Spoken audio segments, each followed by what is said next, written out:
For those. Oh, wait.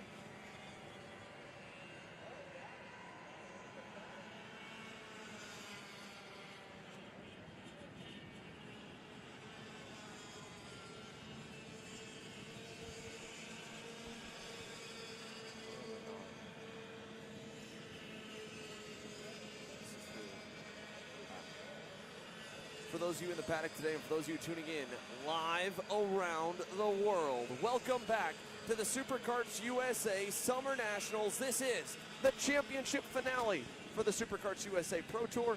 We are so excited to have all of you with us, and we were going to, myself, Xander Clements, alongside Rob Howden, bringing you qualifying as Micro Swift continues to get closer and closer to the end of the session. We pass it over here to Rob as quali is underway, and we've got a good idea of where everybody stands so far. Indeed, Xander, thank you so much. Obviously, those of you who have been following on social media realize that it was an interesting evening last night here in Spiceland, Indiana. We had some storms come through about 4 or 5 o'clock in the morning, some severe damage into the paddock area. A number of the teams lose and other parts of their paddock areas. So we're about 2 hours off of the schedule as SuperKarts USA, of course, giving time for all of the teams to get themselves kind of situated and back focused. The cleanup, of course, really showing the family side of our sport as a number of the teams came to the aid of others, supplying tents, helping with the cleanup, you name it. It was great to see so many of the team owners help out some of the other operations.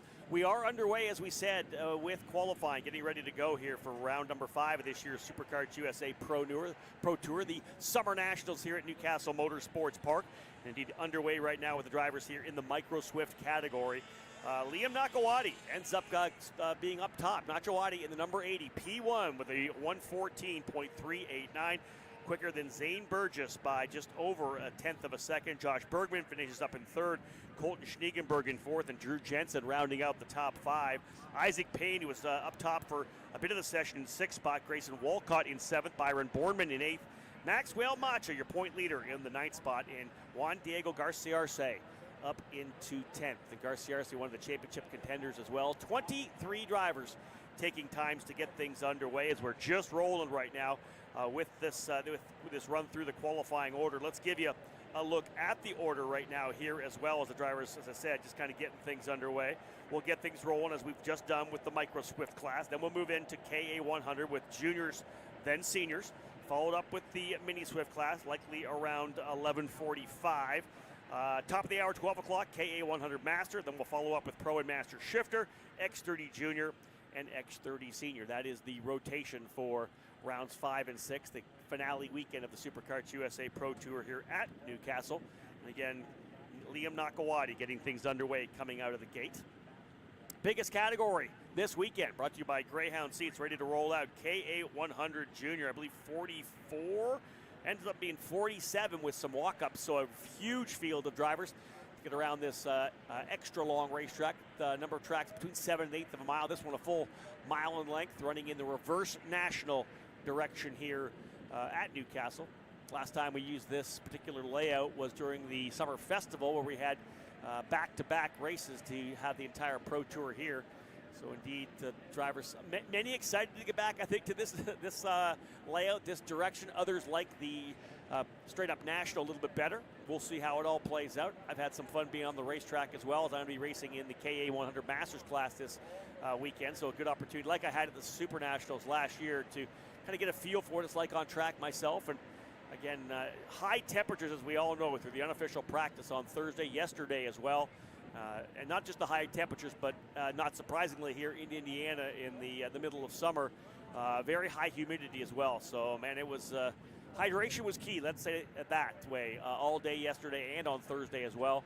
The storms that came through last night have cooled things off a little bit. 79 degrees ambient temperature here now trackside. We're expecting sun and clouds for the remainder of the day, so it should be an excellent day of competition. But as we said, about 2 hours off the schedule for the issues that we had earlier today. SKUSA wisely putting a 2-hour hold on the day, allowing everybody in the paddock to get things underway. Liam Nakawati, as we said, fastest driver in the micro category. That's going to be a good battle for sure. We'll roll into back-to-back KA 100 classes. Juniors getting things underway. Seniors will follow up after that. A lot of great competition set to go here on the weekend. Big numbers, as we know, in the pro shifter category as well. Solid numbers in master shifter as well. 24, I believe, in the pro shifter class. I think 14 in the master shifter program. So we're watching, of course, the stars of the pro shifter category, the drivers up front that have done so well. The GFC pilots, Jacob Gulick and Kyle Wick, have been strong this year. As we know, Danny Formal and Billy Musgrave with wins on the season. Looking for the guys from PSL Karting to dial things back in. Marion Kremers, Hunter Pickett. They've got a new young charge in Anthony Martella, the 14-year-old, making his Pro Tour and shifter kart debut here this weekend. Obviously, you can never count out A.J. Myers and the crew from Magic Kart USA. So, again, lots of action set to come. And we'll roll them back out onto the racetrack. Our second qualifying session set to go. Drivers coming out to get some heat built into these tires. We are set to roll. KA 100 Junior, brought to you by Greyhound Racing Seats. Down the Long Pond straightaway through I-70, back down here to what is, I guess we still call it scoreboard for those who have been around a long time. The scoreboard no longer there, but that left-hand hairpin opens up a bit on the exit to lead you back over here, over the rise down to green corner, the left-hander.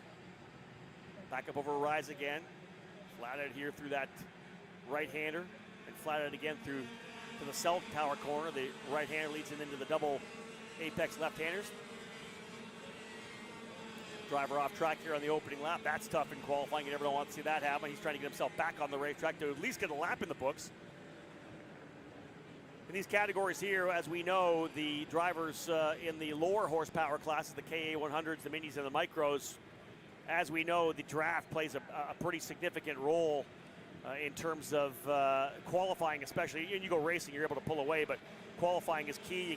You almost have to have somebody with you. You're looking at probably a half a second or more, maybe a full second on pace if you're with somebody. So the idea is to get in the draft, be with somebody, and be able to get some good lap times down over what should be a very short. I think we only have 3 laps in the qualifying session for micro. So a very short session, probably 5 for these drivers here.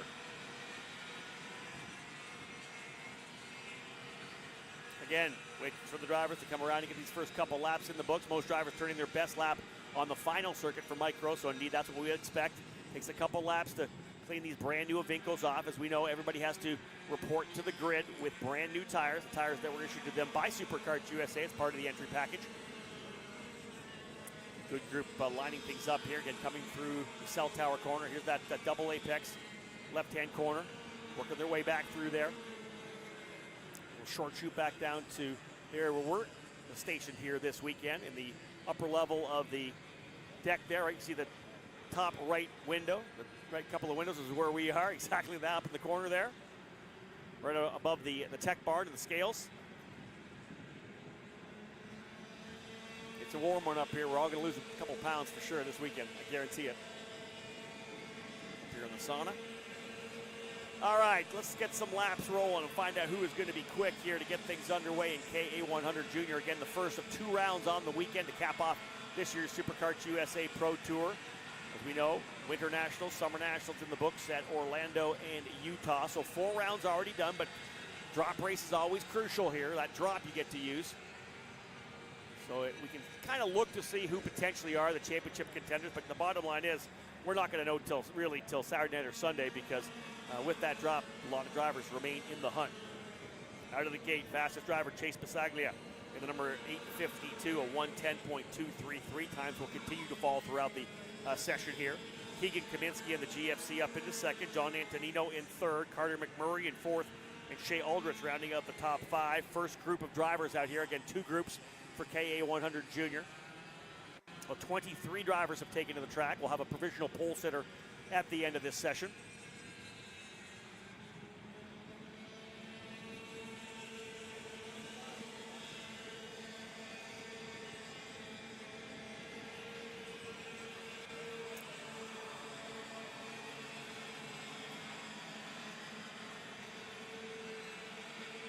We'll need drivers settling in here, getting things dialed up.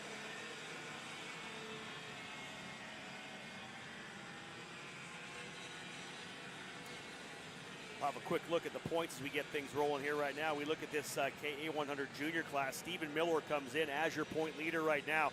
1,094 points for Miller, as he is ahead of Alex Mercado and Keegan Kaminsky. That's how they line up coming into the weekend here. 1,094 for Miller, 814 for Alex Mercado, and 809 points for Keegan Kaminsky. But as we had said, there's still that drop race, although Stephen Miller, let's be real, has been unbelievably impressive throughout the entire season. He has really kind of been the player here in this KA 100 junior class for Chad Dockin Racing. We either see him on the Kart Republic or on the DAP chassis. First group, though, just getting rolling. John Antonino now goes to the top of the charts in the number 852. Antonino on the Tony Kart for GWR.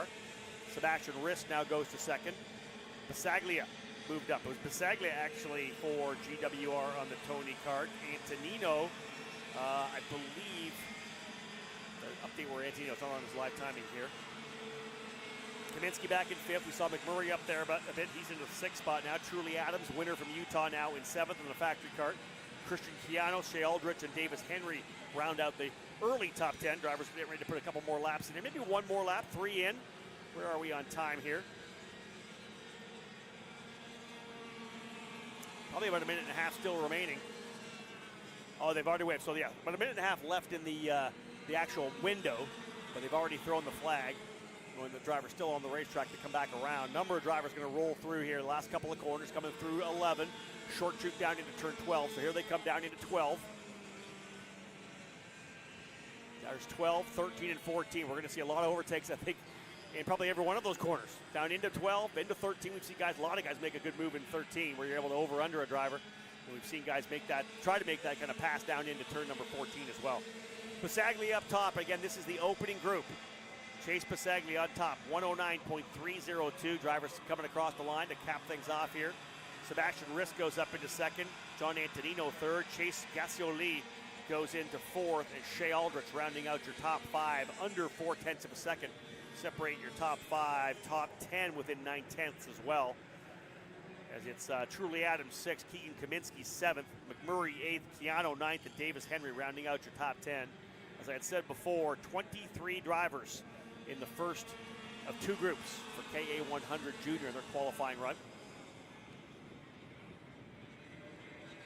Saglia, Rist, Antonino, Gassioli, and Aldrich. Top 5.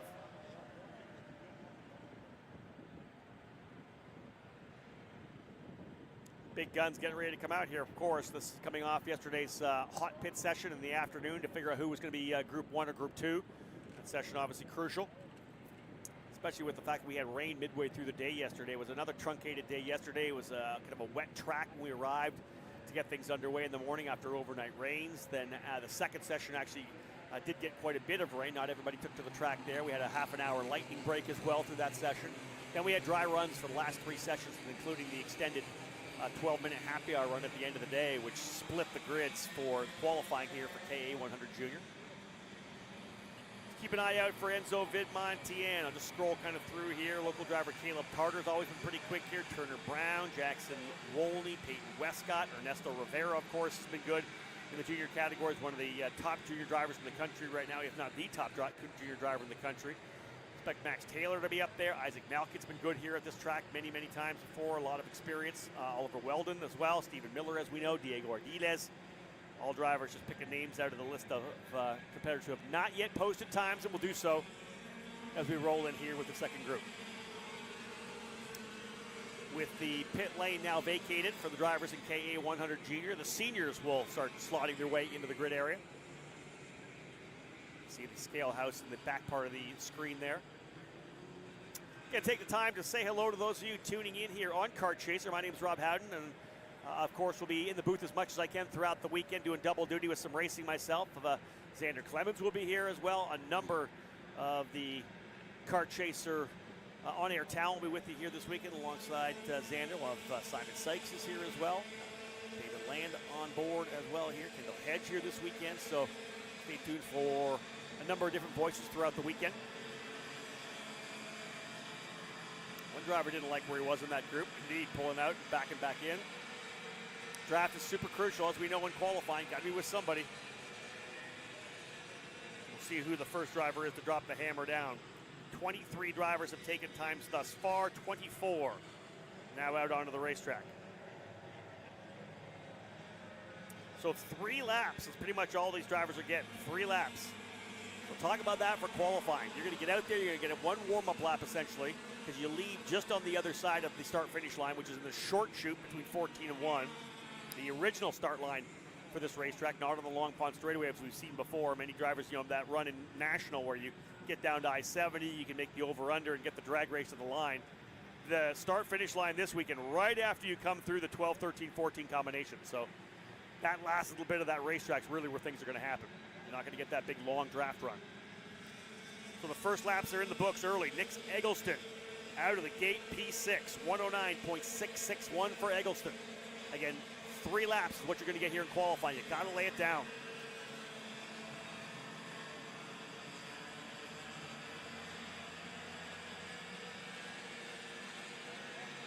Who else got up top there? Arif KB up into 10th. Stephen Miller, 13th. Caleb Tarter, 14th.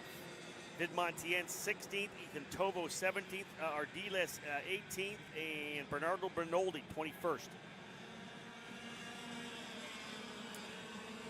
Scrolling through, looks like the drivers actually got 4 laps. Many of them got 4, but lap 3 seems to be the best. Yeah, Basaglia, Rist, Antonino, Gassioli, and Aldrich, all 4 laps. Those are the drivers in the top 5. So 4 laps is what you're getting. Most drivers going their quickest on lap 3.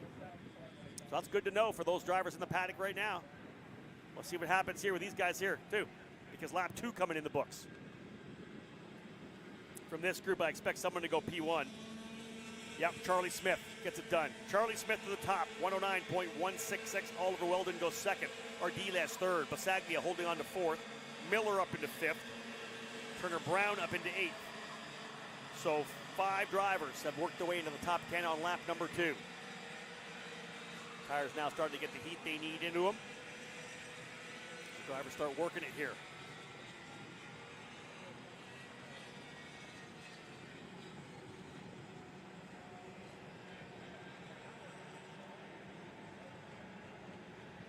Come through green corner, then down the little rider down the hill over into the right hand, flat out 90-degree corner that leads over into the back over into the cell tower corner. And one driver not liking me at the front of that group. He'll tuck back in. That might have been Stephen Miller actually.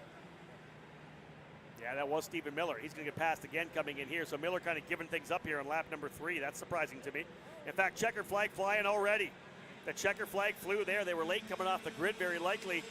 And they're only going to get 3 laps in. Ernesto Rivera in the Rolls Performance Group Cosmic goes P1. Rivera to the top in the 804. Rivera, Malkit, Alexander Gonzalez, Turner Brown, and Charlie Smith. Checkered flag flying. Did anybody else sneak back through before the checker flew to get one more? Mason Walters up into 3rd. Mason Walters in 6th, pardon me. Max Weiland 7th. Oliver Weldon in 8th. Max Taylor 9th. Diego Ardiles in 10th. Where's Stephen Miller? 16th. Just keeping a quick eye as they come out of the cell tower corner and through the double apex left-hander. Do they all head to the pit lane right now, or were a couple of guys able to sneak by? No. Yeah, they're all going in. Everybody back to the scales, and that's going to be Ernesto Rivera on top by 18 thousandths of a second over Isaac Malkit. Rivera P1. Malkit in 2nd. Only 2 drivers able to break the 109. Rivera and Malkit. Alexander Gonzalez ends up in 3rd spot. 4th, Turner Brown. 5th, Charlie Smith.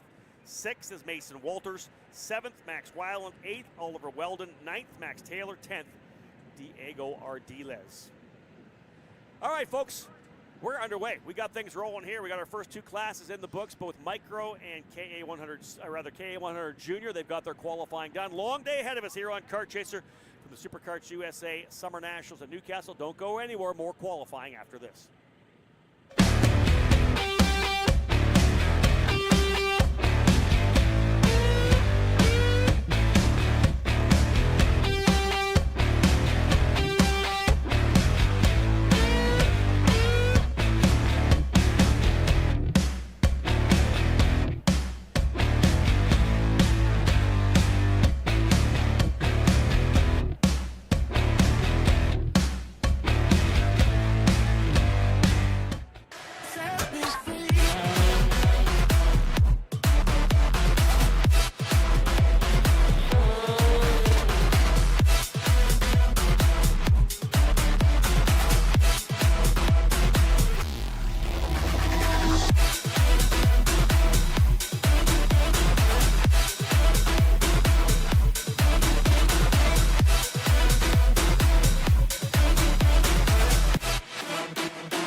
If you're looking for your first foray into car racing, the Formula Inter F4 Series is for you. It's an arrive and drive championship costing a fraction of the price of the US F4 Series or USF Junior Championships, utilizing a spec fleet of cars that are randomized at every single round. You can start with International Motorsports Karting Team and advance through the ranks to the Formula Inter Championship. For more information, follow us online at Formula Inter on all social media.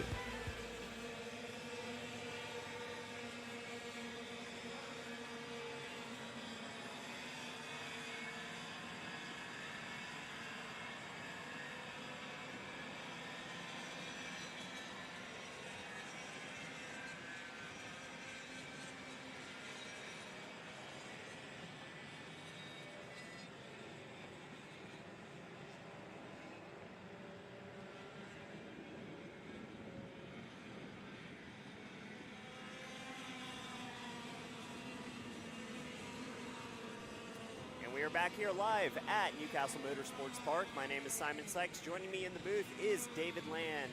Rob Howden had to take a quick break to go get ready for his session coming up here shortly in the KA 100 Masters category. On track now, your KA 100 Seniors presented by Nash Motorsports. On track for their first qualifying session of the weekend. Yeah, it's a steamy one today here, Simon. Hot, muggy. A lot of rain last night, as many of the teams are aware, probably too aware, frankly. Going to be a tough one today for the drivers here at Summer Nats. It's going to be physical, I think, is the word I would use. Absolutely. Hot, humid conditions. It's going to be physical on both the drivers and the karts. The engines aren't going to like this high humidity, high temperature weather either, so we'll have to see how the lap times play out as they work through the hairpin there on your screen. At the front of the field here, we'll track them as they come by to complete their first time by here in KA 100 Senior. Currently on top, the number 916 machine of Colin Lloyd. Your current points leader at a 108.60, 2/10 of an advantage over the 954 of Oliver Calvo, running a 108.8 currently on the board. We have a big field, 33 drivers in this KA 100 Senior category here, David. That's a good number.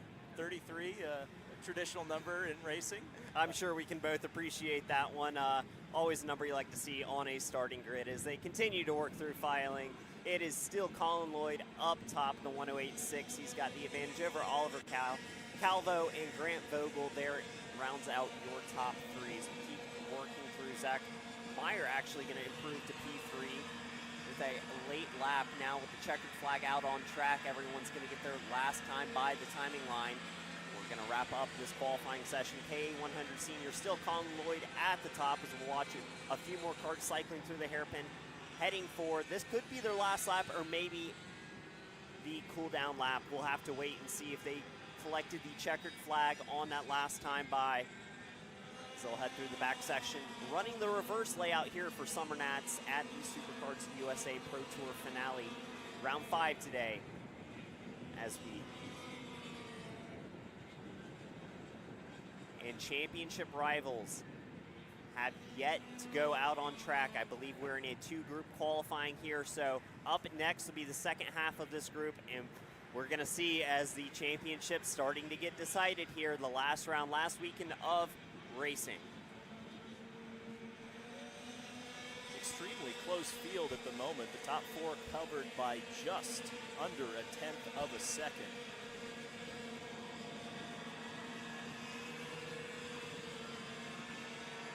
Checkered flag flying now on track. We'll work through. Colin Lloyd improving to a 108.3. Look how close the top 3 is. Zach Meyer, Noah Ross are closing the gap. Only 0.003 of a second separate the top 3 on track currently. An impressive way to start off this qualifying session for sure. And I'm sure the competition will continue to heat up as we work through the next couple of classes. We've got the second group about to take the track here. But what a way to start off this KA 100 Senior first qualifying group. Only 0.003 of a second separating our top 3 here, David.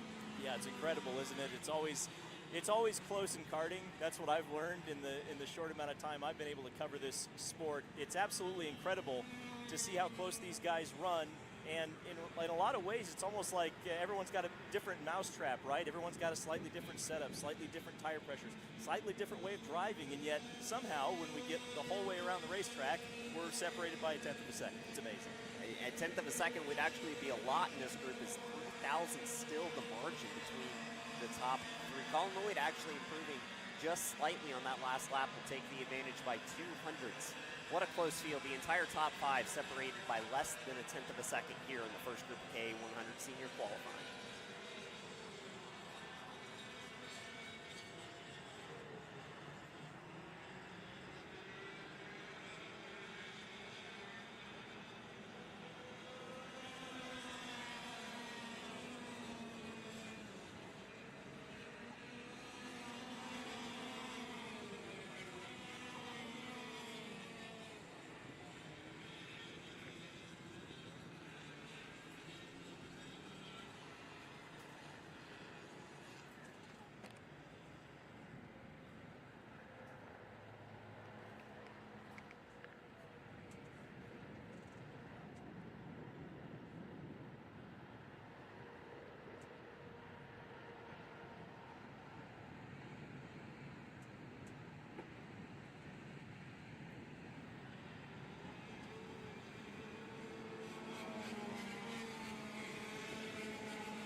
All right, welcome back here, ladies and gentlemen. Thank you so much, as always, for tuning in and watching the live stream coverage here from Newcastle Motorsports Park. My name is Xander Clemens. Alongside me, David Land, who joins us here. The Land Castle is in Newcastle.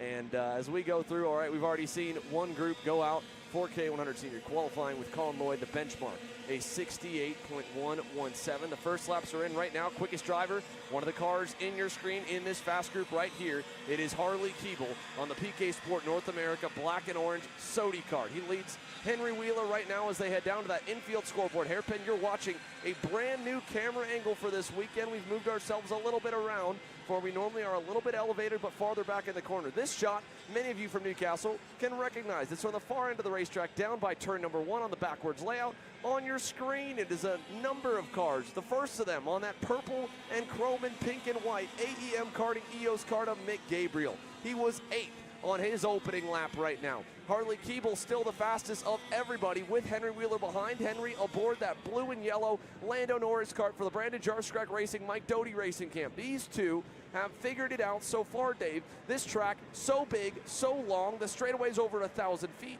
The draft is tremendous. You need to find a dancing partner in qualifying, especially in these 100cc, 22 horsepower K100 senior power plants. They have got that locked and loaded as they head across the line, and just like that, Dave, to the top of the boards, Henry Wheeler, a 67-68 fastest driver on the racetrack, just up the road from this major group here. There they are on your screen right now as they head to that infield hairpin. Yeah, they're working together beautifully. They're by themselves in clean air and getting that push. And like you mentioned, this is a very, very fast track here, long straightaways. That pushing, that draft effect is so important, but also making sure that you don't get caught up in traffic. That's something you always hear from the drivers here. It's all about timing the traffic and getting the right mix, or getting out in the right mix, the right guys around you to go quickly. And right now, the 948 cart is going quick. It is fast right now. He's in a perfect spot as Harley Keeble punches that hole in the air, and he just pushes him along on every straightaway. Last time he closed up to him, this lap they have been hooked together. Keeble last time by was fourth, 600ths off at a 67.75. Eli Warren and Mick Gabriel further back were quick. Let's see what these two as they cross the timing loop. 67.47. But Mick Gabriel, your new fastest driver there by himself, leading the way on the 978. Look at him all on his own. He's pulled away from that pack behind him, David, and he has proved us wrong. No dancing partner needed, just a couple of rabbits up the road to try and chase down Mick Gabriel. Is your fastest driver. As the checkered will come out, this will be the final time by for the fast group, and that man on board the AEM blue and white EOS kart for AEM Karting is your fastest as he digs for one more. Man, who needs aerodynamics, huh? Just drive it. That's an amazing feat, because again, you hear from the drivers, it's all about the draft, it's all about who you work with. He's not working with anybody. It is phenomenal to see Mick Gabriel as fast as he is right now. Here he is right now through the infield horseshoe. He's going to come by us. 3 turns to go as he comes out of that one. Now 2 more. It is a right and then a left, well, 3 more technically. A right, left, and then back a right, and it is the start-finish line in between the 2 90s going this direction. Here he comes across the line. Can Gabriel go better on lap 4? Keeble will not. Wheeler will not. Gabriel will not as well. 67.6. Nobody better so far on lap number 4. Everybody in that group right there coming across the line, led by that black and blue suit. That's the Kart Republic Team Tarp entry of Aiden Levy. He leads a handful. He was not quicker. His best time right now has him 8th at a 67.840. Aiden Levy no better than outside the top 10. Kane Martin, the driver behind him on that 992 blue and chrome Nash Motorsports EOS kart. He goes P9. Further back, the next driver in line on that black and orange Tesoro Raceworks CRG, John Burke. He goes 7th on the 904, just ahead of one of the Trinity Karting Group Kart Republics. That's the Gavin Bailiff entry in the white and green, number 947. Gavin Bailiff, P10 here at the end of the session. But Mick Gabriel, my goodness, throw down a burner. As you see how tight it is to the field, that's the gaps right now shown on your screen per position between each other. Down to hundreds and thousands of a second separating drivers position-wise in this 33 kart KA100 senior field, all the way down to Chris Martin, who did not get a single lap in. But Mick Gabriel, top of the board. There's a look at the last lap they ran. It was not quicker overall. It was Mick Gabriel at a 67.4 that actually put him pole. Wheeler ends up 2nd, and then down through the rest of them, you see a handful of bigger names further down the order. Lydia Smalls had some good runs. She ends down in 19th. For the most part, though, the major names in the class ended up at the top, and we go from one to the next. Avinco Tires Mini Swift is coming your way after this commercial break, live from Newcastle Motorsports Park. You're watching Kart Chaser's coverage of the SuperKarts USA Pro Tour Summer Nationals, the season finale.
If you're looking for your first foray into car racing, the Formula Inter F4 Series is for you. It's an arrive and drive championship costing a fraction of the price of the US F4 Series or USF Junior Championships, utilizing a spec fleet of cars that are randomized at every single round.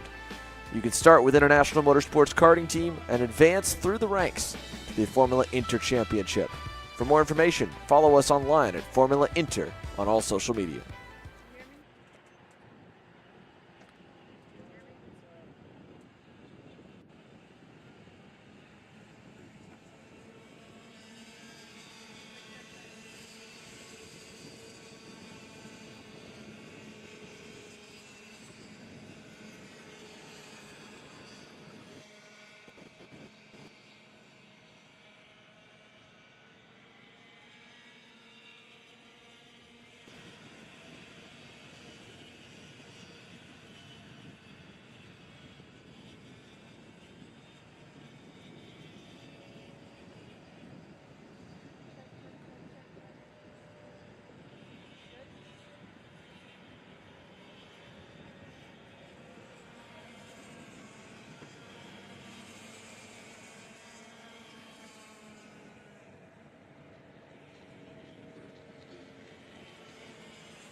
Welcome back to the SuperKarts USA Summer Nationals here as the field continues to roll all the way through.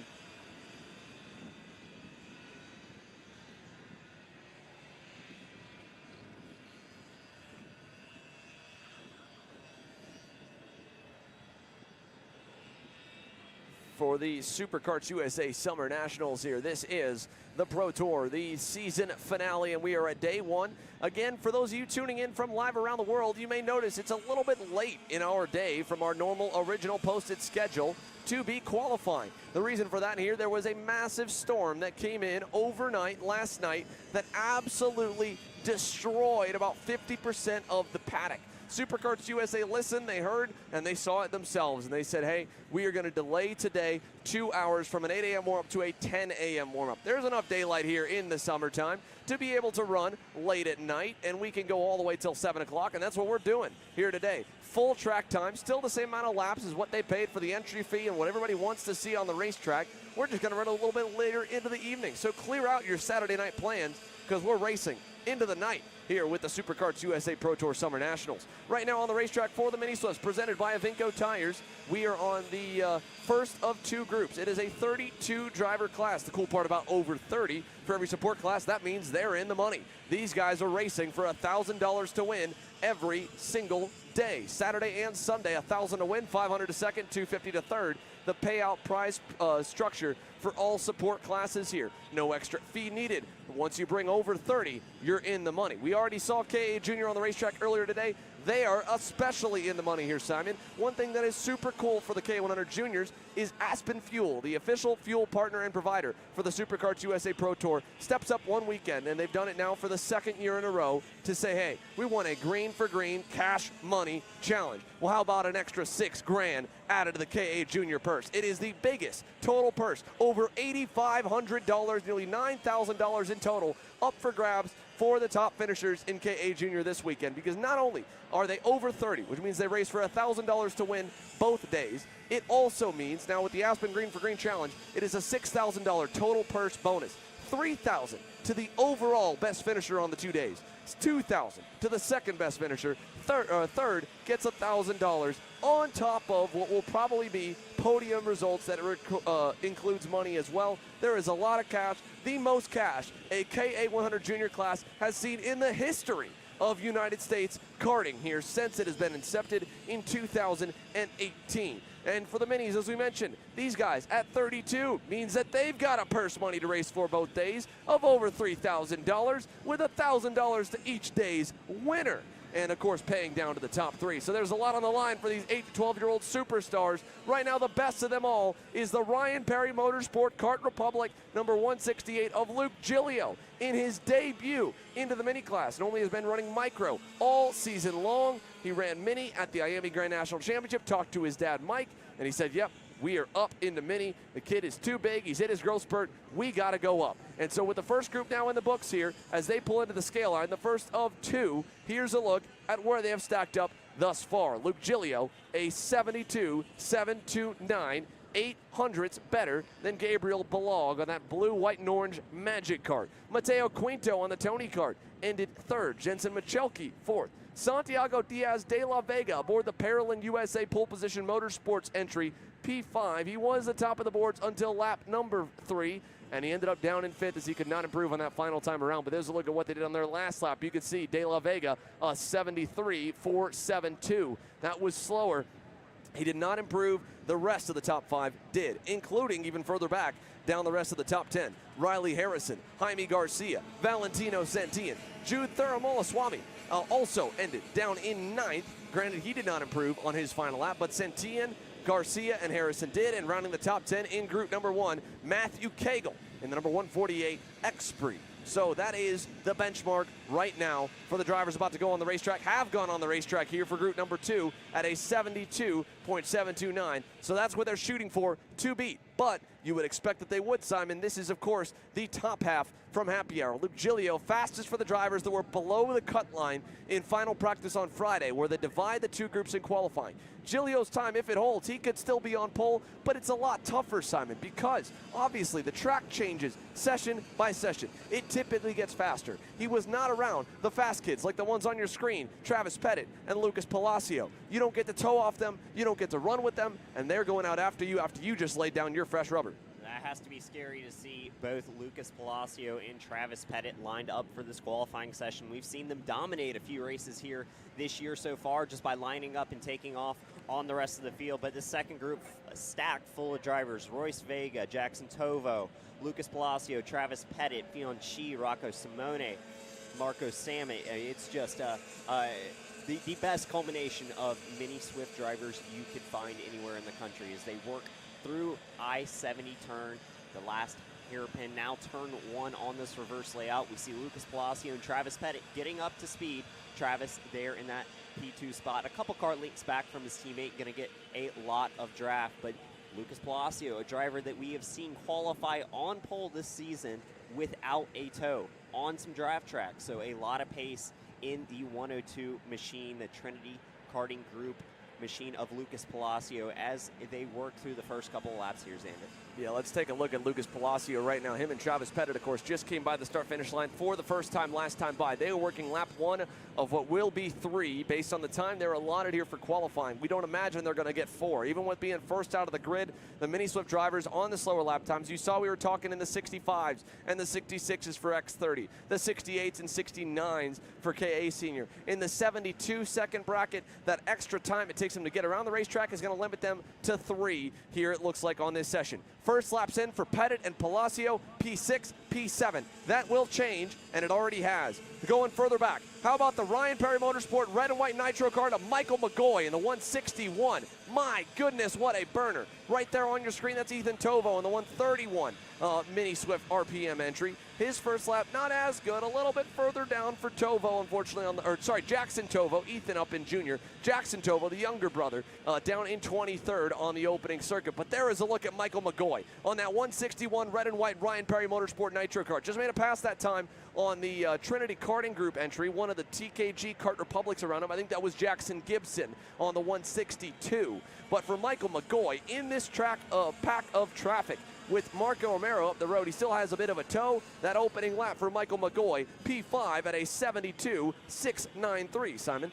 And he's going to like to have that as a banker lap. That's already a solid lap. You know you're going to be starting somewhere towards the front half of this field already on that first lap out. So now it's time to go out and put that pace down, see what you can get out of the rest of the session. If you're mired in the middle of traffic, it could be a draft or it could hurt you in some sections of the track. So it's important to know who you're racing around, especially for Michael McGoy as he works through. And we see Lucas Palacio crossing, everyone going quicker second time by. The times are falling here, Xander. Not to be surprised at all, but it was not even Palacio that's gone quickest here. Him and Pettit, that time by, they cycle through. Palacio 7, Pettit P10. Fastest driver now. How about the 109 red and white Paralyn for Team Motorsport of Rocco Simone in the middle, further back even from this group on your screen of those two Bennett entries. Rocco Simone, your fastest driver on lap number 2 at a 72.1580. He blows Giglio's 72.7 out of the water. In fact, Giglio has dropped all the way down to 11th here on this time by. Second is Marco Samet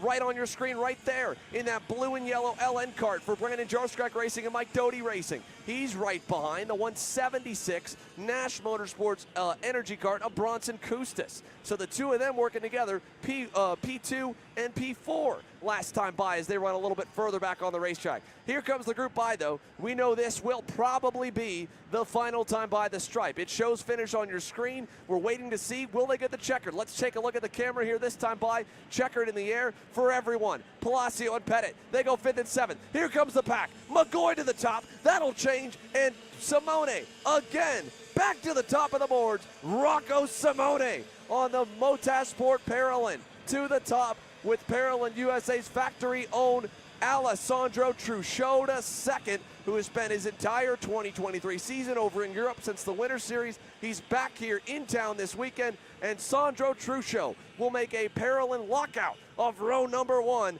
by 300s off the pole. Impressive stuff from the Paralyn camp there. We've seen the Trinity Karting Group machines be so strong in Mini Swift, but they're only going to come away with a P10 from Lucas Palacio. So it is Rocco Simone and Alessandro Truscio rounding out the top of this field. They come through at a 111.9.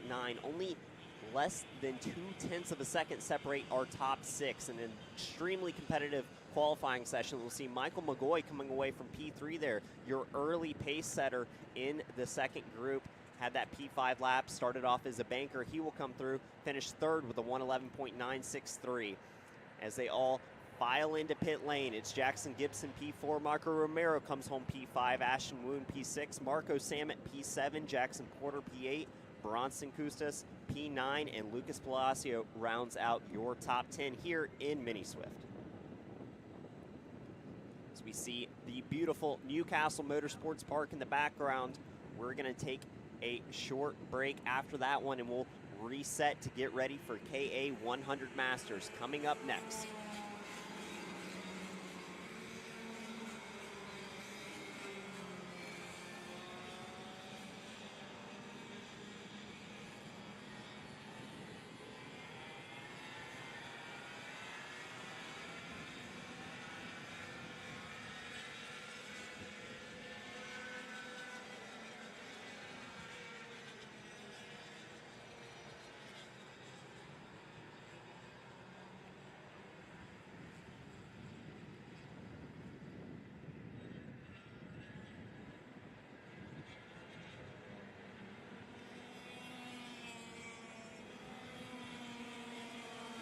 All right, welcome back here to the SuperKarts USA Summer Nationals. This is the Aspen Sport Fuel KA 100 Masterclass. Last second added into the championship here for the season finale. Did not have enough drivers, unfortunately, to make a run at Utah. Had a handful, and Orlando had a bunch at the Winter Series. But my goodness, right on your screen, Rob Howden, unfortunately, this is the problem with the cameras. Everything is shown, and unfortunately for the man on the RPG Cosmic on that black and white e-karting news suit, Rob Howden dropped a big-time tire coming out of the horseshoe. Let's watch the field come across the start-finish line. There's Clay Settles on that blue and white top cart, who is one of the first drivers across the line. He'll start his lap as he gets around, I believe, Tom Gerstner on that Magic Cart, headed down through turn number 1. But Clay Settles, one of the local drivers here at Newcastle Motorsports Park.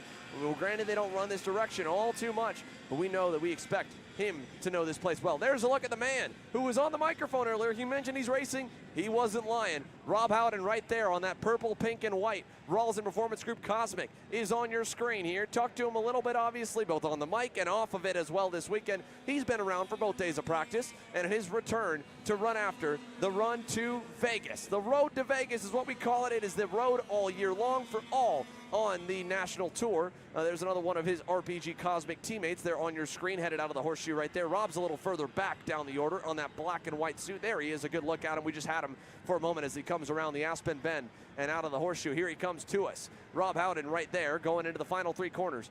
His road to Vegas coinciding with the rest of the drivers here alongside all of his announcing duties, all of his media duties all year long with ekartingnews.com that he owns, as well as joining us here in the booth later today. Well, he's going to give us a great look at what the track conditions are like on this alternate layout, all this alternate format for Saturday running later in the afternoon. Well, yesterday he said he felt pretty good, and Thursday as well. Just about rolling more speed, working on himself, getting faster. Unfortunately for Rob right now, not a good opening lap, Simon, with that bobble. He is dead last. P8 of 8, 1.9 seconds to go. That's only the first lap. Let's let him get up to speed. He's got a nice toe now down into the hairpin. We see Rob Howden working through that corner, currently sitting back there in 8th on the leaderboard, but we're going to look for him to make a few spots up here as he gets in and more comfortable with this kart. Running with drivers who run this a lot more often than Rob, but Rob coming back after a strong effort at the SKUSA Super Nationals last year is going to make his return here at Summer Nationals in the KA 100 Masters category as they come across the line. Currently, it is Adam Pettit on top, a 110.80, just 0.05 of a second ahead of Clay Settles there with a 110.85. And as I say this, the times keep clicking down. New fast lap, Clay Settles, 109.9. He enjoys a half-second advantage over the field right now. Pete Vetter there in the 425 machine currently sits P2 over Adam Pettit in P3. So as they work a couple laps through, Rob Howden improving up to P5 now with a 111.5.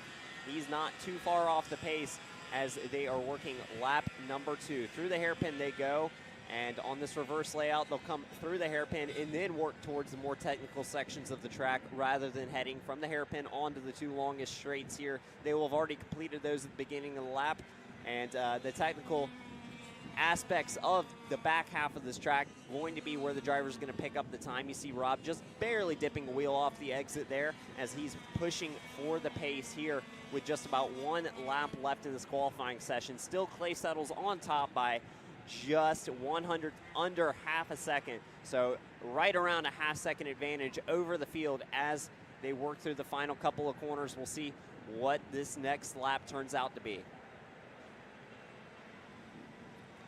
And there you have it. He improves once again, a 109.8. No one else able to close the gap anymore. Pete Vetter improves just barely on that lap. He'll go to a 110.4. He remains P2. Rob Howden still down there in P5. Adam Pettit P3. Adam Roberts P4.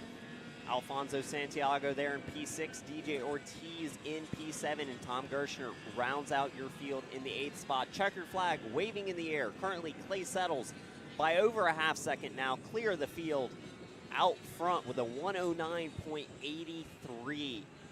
It's almost 0.6 of a second clear of the rest of the field.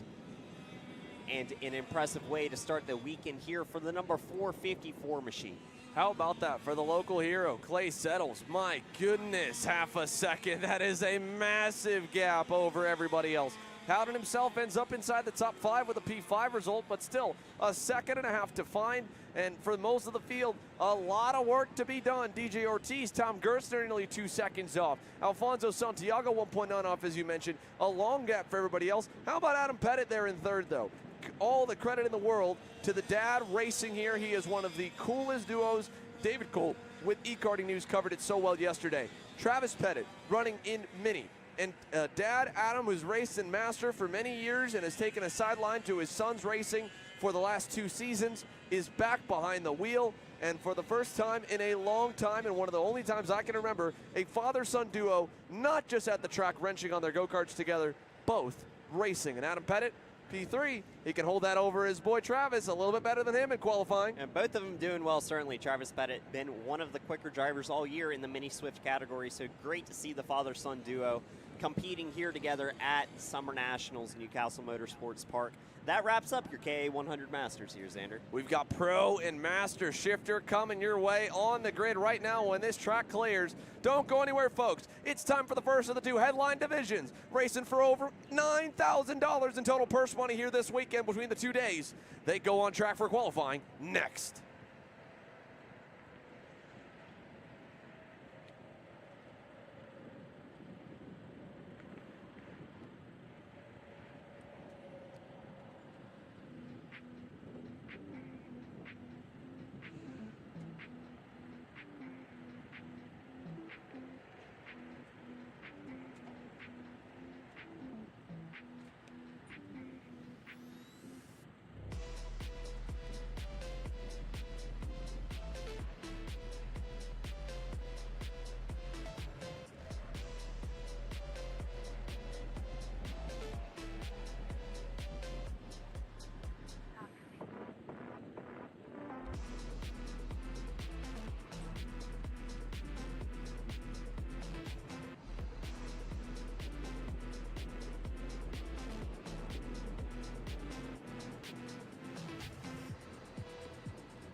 Welcome back to the SuperKarts USA Pro Tour here from new Castle Motorsports Park.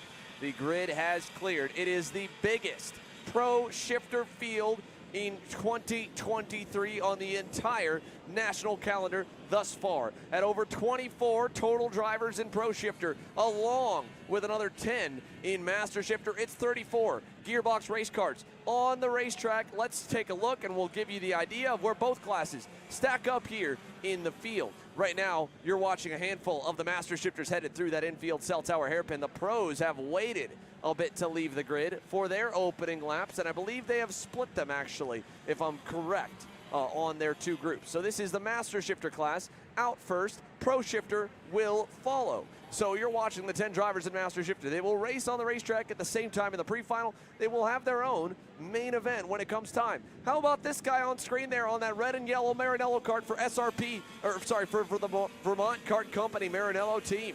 That is the official importer for North America. Joe Ruck ahead of his two teammates on your screen there. That is the SRP factory team Maranello of Michael Gouache behind the black helmet of Justin Kelly. But on your screen into the infield there, Joe Ruck, the driver who has dominated the Stars Championship Series, put an absolute whooping on the entire field. The first 3 events of the year is here this weekend at the Summer National Board of Master Shifter category. However, while they begin to qualify and get their warm-up laps in, let's go down. David Land has caught up with Mr. 7-time. Ryan Norberg is chasing that first win of 2023. He has still yet to get it, but he was 3/10 better than everyone in Happy Hour yesterday. David.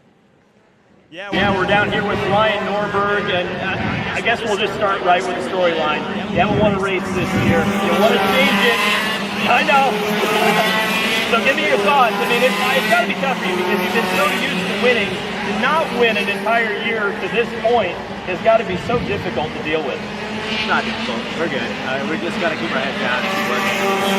Honestly, every race is the same, so it really doesn't change. Just try our hardest to coming out. A lot, we just keep our head down, and we got some speed this week, so hopefully we can translate that into it. Well, last time we were here, we saw you almost win a race with a broken kart, so presumably if you can keep all 4 wheels straight, you've got a good chance of winning here. What do you like about the new Castle Motorsports Park in particular? Well, this direction I really like because it's old school. I mean, there's no runoff, and it's really fun to do with the mistakes, so it's nice to see solid driving. I really like that about the racetrack. And just the flow of the track, the elevation really adds some kind of elements to it. The bank corners are really fun. So, yeah, I mean, it's a fun track. And so, yeah, like I said. Looking ahead to qualifying, it's awfully muggy. Simon Sykes up in the booth mentioned that the engines don't necessarily like this temperature. How can you maximize qualifying here in a few minutes? I think it's just about getting right now, like all the practices, we're playing a lot of games down there, so that's going to be the biggest thing. So ideally, we're not leading the group, and we can just get a clean lap in. Good stuff. Always a big storyline here at Newcastle Motorsports Park. Ryan Norberg. There you have it from Dave here. Thank you for the interview, Dave, and always good to hear from Ryan, and you can hear it in his voice there. It weighs on him a little bit. It's not been as fun of a year for Ryan Norberg and Flying Ryan and Norberg Nation as it probably was in 2021 and 2022, Simon. Yeah, when you're used to that sort of race record of all the dominations he's experienced over the past few years, it has to have been a tough year so far. Obviously, his head's still held high. He's working hard to get that first win of 2023, an extremely competitive year in the X30 Pro class. Lots of fantastic drivers from around the world. But as we tune back in to the Pro Master Shifters on track, it is currently John Crow in that 631 machine. He is on top of the boards with a 102.7. That is a 10.5 second advantage over the 653 of Joe Ruck that we were watching earlier. AJ now currently sits in P3, Michael Gouache P4. And as we work through the last couple of laps, this is one of those classes. We'll keep an eye on it as we head into X30 and our pro shifters that are coming up just in a few seconds after this group comes off the track, where the lap times come early in the session. We've got a softer compounded tire on these quicker karts. The tires tend to burn off quickly in qualifying, so it's about laying down those laps in the first lap or two, because lap 3 may be too far on that tire, and you may just be a little bit past the peak. So we'll see if anyone can improve late in the session, but the times may sit as they stand as these drivers pushing for everything they have. I believe that was a checkered flag and is in the air as we see Joe Ruck coming across on your screen right now, headed down towards turn 1. He may have already crossed the finish line, maybe through the checkered flag, so it's still John Crow on top of this master shifter field. It'll be Pro Shifter up next here in a few seconds.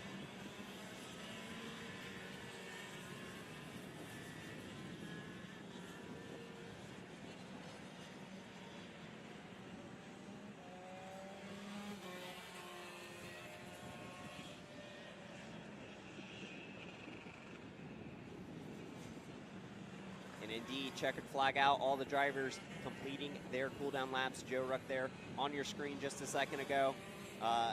He will not be too thrilled with where he ended up because we actually did have a couple of drivers go quicker on that last lap. Joe Ruck now falls down to the 4th position. John Crow, still your leader, has not improved that lap early in the session on lap 2, good enough to put him on pole for your master shifters. But moving up into P2, Larry Pegram on the 672 machine on his 4th and final lap goes to a 102.8. He'll take over the 2nd spot. AJ Nowd comes home P3, also on his 4th and final lap, improves also to a 102.8.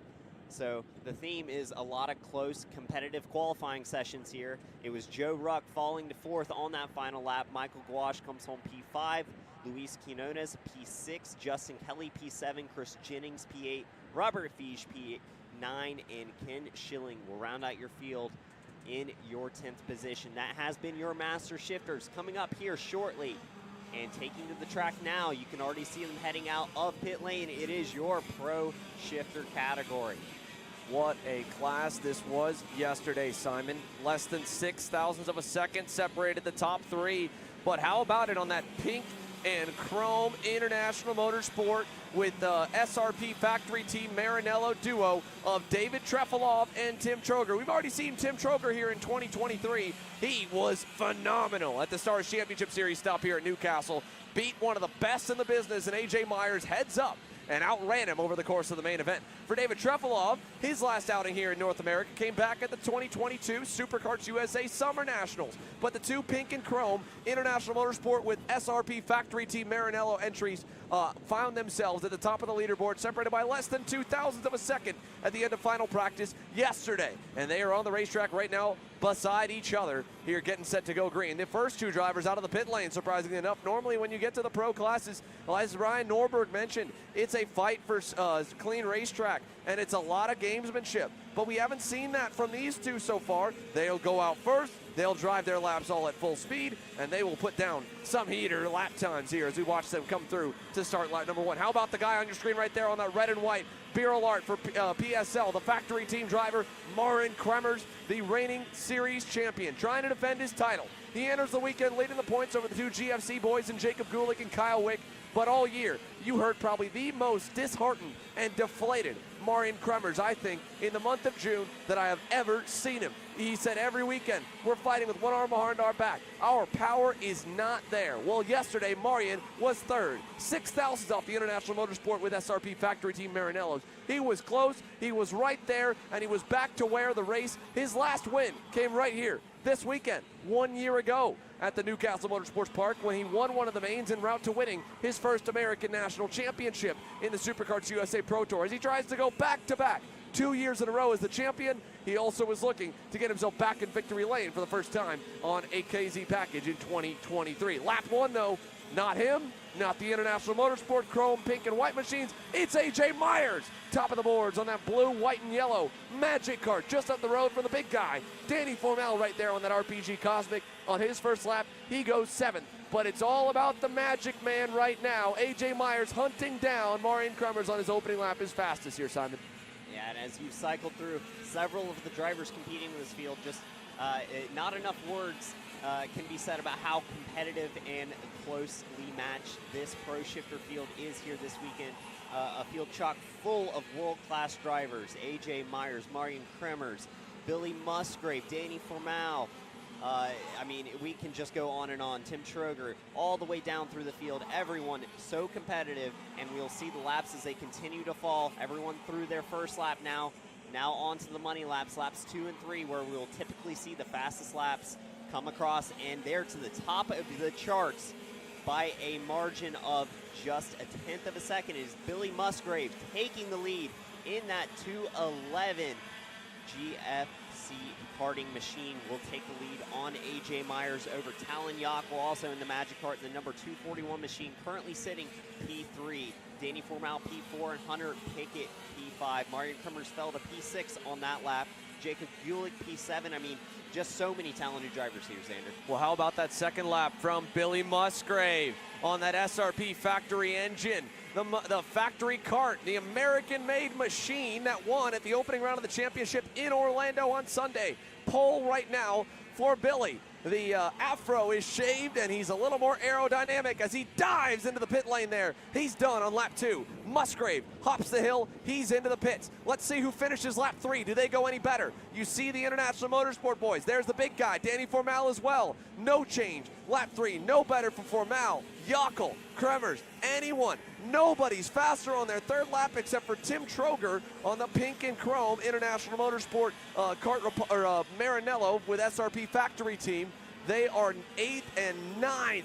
It is a complete turnover. How about it for this kid, though, on screen? The black, blue, and orange, black, blue, and yellow Magic Kart of Talon Yockel. My goodness, third place here. He has been so close all year, Simon. We've been talking about it all year long. This kid is developing into the conversation of these pro-level guys. He is becoming one here in his sophomore shifter season. He is third right now, a tenth off of Billy Musgrave. This is phenomenal stuff from Talon Yockel as Formal dives into the pit lane along with a handful more. Kremer stays out. Yeah, Talon Yockel, a lot of good things to say about that young driver. One of the most impressive growth spurts I've seen in a driver in terms of where he's come from. Even at the beginning of this year to now, he's improved so much, and he is a certified front runner at the very best of these pro shifter events. So well done by the Magic Kart driver, the number 241, to come home P3. We're still not quite done with the session, but it's going to be a lot harder to get a fast lap late in the running after these tires have already come off. AJ Myers took a cool down lap on his second lap. We still haven't seen him click a third lap by, so he may have just done a one lap run and pulled it into the pits. Happy everyone at the front, Billy Musgrave, AJ Myers, happy with their cars so far. They will pull in early, call the session done, and save their tires for later on in the day. Well, we know our man on the ground, David Land, will have the info for us as the drivers roll on through. How about it for Billy Musgrave on the American-made factory kart as he looks for win number 2 in 2023. And let's go down to him here with Dave. What a performance. 1/10 on the field for Billy. He's on pole and he's standing by. Billy Musgrave, you weren't expecting that, were you? No, not at all, man. After the last couple days, the track conditions here have been the weirdest stuff I've ever driven on. I mean, as weird as it kind of sounds like Orlando with how bad the car feels everywhere. You come off the track complaining about this, complaining about that. You look at the times and you go, well, I guess everybody else is in the same boat. So yeah, this track is honestly not my strong suit. I usually struggle here a little bit, but we've been working a lot since Utah with the KZ program. Huge thanks to Amr from SRP and Fast Drive Engines. The TM on that thing is a missile. It is unbelievable. How can you keep that thing up front later today? Oh, absolutely. That's Billy Musgrave rolling off P1.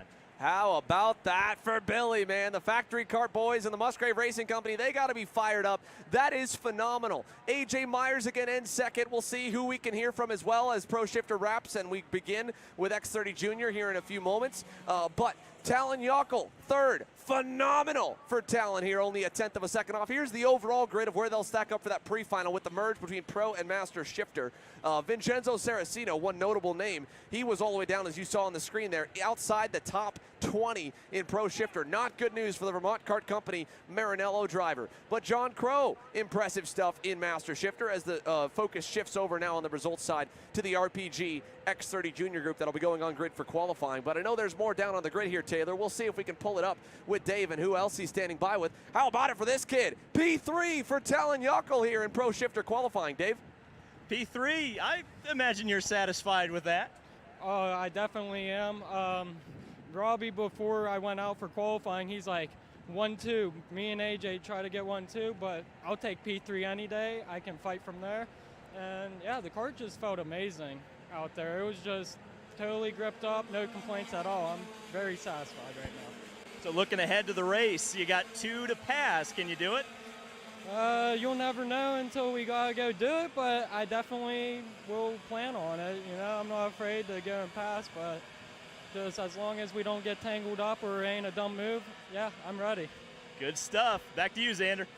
Awesome stuff, Dave. Thank you, and thank you, Talon, for the time there. So cool to hear from him here as Rob Howden joins us back in the booth. And we are happy to see you. Not sweating too much, but sweating a little bit here in the heat after your qualifying session. As the X30 Juniors get on track, you were just out there in K Master. How was it? Yeah, you know what? For me, I only got a chance to try the sticker tires earlier today. I overdrove it, not surprising. I was about a second off, and I knew it, and I was trying to stay with Adam Pettit and Clay Settles if possible, and I lost it a bit coming through this corner right here, coming out of turn number 11, went 4 wheels off, and that was just my mistake, right? Overcooking it, trying to stay with guys that are faster than me and hoping to get some pace. I had to put my head back down and end up P5, so still a lot of work to do, but you know, it's wheel to wheel now. I'm not always the best qualifier, but I normally race pretty well.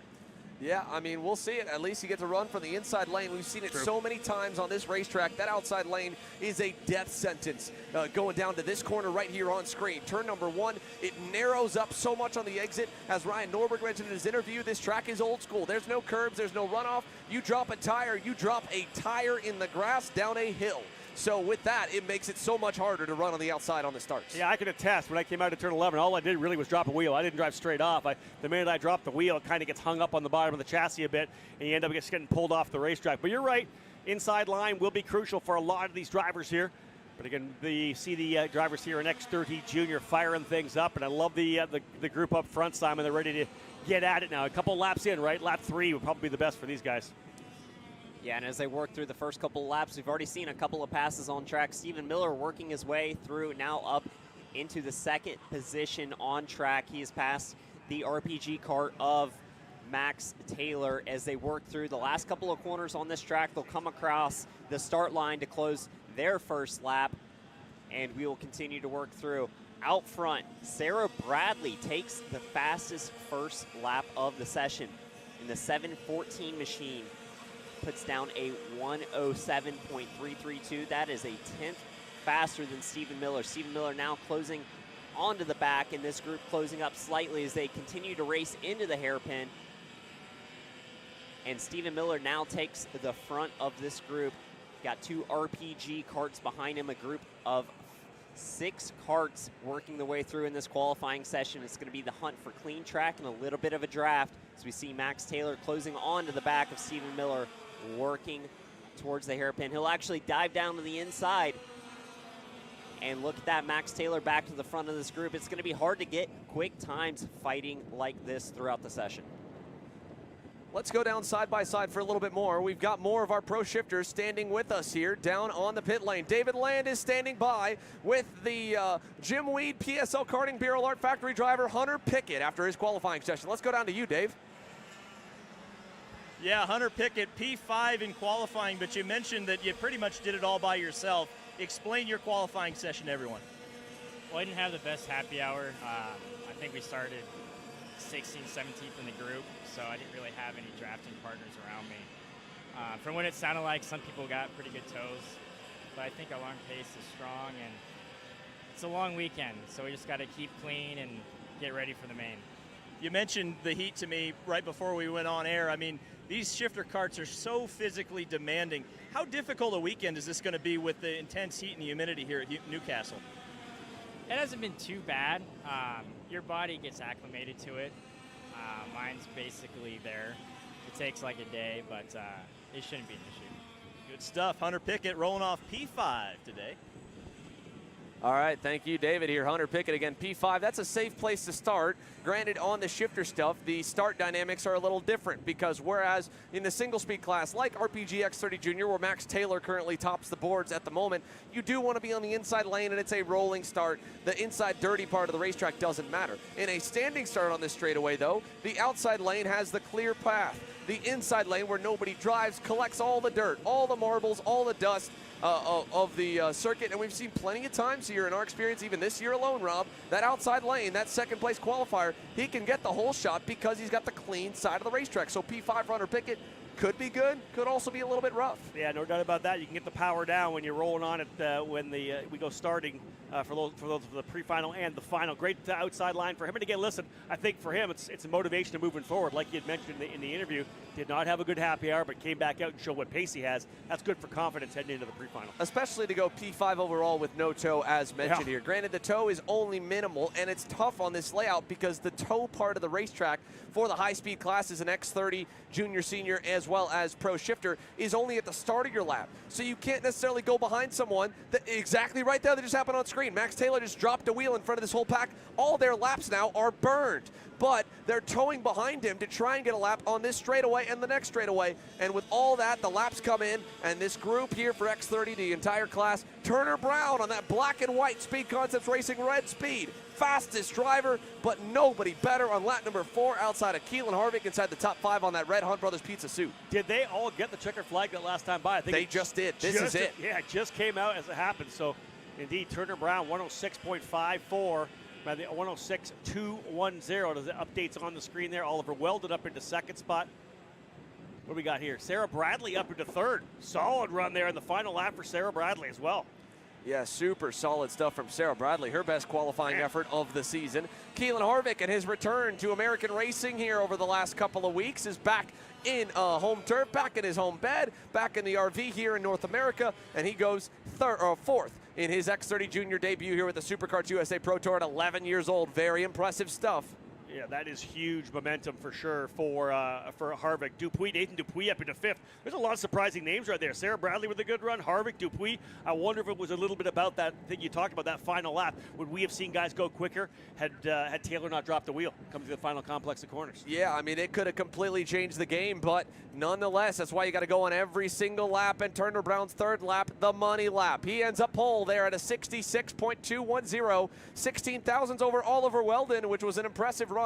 We've seen Oliver, I feel like, more times this year, Rob, coming through the field off a poor qualifying effort and having, unfortunately, some misfortune at some point navigating the storm, whereas we've seen on the opposite end of starting up front. This weekend, he gets to start off pole. He's been kind of one of the guys we've watched charge forward, right, as opposed to being right in the middle of the hunt, that lead group early. He kind of starts from the back, they dice a bit up front, and he's the guy that arrives on the scene to start picking his way forward. So a much better opportunity here for Oliver Weldon to potentially launch. But listen, he has statistically been very good here, right? We've always seen him kind of work his way forward. We've watched him run up front here, so it could be a great way to wrap up the Pro Tour season for Oliver.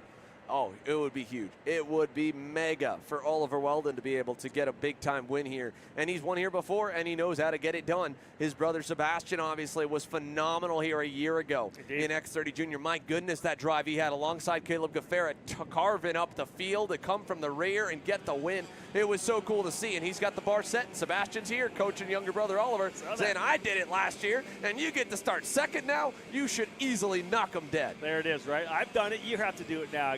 Again, I love the sibling rivalry anytime these guys are rolling. We know, of course, Sebastian Weldon is moving up into the Skip Barber Formula Car Series now, has got a couple of wins on that program. So a lot of fun to watch these drivers. They continue to work their way up through the ranks for sure. On the racetrack right now, though, Xander, X30 Senior Speed Concepts Racing, the category here, we're looking at probably, we got 24 drivers, but again, may not be that 40, 50 kart fields we've had. But we know that the top 10, top 15, top 20, the quality of the drivers in this field still second to none. Yeah, and unfortunately, they all know they're all good, and the level is so high. Everyone's got good power. Everyone's got good go-karts. Everyone's a good driver. It's the last little bit that makes the difference. Right now, what you're seeing is the gamesmanship with a toe making a difference. Caleb Gaffera, talking about moving up the ranks there, he just went by on that blue, white, and yellow BJR MDR-LN kart, whereas Ryan Norberg has what feels like the entire grid trying to tow behind him. And so he said, you know what, I give up. I'm going to drive away from you guys, and we're seeing Norberg flying Ryan try to fly away. Yeah, I got a couple of drivers who are saying to themselves, hey, you know what, I'm not going to use the tow. I'm going to see if I can't do it myself. We know that Gafera was P3 yesterday in happy hour, so he was very happy with that machine. And it was, the Lando Norris was pretty strong for him. They were happy with the way they had set it up. He's working with his dad, Chuck Gafera, again here this weekend. Of course, Norberg, the center point of the Rawlson Performance Group program, he's broken away as well. Behind them, 3 drivers lining up, but there are a couple of drivers out there by themselves. We'll see if it pays off enough. There is Gafera working his way through as well. He's back down over to the cell tower corner. Here's a look at Joe Turney and Aiden Ingrata. Joe Turney on that white and orange Kart Republic. He has been the best in 2023. 5 wins so far in the Pro National season between the SKUSA Winter Series, US Pro Kart Series, and the SKUSA Pro Tour. He has won in nearly every single weekend at some point that he has started. He is the driver with the target on his back coming into this weekend, including the fact that he leads the championship and is ready to dethrone the Americans who have won the title for the last, I believe, 8 to 9 years in the SKUSA Pro Tour. I'm not sure how long we have to go back in X30 Senior to find a non-American champion, because while Ryan Norberg's won it 5 times, the other winners in recent years, Hannah Greenemeyer in 2021, of course Bryson Moores in 2020, another couple of Americans, but Joe Turney might be taking the title British here when we get to the end of this weekend if he can stay strong. Norberg the fastest on lap number 1 though, Rob, at a 64.841. Blake Nash second. Here is a mad dash in the middle with the new helmet on that red and white Bureau art. That's Mateus Morgado with a new lid this weekend. And that pink and chrome International Motorsport Kart Republic for Alessandro Tullio on the white suit behind him in that middle group. But Norberg the quickest, Nash second, Turney is third. Here is that mad swarm headed to the cell tower in the middle of it. Nate Cicero making a pass on Dalton Haynes and a few more. Yeah, the question of the driver who, the non-American having won going back, that would be, of course, a question for David Cole pulling up the spreadsheet. I'm sure he'll be able to provide us with that information if he gets an opportunity, because he's got the full spreadsheet of all the champions of the last 13 years of this SuperKarts USA Pro Tour. But indeed, Norberg, even on lap 2, lays down another lap, 104.758. About a half a tenth of a second off of Joe Turney. So these two drivers who have been battling it out throughout the season, Norberg and Turney, again 1-2. Aiden Ingrata third, Blake Nash fourth, Caleb Gafera holding on to the Fast 5, Harley Keeble, Morgado, Nate Cicero all there in the top 8 right now. We'll see if these guys, the progression continues. And again, open racetrack, no draft whatsoever for the current provisional pole sitter, Ryan Norberg. Well, and we've talked about guys every race, every weekend that impress you. To me, the driver that's impressed me the most this weekend right now is Blake Nash, the man behind there on that blue and chrome Nash Motorsports EOS kart. He was in the top 5 in both of the recorded practice sessions that we had yesterday in the dry practice 4 and practice 5 happy hour. He was fast again in warm-up. He is right now, as you mentioned, 4th here in qualifying. For whatever reason, Blake Nash, when we go backwards here at Newcastle, this kid is a rocket ship, and he has still stayed that way here in 2023. And could this be the day, could this be the weekend, Blake Nash, at 19 years old, breaks through and gets his first career Pro National X30 win? We might see it. He goes to P2 on lap number 3, but Turney's the driver who goes to the top of the charts right now, 104.591. 15 thousandths of a second separate the top 2. How about 300ths for the top 3, 900ths for the top 4. Another 4/10ths back to Caleb Gafera, top 4, the front-running quartet, separated by less than 900ths of a second. Turney, Nash, Norberg, Ingrata. These drivers, I think, Xander, in the final lap. Yeah, this is it. This is the money lap. Look at Joe Turney. He is all over Blake Nash right now. Nash, a mistake right there. Clip the curb. This could burn them both, because now Turney's going to need to get around him here in this next corner if he wants any shot at a decent lap. He does. He goes by into the cell tower. Now that turn, with the way it's set up going this direction, that may not hurt him too much. It definitely hurt Blake Nash, so his 4th lap out the window. You will not see him go better. In fact, he pulls off. There he goes into the lane along with Aiden Ingrata. They're done. Turney is going to run this one through, and so is Flying Ryan. So let's watch him to the line. Final time by. Ryan Norberg is 3rd. Can he go better on lap number 4? He cannot. Neither can Turney. It stays the same. Joe Turney, my goodness, he does it again. Fastest lap here. Last few coming through. Gafera there on by. There's Paulie Massimino and Nate Cicero. They will not crack the top 5. They will not even crack the top 10. 11th and 13th for Massimino and Cicero as they came on by. Gia Cicero, a great qualifying effort. She out-qualifies Nate. Yeah, great run for Gia, but the drivers, you look up front, nobody really in the top 5 able to go quicker on lap number 4. In fact, Turney, Nash, Norberg, Ingrata, and Gaffera all lap number 3. But then you got Jorge Ortiz in 6th. Mateus Morgado laying one down at the end there as well. He's almost 7/10 back, but lap 4 the best for him. Same for Harley Keeble. He goes 105.362 for 9th. We're talking about 7/10 of a second up front. Joe Turney, you look at the gap between 4th and 5th. Top 4 separated by 900ths of a second, 87 thousandths to be exact. Then 4/10 back for Gaffera. Top 4 drivers, man, they all laid down big laps. 4/10 quicker than P5. And judging that session, Rob, I have a couple of notes from it. First of all, obviously, we saw those first 4 all together. Turney, Nash, Norberg, Ingrata. They were all spread apart a little bit, but going full speed early on in the session to the point that they just drove. There was no games. There was no messing around. I have a feeling everybody besides Caleb Gaffera, 6 on back, were passing each other, fighting each other, and never got themselves clean. And we saw Gaffera early. He went by himself. So that 4/10 gap, that could be the difference in tow on this layout because he went all by his lonesome after being inside the top 5 all day yesterday. Let's go down to David Land. He's caught up with a handful of our top qualifiers, including the driver that peeled off early on that 4th and final lap, Blake Nash. P2, or top of the leaderboard, P2, and close to Joe Turney. Dave? Yeah, Blake Nash, I mean, I just showed you the times. It doesn't get much closer than that. P2, but pretty good. You described why you think you missed out on pole to Joe Turney. Yeah, obviously we were all slotted up from the happy hour positioning, so I was right behind Norberg, and he just caught me a little bit off guard of when he punched off. So I think I was just a little bit too far away to get like a super good draft. I did have some tow, but I think that 100th or whatever that I was off, for sure a little bit of it was in the tow, and probably could have just done some things with my driving to find that little bit. But nonetheless, I'm happy. It's still front row, so go. As we go into the rest of the day, how can you convert that P2 to a P1? Just being smart in the race. You know, it's a real NASCAR style track where you're really just gonna have to follow a lot. Any battling's gonna hurt you a lot here because, you know, everyone's so close in time. So hopefully just playing it smart, finding somebody to work with, and keeping it clean throughout the heat race, and hopefully get a good spot for the final. All right, that's Blake Nash, P2 qualifier here at Newcastle. We're going to try to get Joe Turney here momentarily.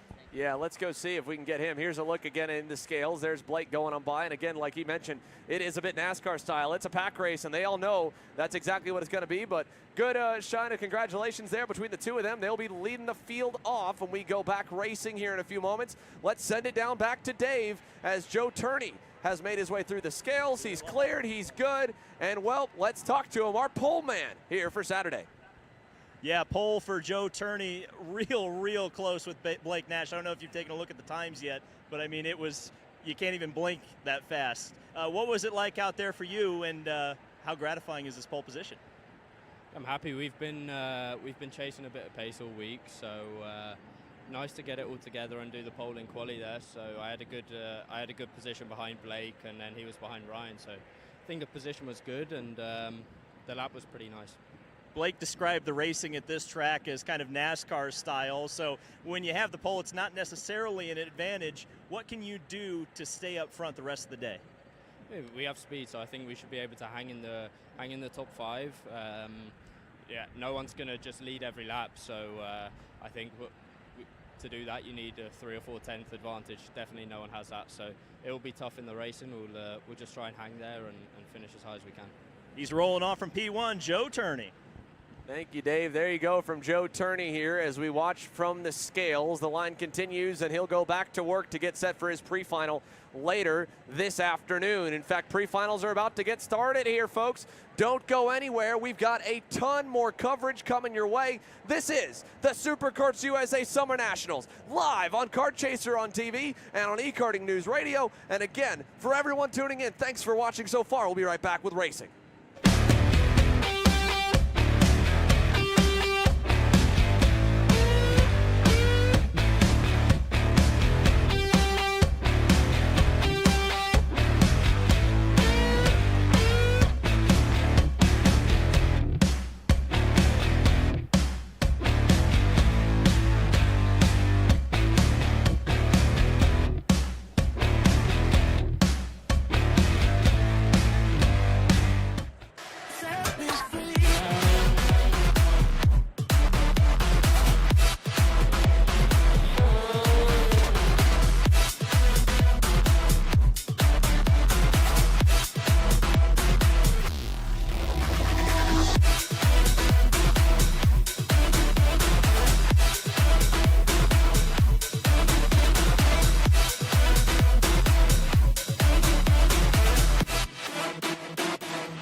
Welcome. If you're looking for your first foray into car racing, the Formula Inter F4 Series is for you. It's an arrive and drive championship costing a fraction of the price of the US F4 Series or USF Junior Championships, utilizing a spec fleet of cars that are randomized at every single round. You can start with International Motorsports Karting Team and advance through the ranks to the Formula Inter Championship. For more information, follow us online at Formula Inter on all social media. Welcome back. Here we have one more to talk to. David Land is standing by here with Dalton Haynes. Dave, let's go down to you, to the man that qualified 14th with 9/10 to find. Yeah, just real quick before we get to racing, Dalton Haynes, how did it feel out there? P14, but you can win from anywhere in this pack.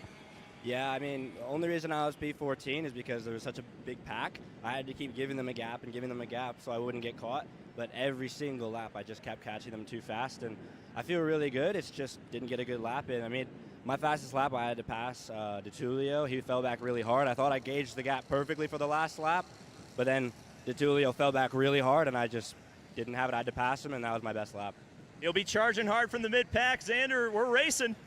Yes, we are, Dave. It's time to go green with Micro Swift. Let's take you through the quick lineup as they round the final turn. It'll give us a moment here to go through it. It's Liam Nachawati in his first career National Pole Award on the red and white Parolin on the point to his outside with his best qualifying effort to date. The PK Sport North America black and orange Sodi kart of Zane Burgess. They're on the power really early into the start box. It will get the green flag, though, and the front row. Oh, no, Burgess is around in front of the field. That could get messy. 5, 6, 7, 8. We've got half the field stacked and packed. It's a yard sale in turn number 1, Rob. Yeah, Zane Burgess, someone got to the back of him right where they're coming into the braking zone to a certain extent, coming through the kink, and around he went. And again, chain reaction, the collateral damage of so many drivers getting whipped around there. You see them all try to get themselves back onto the racetrack, but a tough way to get in to the I-70 corner, the opening corners of this racetrack after going green. It's allowed for, I think, a 5-driver breakaway right now with Liam Nachawati, the driver, out front in that Parolin. He took advantage of it, was able to roll through the corner,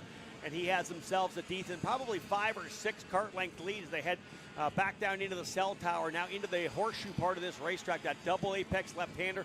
And they're getting themselves underway here. Great start for Nachawati, but again, a difficult one for Zane Burgess. We'll see all told how things shake down as they come out of turn 11 back to the 12th, 13th, 14th combination. You see a top 5 breakaway right now led by Nachawati, but the rest of the crew ready to fire back up and try to close in. We'll give you a top 10 rundown when they come back across the start-finish line. Nachawati ends up with that lead, as we talked about.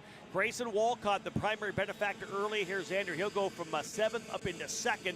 Drew Jensen up a couple of spots. He goes to 3rd. Josh Bergman holding on to P4. Macha in 5th. Bornman and Zane Burgess. A 360 to come back around in 7th position. Yeah, my goodness. What a wild start. Are you kidding me, Zane Burgess, to hang on to it? And guess what? We're going to battle enough here at the front of the field, honestly, Rob. I think that they've got a good shot at getting back to him because now, again, while Nachawati leads, there was more passing there. Drawing in is Drew Jensen there on the number 56, I believe.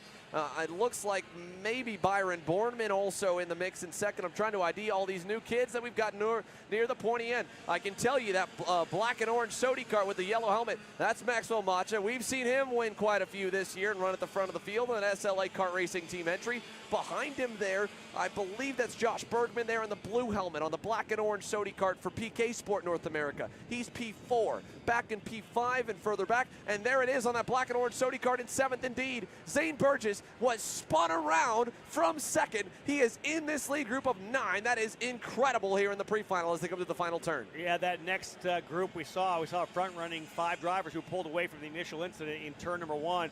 The next 4, that quartet working together. You can see them all kind of on screen here now trying to roll back in. Looks like we're going to get a pass for the lead right now. Maxwell Macha goes to the inside of Nachawati into turn number 1. So we'll move Maxwell Macha, your point leader, back out front. He's in a really good spot, Xander, to be able to win championships. I don't know if you guys have brought it up as of yet throughout the day, but the bottom line is, remember, the points are so crucial here. Not only qualifying on the pole, but the points you get in these pre-finals. As we have another incident, looks like 3 drivers off. Man, more collected there. That's the 34 machine of Nolan Carney, the 25 of Win Goldschalk, and 1 more collected as well. That might be Max Chi or Mauro Nario. So we've lost a handful already in what has been one of the most chaotic Microsoft pre-finals to date. 2 laps in here, still 6 to go. Macha leads over Nachawati. Bergman is 4th, and Zane Burgess from spun sideways in turn number 1 is back to 5th. As they come on by here, we've got the black and yellow. Oh, we are under red. There is issues. It is a red flag condition here. Black and yellow flags. The field is slowing. This one is coming to a halt, but it is not over. We did not hit halfway, Rob.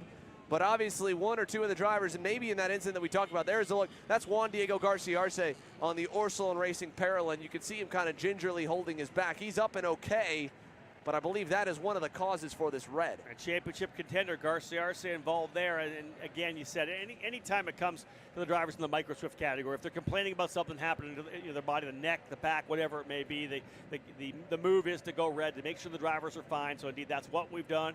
Karts have come to a stop there in that final complex of corners, the 12, 13, 14 complex, the final corners on the racetrack. So we'll take the moment here while they begin to sort the field out. This will be a few moments, folks. We'll go quiet, but we'll leave our stream on and take a look at the kids on your screen. The order from the last lap that it will revert back to, it will give Liam Nachawati back the lead. Macha will go back to 2nd. Grayson Walcott will go 3rd. Bergman 4th. Jensen 5th, as shown on screen. Byron Bornman will be 6th. Burgess had just gotten to 5th. He's going to have to go back to 7th to get back to work. Vian Bindi in 8th. Isaac Payne 9th. Avax Capitan Garduno is up 10 spots from 20th to P10. As the drivers will get some help here in a few moments. You can see them with suits and helmets on back in the go-karts, even though they got stuck in the grass. If they're good and those karts are together that can run, they will be able to join at the back of the field, so they'll get some extra help as well. But they're going to, again, take a look at all this. It'll give Rob and I a moment to catch our breath here while we get set for more. But your top 10 and the rest of the field continue to scroll on the left side of your screen. They will restart single file in that order that you're showing with a full 6-lap distance to remain.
All right, here we go. The red flag is over. We're getting ready to go back racing. Single file restart. Liam Nachawati gets the field as it reverts back to the last time across the timing loop before the crash.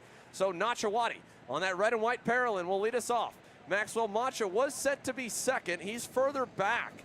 Down in the 5th spot with the way they've ordered them, so I guess maybe in the lap before, but they're all together, and if you spun in turn 1, your race is back in your hands. We're green down to turn number 1 here for single file. Look at them all fan out as they go to the hairpin here, Rob. Yeah, Nachawati will run down to the bottom of the apex of turn number 1 to get the better run out to the outside of the track. They'll stand all the way to the left side of the racetrack as they come through the kink and get themselves back down here into the scoreboard corner. You see him move a little further back there. Drew Jensen getting aggressive down the bottom. Great opportunity for Zane Burgess, as Xander had said. Had that spin, a 360 spin, and got himself back into the lead group. 7th place when they came across the line last time by, so Burgess gets a chance to fight his way back forward. But Nachawati, the driver, able to get out early here. Back up over the rise, over to the cell tower corner. Bit of a gap coming in to that right-hander. And that's the only gap, Rob. Look at that single file train of the entire field through the cell tower hairpin. They go through the horseshoe now. That double left that leads into one more right that comes right back to us here by the scale tower we're located this weekend. And the roar will follow on through. It's Nachawati the leader. I believe Grayson Walcott did get into second. You can see Mach on that black and orange Sodi cart's gone to third. And right behind him in the 4th spot, I think, is Drew Jensen, but I'll be updated as they cross this loop right here. And they'll cycle through. It's a little bit off, but it will cycle all the way. And there it goes. Max Chi, the last one that just needs to get cycled around in the number 11. There it goes. Nachawati, Drew Jensen, second. Now it changes. How about Maxwell Macha? He's going to get 2 guys and 1 straightaway to the lead for the SLA Kart Racing Sodi kart. Yeah, Macha, your point leader, very aggressive and trying to get himself to the front. Wants to lead this group. Top 8 drivers, and it was about a second back to Dutch Westbrook and VN Bindi there running back in the, I believe, 9th and 10th position. So that front running 8 had a bit of a gap. We'll see whether or not this racing that we've seen out of them right now, even more driving side by side further back as well, coming through turn number 4 and 5. The leader stretching away a bit. Macha gets a bit of a gap. And then, of course, so we've got Nachawati and Jensen right there as they are top 3 drivers trying to stretch away. But anytime they start the battle, they come right back in. 2 wide coming into the horseshoe.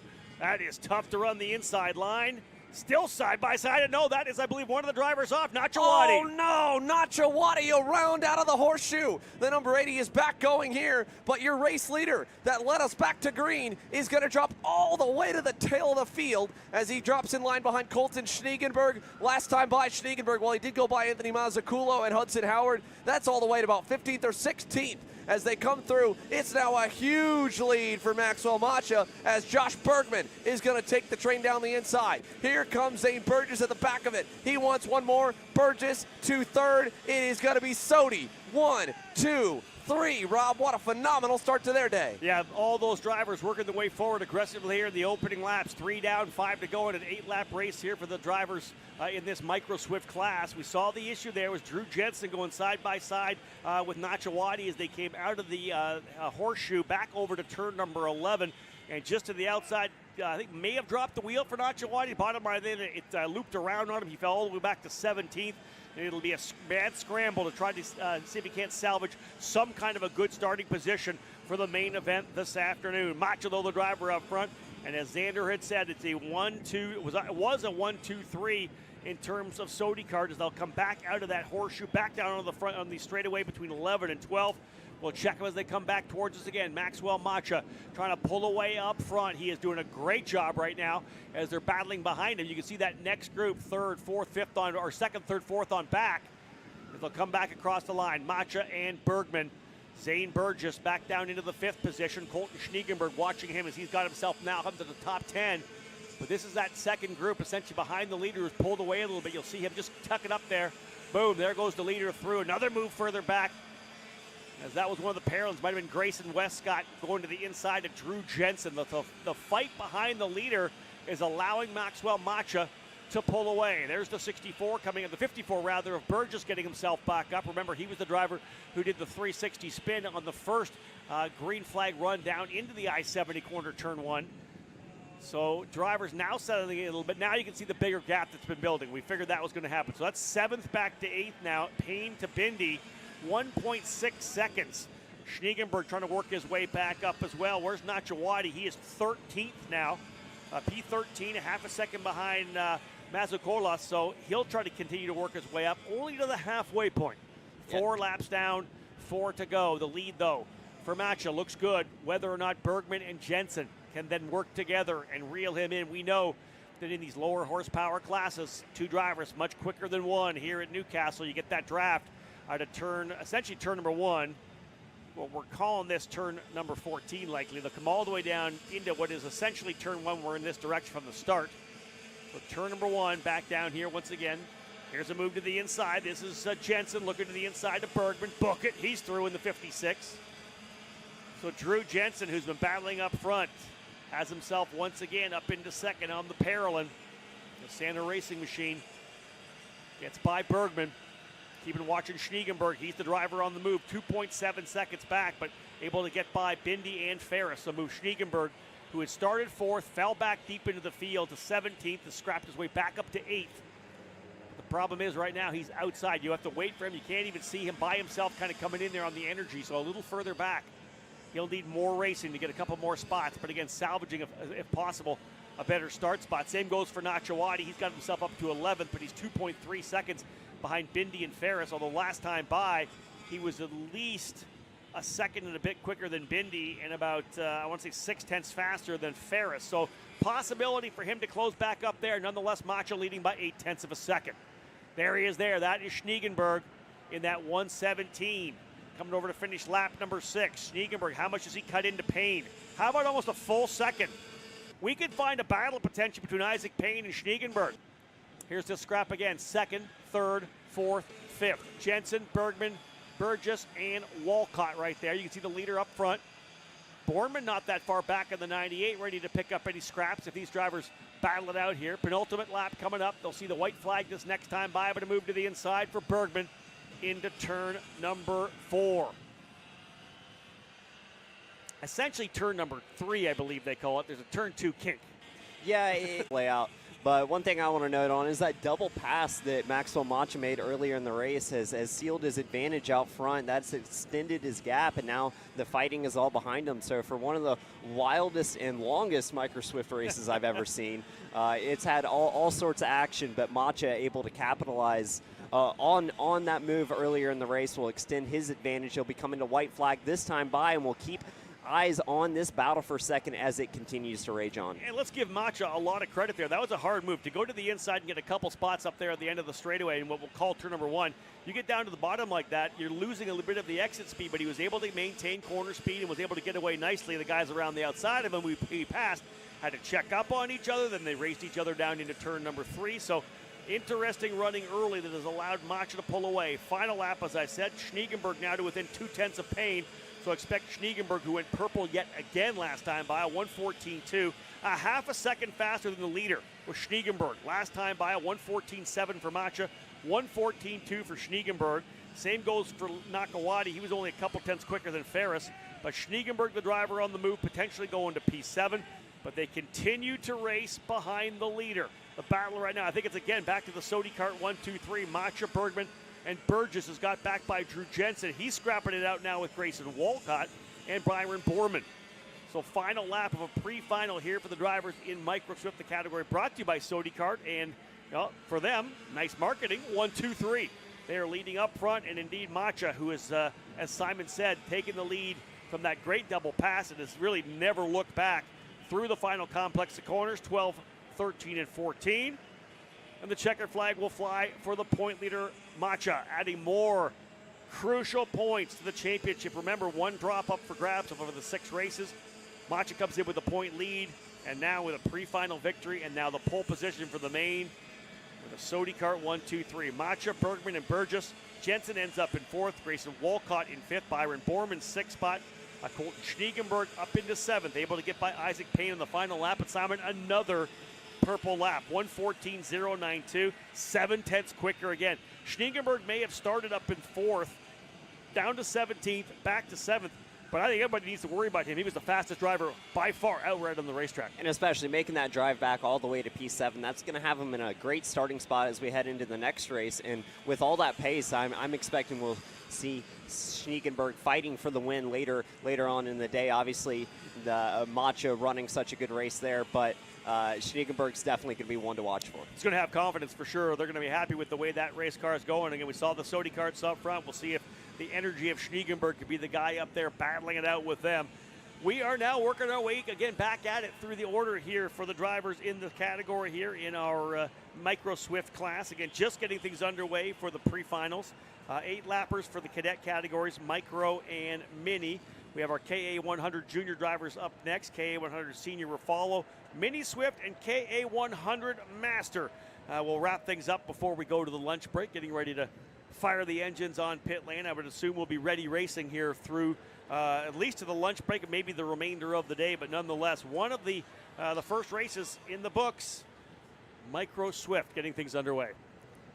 A fantastic race, wild, full of excitement, and even a red flag there in the middle, but glad to see everyone walked away okay, no injuries, just a lot of hard-fought racing in the youngest category we have here on the track this weekend. But as we tab back out onto the track, joining us now, the KA100 junior category, taking the track for their first pre-final of the weekend, getting set here, a large class entering the weekend, prize money up for grabs, a lot available this weekend for this class on track. We see him work through turn number 1. The end of the field still just barely getting onto the track. This field is huge here, Rob. They just keep coming right now. 47 in total in our KA100 junior class. Great field of the young drivers here in this KA program. Ernesto Rivera will start on the pole position alongside Isaac Malkin. I mentioned during qualifying, Isaac, a driver to watch for sure here at Newcastle. Many tracks as well, but he's always been very good here at Newcastle. Alexander Gonzalez will start on the inside of row number 2 alongside Turner Brown, while Charlie Smith and Mason Walters will be on row 3. Row 4, Max Wowin and Oliver Weldon. Row 5, Max Taylor and Diego Ardiles. Remember, one of the names we're looking for to get to the point leader right now. You got to go outside the top 10. Jackson Wolney and Chase Basaglia on row number 6. Victor de Alencar and Alex Mercado, row 7. All the way back to row 8 for Enzo Vidmontien and Stephen Miller, their point leader, starting in the 16th position. Watch for Miller to attack quickly to try to work his way forward. But that DAP number 873, you pick him up right there. Stephen Miller all the way back. Got the 895 Enzo Vidmontien of the Kart Republic with him as well. Two very quick drivers, almost midway through this pack, near the fronter part of the front half. But the bottom line is they've got work to do, and you got a guy like Ernesto Rivera up front, Simon. That's a guy that could potentially get away. He's been strong all season. We've seen a lot of Ernesto and Stephen Miller battles throughout, but Stephen Miller's got his work cut out if he wants to catch the 804 RPG machine. Starting off on pole as they work through the tram lines, will be getting set to take the green flag for KA100 Junior. And as they pick up the speed, green flag in the air, they are racing down to turn number 1. Opening lap, and again, look at the outside. Malkit trying to hold on to the outside line. Where is he going to slot in? Potentially P3 as the drivers hopefully staying on the racetrack. One dropping a wheel a bit further back, but nonetheless a good start for Gonzalez as he puts that the Nash Motorsports machine down to the inside as well. So P3 ends up P2 coming out of the corner. They're going to go side by side as well, as we've got a couple of drivers stacking and packing each other coming through the scoreboard, and a number of drivers involved there as well. Max Taylor, I think maybe one of the karts there in the 896, or is that Jackson Wolney? Is that Wolney? That's Wolney in the 896 who got involved. The 885 as well involved in that incident, trying to pick up the number on the 885. So a number of drivers collected. That was that run down into turn number 3 for the first time. Bernardo Bernoldi, the driver of the 885. So tough one there for Jackson Wolney, who had started, as I said, just outside the top 10 in 11th. Going to go to the tail of the field. Yeah, and you saw Jackson Wolney pick his kart up, tried to refire that thing and salvage the end of this pre-final, but not able to go any farther. He will stop where he ended there in the hairpin. So his pre-final is over on lap number 1 as we work into turn number 1 on lap number 2. Still Ernesto Rivera over Isaac Malquit, and they are starting to extend their advantage on this field. I'll tell you this, Simon, the action didn't happen just in the hairpin. There was a lot more chaos because we saw Alexander Gonzalez go up to 2nd behind Rivera. He ends up slotting back to 6th. You have to believe some kind of contact between those drivers who are side by side coming out of the hairpin. This has allowed Isaac Malquit to work his way back up on that Gallard into the 2nd position. Charlie Smith slotting into 3rd. 4th and 5th, Oliver Weldon and Turner Brown. A 4-position improvement for Weldon on the LN kart for JC Karting. He goes from 8th up into 4th, but maybe more importantly, Stephen Miller, who started all the way back, as we said, in 16th. He goes to 9th. And how about an 8-position improvement? Nick Eggleston from 18th into the top 10. Great opening lap for the West Coast driver. What a start. With 47 karts out here on track, it's inevitable there will be some contact, some mayhem on the opening lap. So keeping your nose clean in and pushing forward, you can make up a few easy spots there just by not crashing, as we see Stephen Miller already with 7 spots improved. He will continue to work forward. He is not that far behind our lead group as it sits. There's the driver there. I incorrectly tabbed as being part of the incident. Max Taylor actually went purple last time by for a time. You got to go deeper into the field now to find the purple lap, and that's Mason Walters, who started 6th but fell all the way back to 30th in that incident. So Walters trying to come back forward but showing great pace. So that qualifying pace for Walters was not a fluke at all. He's the fastest driver on the racetrack right now. Rivera, though, here goes Malkett to the inside of green corner. Book it. Isaac Malkett through to take the lead. Great move down to the bottom, and a wise move by the veteran driver as well, Rivera. Stephen Miller up to P5, making his way through that group efficiently. He has passed just about 4 or 5 karts on this lap alone, now working his way up into the 5th spot, looking for more. It's still Malkowit and Ernesto out front. Malkowit currently leads, or actually Ernesto got dropped back a bit there. Not sure what happened to Ernesto, but it's Isaac Malkowit out front and in control of this one as it sits. They're working their way through indeed. There's Rivera there. So Rivera got shuffled back. That might, I believe, be Charlie Smith now up into second. Those karts with kind of the similar livery with the same contrasting, but no, it's the Nash Motorsports driver. Here comes Rivera. He's going to go to the inside of Miller as they come through the kink down into turn number 1. Bisaglia trying to come with him to the bottom of the racetrack as well. A lot of action.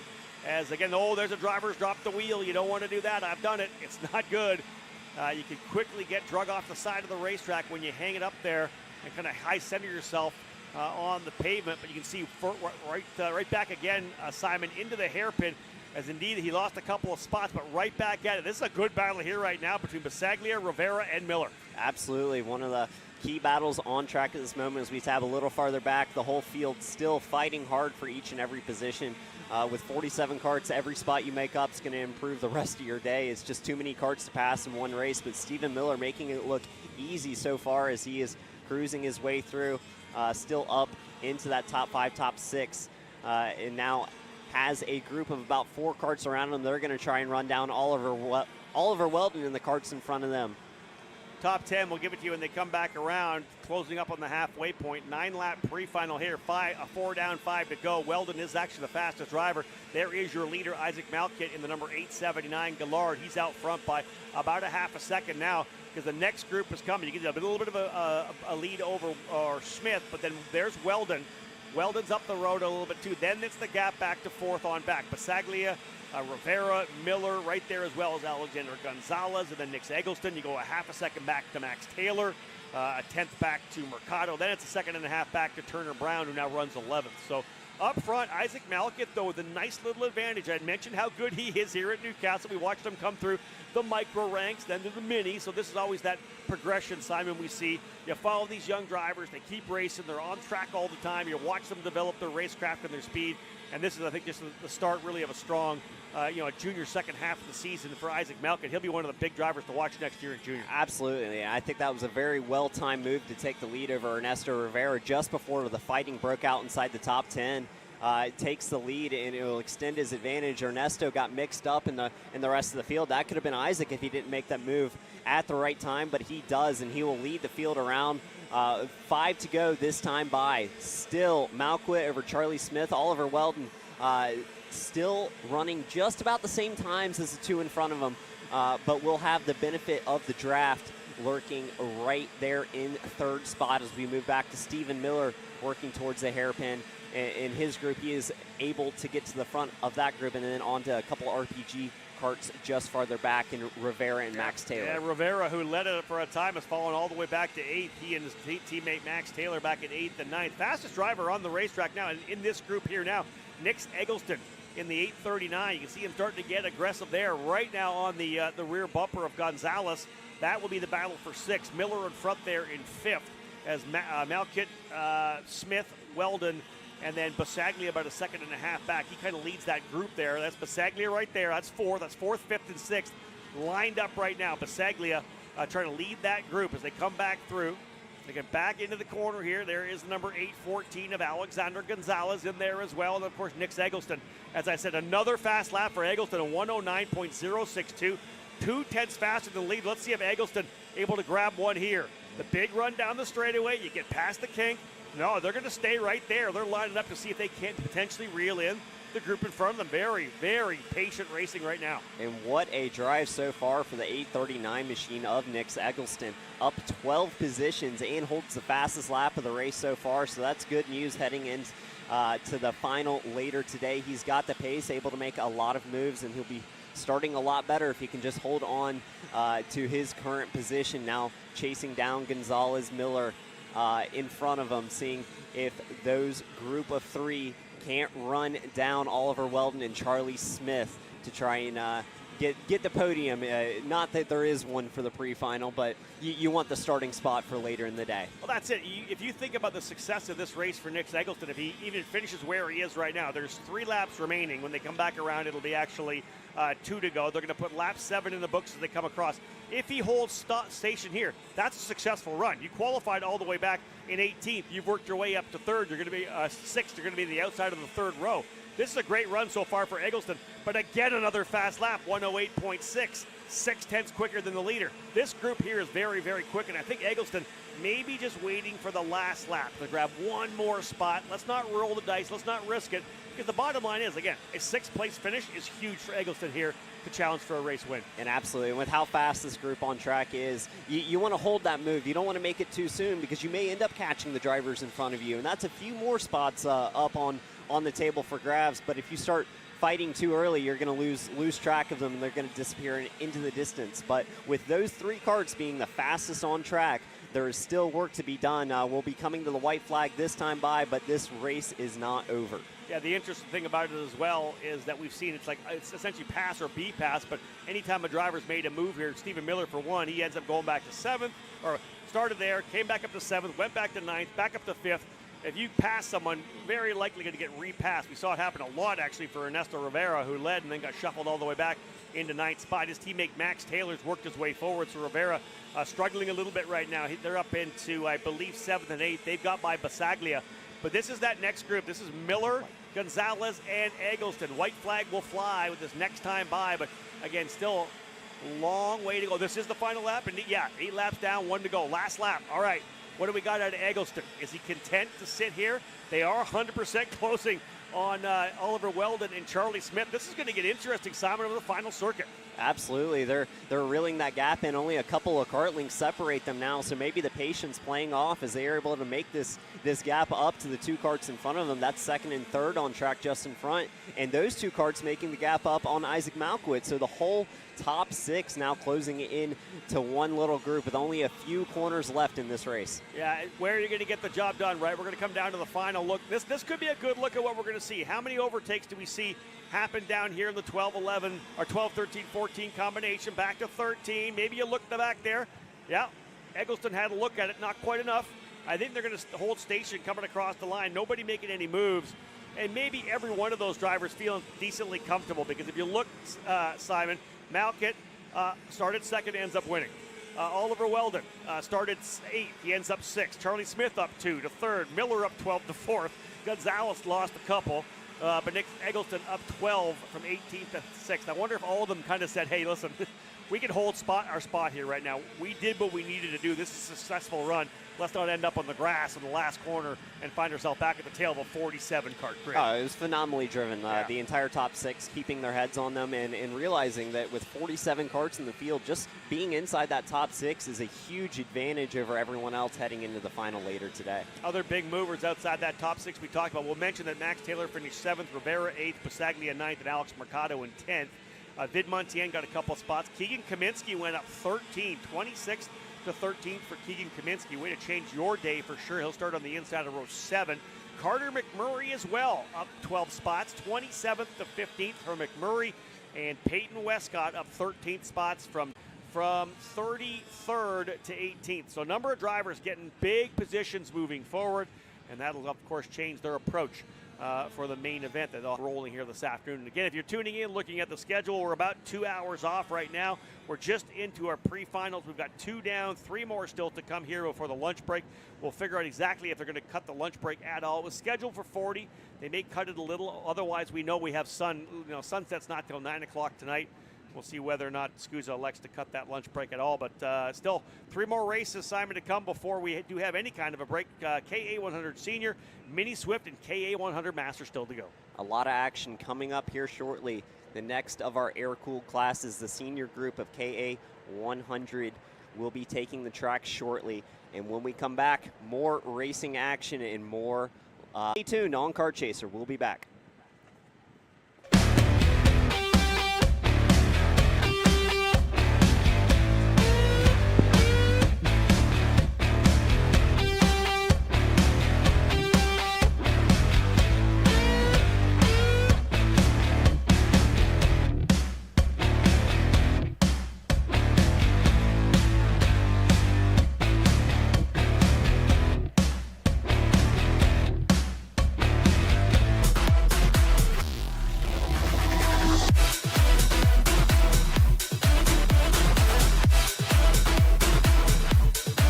Car racing, the Formula Inter F4 Series is for you. It's an arrive and drive championship costing a fraction of the price of the US F4 Series or USF Junior Championships, utilizing a spec fleet of cars that are randomized at every single round. You can start with International Motorsports Karting Team and advance through the ranks to the Formula Inter Championship. For more information, follow us online at Formula Inter on all social media. Welcome back, folks, to Castle Motorsports Park in round 5 of the SuperKarts USA Pro Tour. It's the Summer Nationals, the 14th edition of this series, 14th edition of this race. It's been part of this national series for SuperKarts USA from the origin in 2010. KA 100 senior drivers getting ready to roll out for their pre-finals. We work our way through. Again, those of you tuning in, as you may have known or have not heard yet, we had about a 2-hour break this morning for cleanup of the paddock, to be honest. Some severe weather came through about 4 or 5 o'clock in the morning, and a number of our tents were damaged pretty aggressively. Teams chipping in to help each other out to get a new tent set up and get things back underway. So about 2 hours off the schedule now, but again, with sunset not coming until this evening at about 9 o'clock. Lots of time to get things underway. We'll just kind of move the schedule, shift it over a couple of hours, and again, working our way now through pre-finals as the drivers getting ready to roll out here in KA 100 Senior, brought to you by Nash Motorsports. My name's Rob Howden, joined in the booth there for this session here by Simon Sykes. And of course, Xander Clemens. We'll see him throughout the weekend as well. David Land help us on pit lane. Kendall Hedge. Number of voices on the program here throughout the weekend. Drivers getting set to go for KA 100 Senior, again brought to you by Nash Motorsports. Mick Gabriel starting on the pole position alongside Henry Wheeler. Both those drivers very solid in qualifying. Vinny Miskellis and Harley Keeble will occupy row number 2. Eli Warren will be alongside of Anna Richards on row 3, while John Burke and Aiden Levy, your point leader, on row number 4. Burke on the inside, Levy on the outside. Kane Martin and Gavin Bailiff will be on row number 5, and Gavin's brother Finnegan on the inside of row 6 in the 949 alongside Luke Powers. Colin Lloyd and Noah Rosser will be on row number 7. Both those drivers, of course, Lloyd, multi-time winner on the season so far. Rosser's been very impressive from the get-go at the SuperKarts USA Winter Series. Good to see Oliver Calvo back, a former series champion in the number 954. He'll start alongside Josh Campbell, another driver we've seen have really good pace. He's in the top 3 in points as well. Absolutely. As the field starts to get set, you see the last bit of tire warming as they round the final couple of corners to take the green flag here. Everyone getting set in their positions. Whole field 2 by 2, and Mick Gabriel and Henry Wheeler are going to lead this field around to take the green flag for our pre-final. 8 laps coming up. Have a look at what it's going to be like in turn number 1. We've seen the Polster have obviously come out of 1 with the spot, but we've also seen P2 hold the position from the outside. Normally P3's been able to come through. Tough from the outside line here for sure for the drivers in this program. So indeed, they'll work their way out here now, coming on to the Long Pond straightaway. Nice slow crawl here for Gabriel on the inside, Wheeler on the outside, Miskellis and Keeble on row number 2. Gabriel keeping him nice and slow. He wants to get that first punch, be the first driver through the kink and down into turn number 1. Indeed, green, green, green. Underway with the pre-final here Gabriel, a little twitch on it, coming down into the braking zone. Drivers coming through cleanly thus far. One dropping a wheel further back. Yeah, he's going to lose 5, 6, 7 spots. One of the drivers out of the top 10 most definitely having an issue. And already aggression to the inside. We'll see him move for the lead there. Mick Gabriel dropping back. And is that Harley Keeble going through possibly, as we see outside the top 3? Top 4 now have a breakaway, but behind that it is a whole line of karts for the entire rest of the field. Everyone's still stacked up, trying to sort themselves out and get in a line and start to get into a rhythm of the race. I think mine's over here.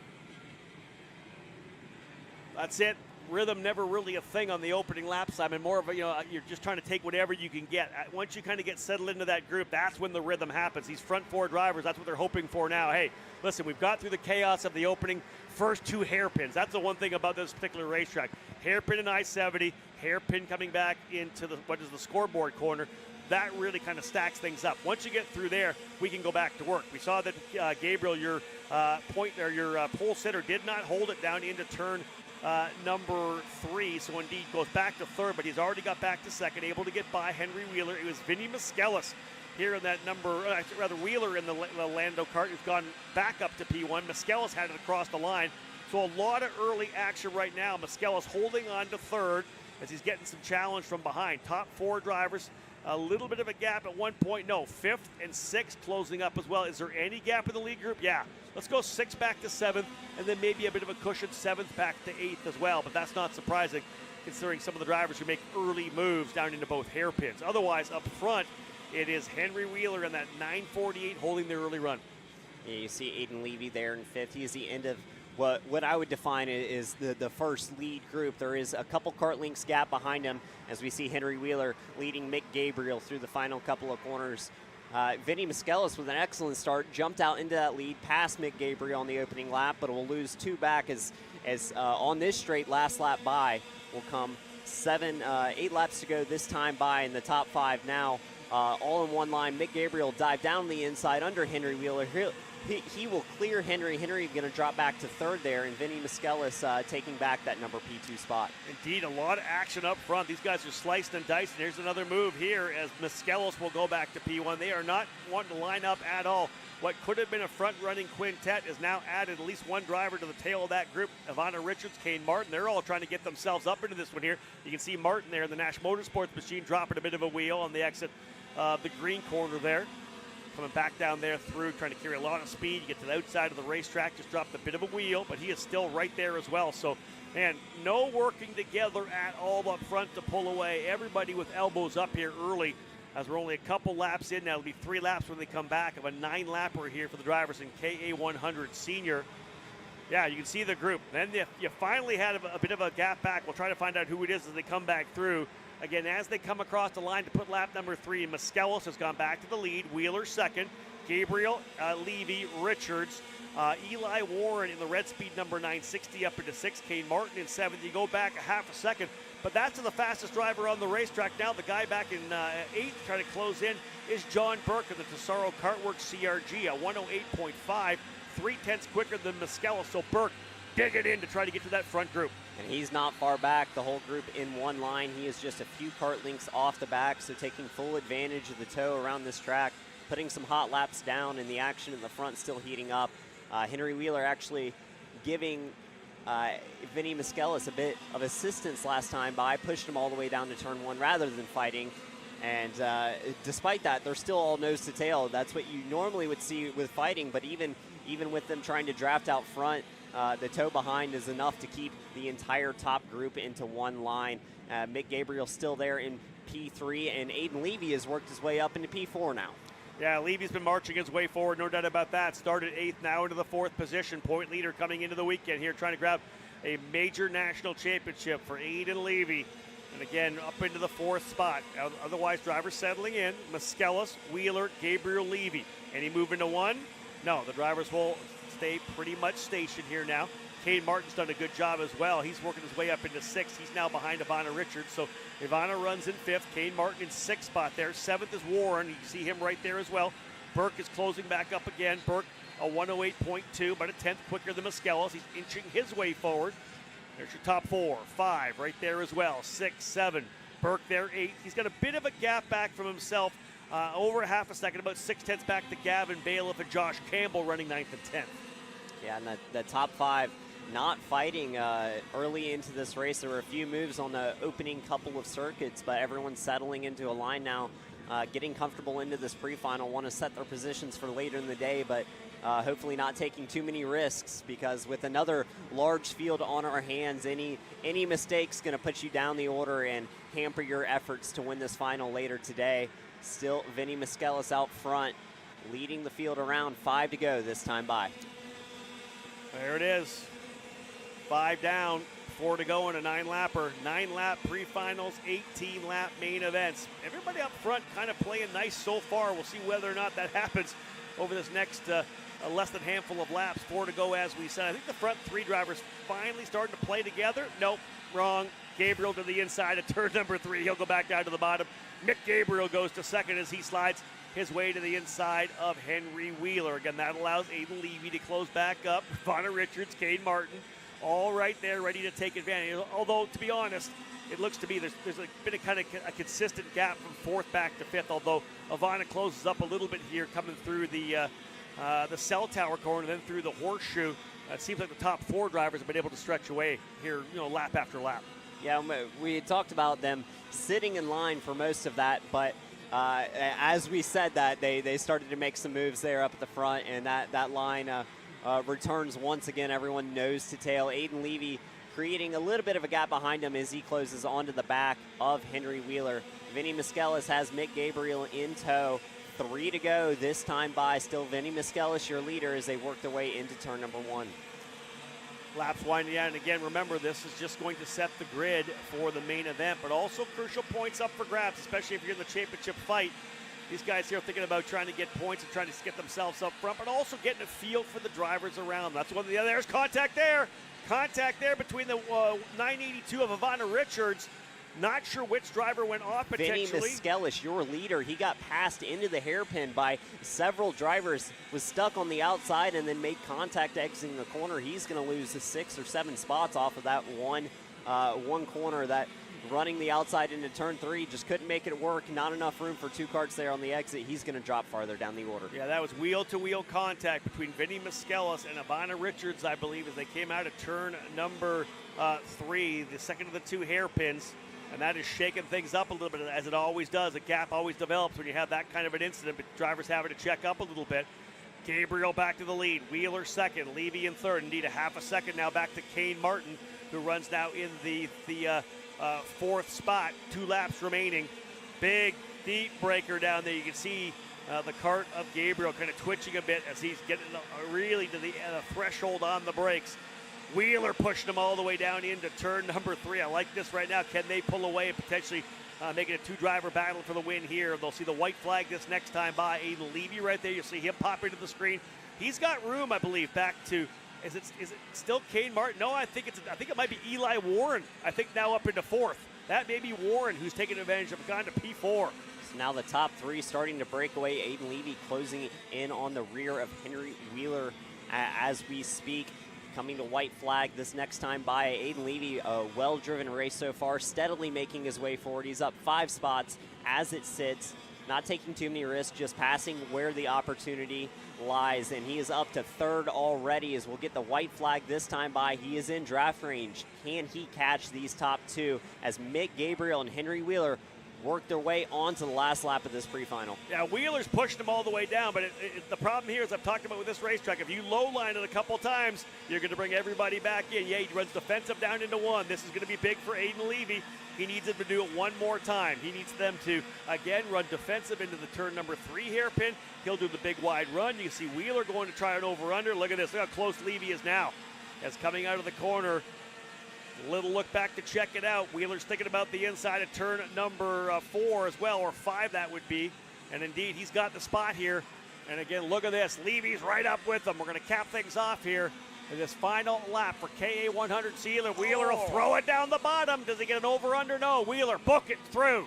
He'll take it back over to the horseshoe on the inside of the racetrack. Xander coming out through turn number 11. The battle here, 4 drivers for the win in KA 100 Senior. 2 major passing zones left, and Wheeler knows that he was blocking low. In fact, they all block low to the right. Last one's right here in the left. They stay low as well as Eli Warren opens up. Nothing gonna happen. He tries again, nothing there. Henry Wheeler wins the pre-final in KA 100 Senior over Gabriel, Levy, Warren, and then Ivana Richards, their P5. Very impressive run for the girl from Mexico in her first full senior season, the rookie, into the top 5. Yeah, all told, I think, Wheeler obviously played it right there, as did Gabriel. They ran really good strong up front. We know we had an issue with Mascalis getting together with Richards a little bit there. I think one of the drivers who showed great patience was Eli Warren as well, able to fight his way back up. Fell back a little bit, scrapped his way back forward. Great job there for Eli Warren. He works us up to 4th. He'll start on the outside of row number 2, but it'll be Wheeler alongside Gabriel for the main event this afternoon. Levy in 3rd, Warren 4th, Richards, Bailiff, Burke, Mascalis, Lloyd, and Calvo up 5 spots into the top 10. That caps off the pre-final. Will set the grid for the main event this afternoon. We're into 2 more races, I believe, left to go here, Xander, to cap things off. I think it's just the minis and then the KA 100 Masters drivers still to go. No, we got pro shifters coming up after lunch. So yeah, seniors, we just had them. Mini and KA Masters still to come. I'm gonna head back to the paddock. That's about it. Rob Howden's got to get himself ready to go as he gets set to race in that KA 100 Master pre-final. 2 more races coming your way, kicking it off with the Vinco Tires Mini Swift. When we come back from this, folks, again, Henry Wheeler, our pre-final winner in KA 100 Senior. We'll see if we can send David Land and company down to maybe have a word with some of our top finishers, and a good recovery for Vinny Mascalis after getting knocked off the racetrack out of the lead, getting past for it in that infield hairpin. He rebounded to P8, but not where he would have liked to finish on that Christian Baudon Privateer Tony Kart entry. There's the recovery vehicle, more to be picked on up. And again here, ladies and gentlemen, thank you as always for tuning in. Stick with us. 2 more heats to go before the break.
If you're looking for your first foray into car racing, the Formula Inter F4 Series is for you. It's an arrive and drive championship costing a fraction of the price of the US F4 Series or USF Junior Championships, utilizing a spec fleet of cars that are randomized at every single round. You can start with International Motorsports Karting Team and advance through the ranks to the Formula Inter Championship. For more information, follow us online at Formula Inter on all social media.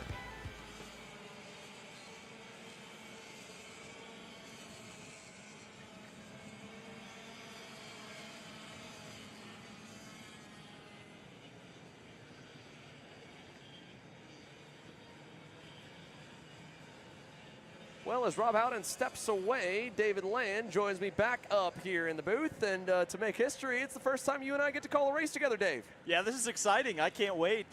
This is the great unknown for me. This is go-kart racing, boys. Yes, sir. It's a little far from IndyCar, but that's, of course, where all of them would love to be, especially in this division. The superstars of tomorrow in the Vinco Tires Mini Swift get set to go green. Rocco Simone and Alessandro Truscio completed a red and white Parolin lockout of the front row. Simone aboard the Motaz Sport team entry. Truchot aboard the pole position Motorsports Paralyn USA factory race team. Back to row number 2. It was a great couple of laps for that red and white Ryan Perry Motorsport Nitro kart of Michael McGoy. He's in that 161 starting on the inside lane in third. To his outside is Jackson Gibson on the green and white Trinity Karting Group Kart Republic. P5 is Ashton Woon on the Super Tune USA blue and white Paralyn. And on back, the rest of the field's ready. We hit those blue cones. That's our start box. We're on the power, and we are green as they crest the hill and head down to turn number 1. Simone and everybody fans out low to try and get to the inside, because on the exit of the corner, we know it narrows up. Does anyone go off? There's 1, 2, 3 off the grass there, but the leaders are clean and green. Up at the front of the field, it's Simone who leads. A good start for him. Great start for another one of the Kart Republics that's moved his way up. That is Jackson Porter on the high V GKG KR. He was second, back to fourth now. It's McGoy into second. There is on the blue and white Super Tune, that 195, that's Ashton Woon. He'll force Porter wide to get to third. And Lucas Palacio, well, it was a bad qualifying for Lucas, the kid that's won about everything there is to win in Mini this year. He ends up 9th in qualifying. He's already into the top 5. He's going to pick up another one there on the inside on that gold helmet on the green and white TKG KR. But your leader coming through the horseshoe right there was, of course, Rocco Simone. As the field will exit the horseshoe, head down the short chute now to the final 3 corners of the racetrack. It's Rocco Simone. Michael McGoy on the red and white Ryan Perry Motorsport Nitro kart in second. Little gap back to Ashton Woon in third as the field heads to the left-hander, and they're side by side again. Look at this, Palacio on the gold helmet on the outside, Porter on the inside. That's teammates there, Dave, going wheel to wheel at the end of lap number 1. Yeah, lap 1 has been just elbows out. We got a lot of really wide mini Swifts on lap 1 as they go side by side down here into I-70. A couple of guys, I thought about it, didn't quite get the move done. But yeah, looking back exciting there, first lap. A very exciting first lap. That's that blue and yellow Lando Norris kart for BJR MDR of Marco Salmon at the end of that frame. But here, the leaders have already tightened up. We saw a moment ago that Simone got about a 5-car length gap, but this racetrack, it's a super speedway for these kids here in Mini Swift. They are not going to get away, and they know it, and they've already gotten back stacked and packed. 1, 2, 3 here as they head towards the back sector of the racetrack. Yeah, this is when you settle in, or at least you'd think so. You want to kind of try to pull away as much as you can. As many karts that can get together and pull away from that big pack, you want the smallest group possible to fight it out for the finish. So you don't want to see as much elbows out as we saw in lap 1, because all that's going to do is bring more guys into this pack and really make it wild for us. But I don't think the guys out on the racetrack right now really want that. Not at all, but that's what it's going to be here. The field is lining up behind the yellow helmet and white suit of Rocco Simone, who leads us at the end of lap number 2, 6 to go. Here we come out of the final turn and down that long front straightaway. Simone's got McGoy on his tail. That blue and white Super Tune Paralyn of Ashton Woon's looking. Here comes Michael McGoy on the red and white Ryan Perry Motorsport machine to the lead. He'll bring Woon with him, and Simone's got more. Here comes Lucas Palacio. He's on the outside, going down that straightaway to the infield hairpin. The gold helmet on that green and white TKG machine, and Woon as well. Use McGoy to go to second. He goes to the lead, and Palacio sent it there, Dave, to go to third. Wow, this is, they're going against what I said. They're going against my advice. They're really racing hard, but I'll tell you what, it's extremely entertaining to watch these guys go back and forth on this racetrack. My goodness, that line is about 9 cars deep. What does Palacio do? He wants to go to second. Travis Pettit is 3-1 on the bottom side there in the cell tower. Nearly collected a couple. He backed out. He'll give a spot up to Simone and net. But my goodness, Travis Pettit was ready to send one down the inside of the high V TKG KR of Jackson Porter in fourth, and Michael McGoy, who was getting passed by Porter. Now Pettit again there. He's in that blue helmet back in 6th going for it. Lucas Palacio to the lead in the left-hander. He gets the spot away from Ashton Woon in that blue and white Super Tune Paralyn. And as they come out of the final turn, it's Palacio leading at the end of lap number 3 with a 4-car break back to Simone. Little gap. That won't stay long, though. We're going to pack them up again. I don't know what these kids had for breakfast, but I want to know, because look at how energetic this racing is. We got hand gestures. We're trying to go to the front. Everybody wants them to push each other, right? Oh, yeah, let me just dive bomb you the corner before, Dave, and tell you to follow me, and then you do the same to me, and here we are battling, right? It's always push me. No, I'm going to push you. So, yeah, that argument, it doesn't work when everyone has the same viewpoint. Yeah, we're still learning the politics of racing at this level, and yeah, you're right. You send it in on somebody, they're probably not liable to push you. They'd rather get pushed by the guy behind them. Here goes McGoy to the lead. He'll take a push back around Palacio, who, of course, was one of the many drivers trying to give some hand signals, saying, let's work together and go forward now that I've dive bombed my way to the lead. And I don't want to say dive bomb in a bad way. It was a clean pass on both ends. His move up in this couple corners a lap ago, and McGoy's clean move there. But that's just a little bit of it. It's the shuffle of the cards, shuffle the deck in your top 10 as they shuffle again here through the final few turns of where the leaderboard stacks up. It's Michael McGoy on that red and white Ryan Perry Motorsport machine leading. Palacio, Woon, Simone, Porter, the top 5. Travis Pettit, by the way, in that blue helmet there at the end of the frame. He's up 8 spots here, Dave, into 6th from 12th on the grid, or 14th. Great improvement for Travis Pettit, and now as they've split a little bit away, the top 6 with a little gap back to that second group, he's in a fantastic spot here as we get to the second half of this pre-final. Well, I want to emphasize a point you just made. I mean, these guys, while it's been intense, it's been clean. This has been a really solid race for all these Mini Swift competitors. Hopefully, it'll be this exciting and this clean towards the end of it, but, you know, desperate times, as you know, Xander. Yeah, desperate times for sure, because they know this is where they line for the main event. It's important to go forward. It's also important because every session from qualifying on pays points in the ever-enticing championship to try and become a national champ here by the end of this weekend. We're going to crown one out of this class. Palacio is doing good to be the favorite to do it, but he's got to, again, fend them all off. He's back in second right now following Michael McGoy, and since they have calmed for the moment, we have leaned and weaned this group down to about 6. In 7th by his lonesome is Alessandro Truccio, unfortunately. He's got nowhere to go on that white helmet in that red and white Parolin. He's in no man's land here, Dave. It's the worst place to be. He's got to continue to push, even though he's making no ground up on the leaders, because that pack behind him, if they do line up, which they aren't because they pass behind further, we'll track him back down, and they're already starting to do that. The next 2 cars behind Truccio is Romero made that move on Marco Samet. That's where, remember, Samet, we just talked about he was in the lead group. He's all the way back down to about 9th or 10th in that infield hairpin. And up front here for the group of 6, still single file the same, but Truccio, he needs these guys to battle to join the party. Otherwise, it's going to be only these 6 we talk about to the checkered flag. Yeah, it's curious. It seems like they finally decided to behave. Now, I say that now. They're going to start passing the very next corner, I'm sure. But this is the right strategy to try to win this race. You line up, you run together, and you make sure that you're in position, if you're in that lead group, to make a move on that last lap or the last couple of laps. And you don't want those guys in that second group or the guys that are off on Gilligan's Island, so to speak, to catch up and battle with you because it lessens your chance of victory.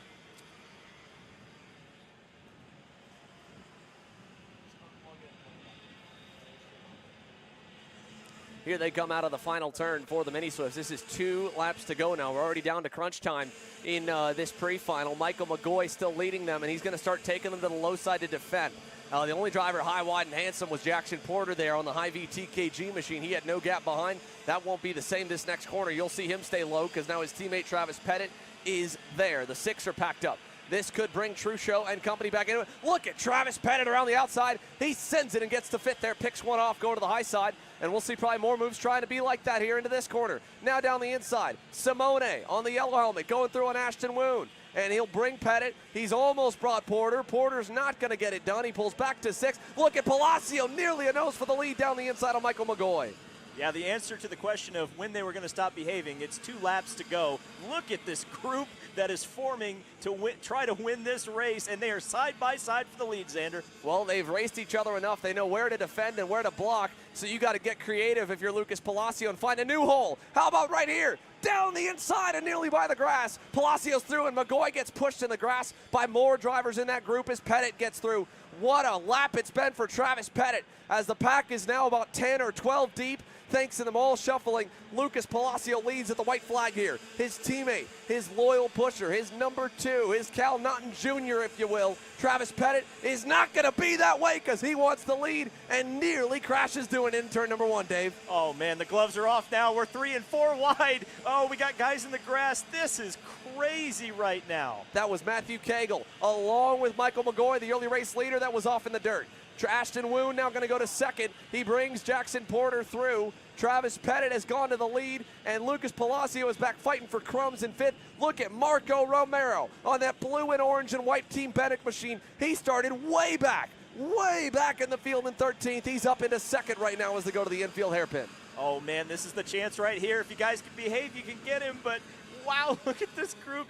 They got to line up here. If they got any chance of winning this thing, they're not going to line up there side by side for second. Yeah, Palacio still trying to find a way around Romero. Travis Pettit's long gone. He's going to get this pre-final. The battle is on for second. Pettit's going to go through. He'll bring Ashton Woon with him, trying to run Romero into the dirt there. Does through. And meanwhile, for the lead, Lucas Palacio second, but Travis Pettit wins the pre-final here in Mini Swift with a smooth run. He was 6th with 2 laps to go. He got himself to second coming to the white, and he puts one over on his teammate to get the pre-final win. What a run, Travis Pettit, my goodness. Palacio, Woon, Romero, Bronson, Custas. Where did he come from on that National Motorsports Energy? Didn't talk about him all race long. He ended 5th.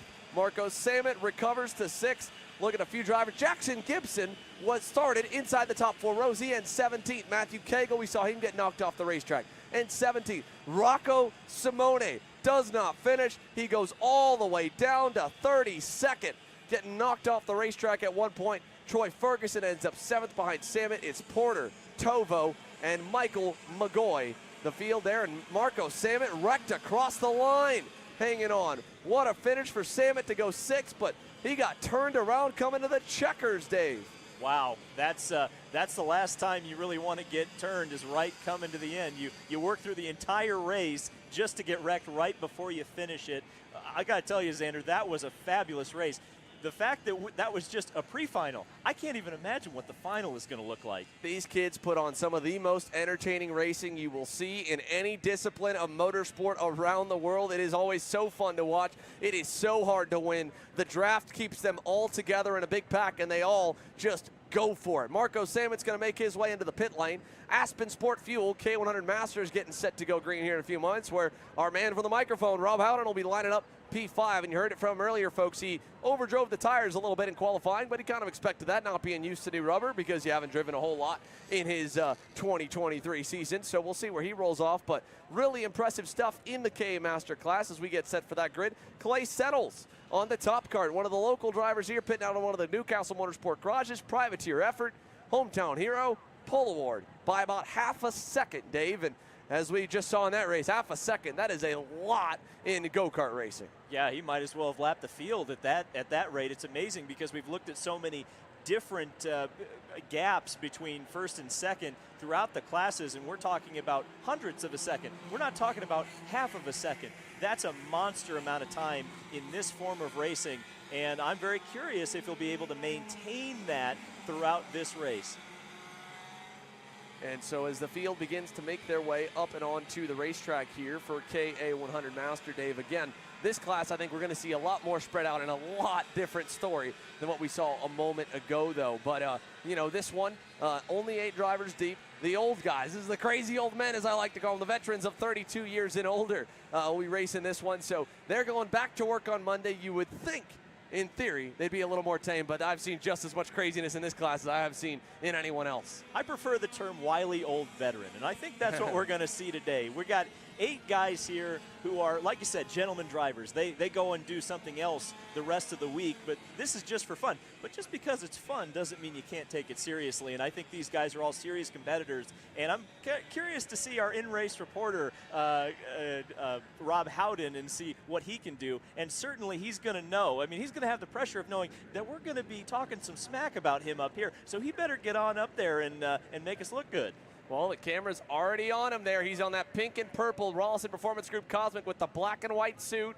That is your man starting P5. That'll be on the microphone when he gets back after this lunch break. It is the last class before this break in the action, about 30 to 40 minutes, and then we go back green with pre-finals later on in the afternoon, kicking off with Pro and Master Shifters combined session. But for Clay Settles, he's joined alongside Pete Vetter in the 425 RPG Cosmic on the outside of row 1. Row 2's got Adam Pettit, Travis's dad. Travis just went out and won the heat race in Mini. Now Dad's got to go out and do the same in KA Master, because we're underway, boys and girls. Racing down to turn number 1, and he's going to get into second as Vetter on the outside falls back. And how about it from Rob? Old guy's got himself up into third.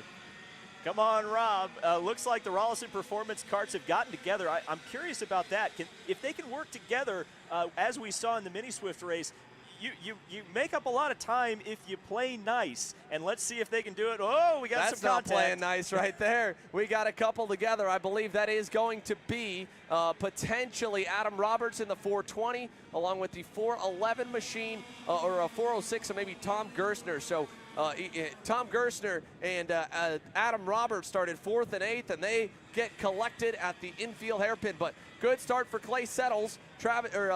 Adam Pettit, Dad, is up to 2nd. Rob Howden is 3rd. Pete Vetter is 4th. We're going to go 1 down here, 8 laps to go at the start-finish line as they come to the final few corners at this point. But like you said, Dave, if these guys do hook up, then they will go faster, because just like the minis, at only 100 cc's and 22 horsepower on a 1.1-mile racetrack that is Castle Motorsports Park, the tow is a good amount of time if you can stay single file and push, and that's what we're seeing with both. Well, yeah, it looks like Adam Pettit is quite content to stay in 2nd place. Unfortunately, it looks like Rob Howden lost. Oh, we got a little bobble from Clay Settles right there. He dropped a tire. Good catch there, Dave. Yep. And so now it is Adam Pettit going to the lead. Settles back to 2nd. That's luckily brought Pete Vetter back through. He's on that yellow helmet in the lime green helmet on the RPG Cosmic in 3rd. Remember, he started 2nd, of course, so he should be, in theory, a little bit faster than everybody else around him, and probably a little bit quicker than Rob, so he thought maybe it's better if I'm the leader of this two-man duo. And so far, it's good. He's onto the bumper of Clay Settles, who, this is one other interesting dynamic, right, that we've seen all year and heard from the drivers. With the current generation of rubber on the racetrack, it takes about half a lap to a full lap to clean those tires back off when you do drop a tire in the dirt. And like Ryan Norberg said in your interview with him, this is old school. There is no exit curves when we run this track backwards. It falls off a cliff, it feels like, when you drop a tire and go a little bit wide out of a corner. So what you're seeing, this gap that's opened up, that's not exactly Adam Pettit blowing the field away speed-wise. It could be, but I think a big part of it was Clay Settles recovering and getting the dirt off his left side tires when he dropped that tire here in turn number 1 last time. Well, like you said, Xander, he qualified on the pole half a second faster than the field, and right at the moment we haven't seen that pace. I wonder how much of that is the pickup on the tire, as David Hobbs would call it, clag. We'll have to see as this race continues. The top 4 are staying relatively close together, which is good to see. Obviously, we lost a couple on the first lap, and when you've got an 8-kart race and you crash 2 of them at the start, you kind of worry about the competitiveness of it. But right now, we've got a great 4-kart battle for the lead here, and I'm curious about how it's going to turn out. It sure does look like Vetter is beginning to close in on the leaders. Yeah, he's definitely getting there, as is Clay Settles. The 2 of them last time by were obviously slower. Vetter was purple, fastest car on the racetrack, the man in 3rd. Rob Howden hanging on right there in 4th. It'll be 6 to go this time by. 3 laps complete as we get further into this one. Still feeling each other out, because at the same time, they're always setting the tire pressures to try and peak in that second half of the race, because basically it's like, think of a line graph, right? You want to constantly be getting better by 5 or 10%, and that's where it is when your tires come in late. When you come in early and then they fall off, you go from 100% down to 50 as Vetter goes to 2nd. So, big mistake from Adam Pettit. He dropped a tire in the braking zone, went wide, and we're 2 by 2 for the lead now here, Dave. Wow, he went from 3rd to 1st in one corner, but he's going to be 3rd again as they head down into the hairpin here. Rob Howden went purple on the last lap by some, 1/10 of a second. So all 4 of the karts in the lead group, I think, have a legitimate chance to win, but we see Clay Settles back where he began the race in the lead. Can he pull away now? Can he show that pace he showed in qualifying? Yeah, what a quick shuffle right there, right? With both Pete Vetter was going by Clay for 2nd, then Adam drops a wheel, then Clay finds a way to hang it on the outside and go back into the lead, and Adam was able to follow him back down the inside on Pete, get into 2nd, and it's all shaken out back to exactly where we were 1 lap ago. So now Pete Vetter's got to start back over with 1 less lap on the leaderboard, as we'll come to 5 laps to go this time by, and Clay Settles aboard that top kart. Now we're seeing a little more of that Rocket Man style speed we saw in qualifying. That was a purple lap, 70.855. He was a good chunk faster than everybody else. Everybody fell off that lap. Rob fell off over a 2nd, so did most of 2nd and 3rd, and the gaps are way wider now. So how do you play this if you're Pete Vetter? Do you work with Adam Pettit, who appears to be losing a little bit of pace to Clay Settles, or do you try to pass him and just chase down Settles the old-fashioned way? I'm very curious to see what the strategy is as this race reaches its closing stages. As they head on through the infield here, a little pop of the curb for Adam Pettit that time. as they head on up now to the cell tower. It'll be, we're basically right around that halfway threshold where we expect to really see more of the flexing of the metal between everybody, or testing of the metal, flexing of the muscles really, where we can see pace-wise. The opening couple laps, the tires are cold, the pressures are low, the field is normally pretty level. That's where you can make up time. But when we get to this point in the race, and they're strung out, and they're at the middle point to second half, we're getting a really good eyesight as to who is actually fast and who's not just quick out of the gate. And right there, we just saw it. 2/10 better for your race leader, Clay Settles, than these two, who are, by the way, pushing and working together on every straightaway. Or at least they were. Here we go. Vetter to the inside for second. And there's the answer to that question. I guess Vetter decided that he wasn't going to be able to catch or at least even challenge Clay Settles with Adam Pettit ahead of him. But perhaps now with Adam Pettit behind him, these guys can work rearranged in a different order to go a little bit faster and chase down the leader. But Clay Settles right now is absolutely flying. He's setting purple laps each and every lap, and I'm curious if he can continue that pace. I mean, if he can continue that pace, no one's going to challenge him. But we'll see as this race continues. I'll tell you what, it does look like Vetter's beginning to pull away a little bit from Pettit. Now the question is going to be, can he chase down Settles with 4 laps to go? Yeah, 4 laps to go. Just got an update here as well on what the break will be when we come back. For those of you that are watching here, top of the next hour, so that's in about 50 minutes from now, will be the green flag for the Pro Shifter and Master Shifter combined pre-final. That's 3 p.m. Eastern, 12 p.m. Pacific to start the afternoon round of sessions. Now, good lap that time, Dave, as you pointed out. Pete Vetter on the move. Yeah, Pete Vetter, purple lap on the last lap. He's 1/10 of a second lap time-wise off of Clay Settles right now, but the gap is closing. Will it be able to close enough for him to mount a challenge? I'm skeptical of that right now as we see that long shot on the back straightaway there. A nice big gap for Clay Settles. But, you know, we want to keep this exciting, and certainly Pete Vetter's putting in all the effort he can to close that gap, setting purple laps right now.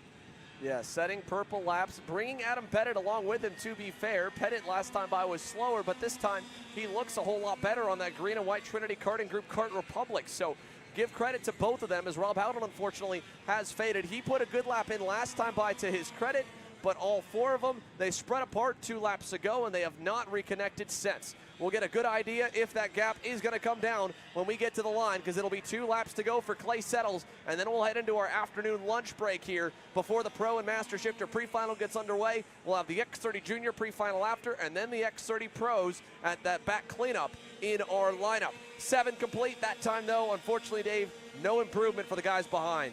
Nope, it looks like the gaps have equalized, and that's something, you know, we hear so much in the pro categories. They talk about the draft and how important it is to work with the air, work in traffic. Well, it works the opposite way when you have so few karts out on the racetrack. The minute that you get separated, you're almost protected because you almost have a bubble of air in between you and the other guys.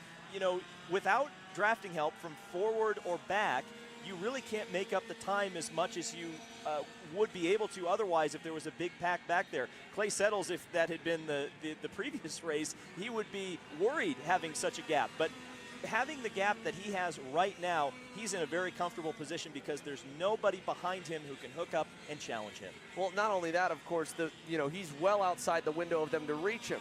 That drafting window is right around an 8 or 9/10 of a second gap back from where these guys are. He's 1.3 seconds out in climbing. Like you said, they're not hooked up behind him, where Pete Vetter and Adam Pettit are working together bumper to bumper on every straightaway, so they're not benefiting on their own. And unlike earlier in the race where these guys were all trailing Clay and they were within 2 to 3 tenths, they were getting the toe every straightaway. If they were a little bit slower in any given corner or sector, they were still within a 4/10 bubble, and that meant they were inside the drafting window and they would close back up. But they're outside of it now, and he's continued to put the whooping on them as he slowed down a little bit last lap. To be fair, about a 10th or so he's given up, but at the same point, he's got that insurance money to blow because we've got 2 laps left at a 1.1 second lead. Yeah, when you got a 1.1 second lead and you're only giving up 1/10 a lap and it's the final lap, you don't have to be a mathematician to figure that one out. So it looks like Clay Settles, as long as everything stays together and nothing too crazy happens, looks like he's got this one in the bag.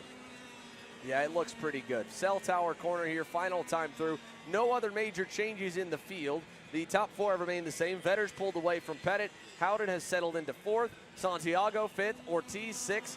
Gerstner did get back going. Adam Roberts did not. The two of them, 7th and 8th. As we go to the final few turns, Clay Settles, hometown hero, is going to continue the sweep of the day so far. Pole and qualifying, and now pre-final winner here in Aspen Sport Fuel KA 100 Master. Pete Vetter, final lap, going purple at a 70.204. So we know the speed's there when he can put it together.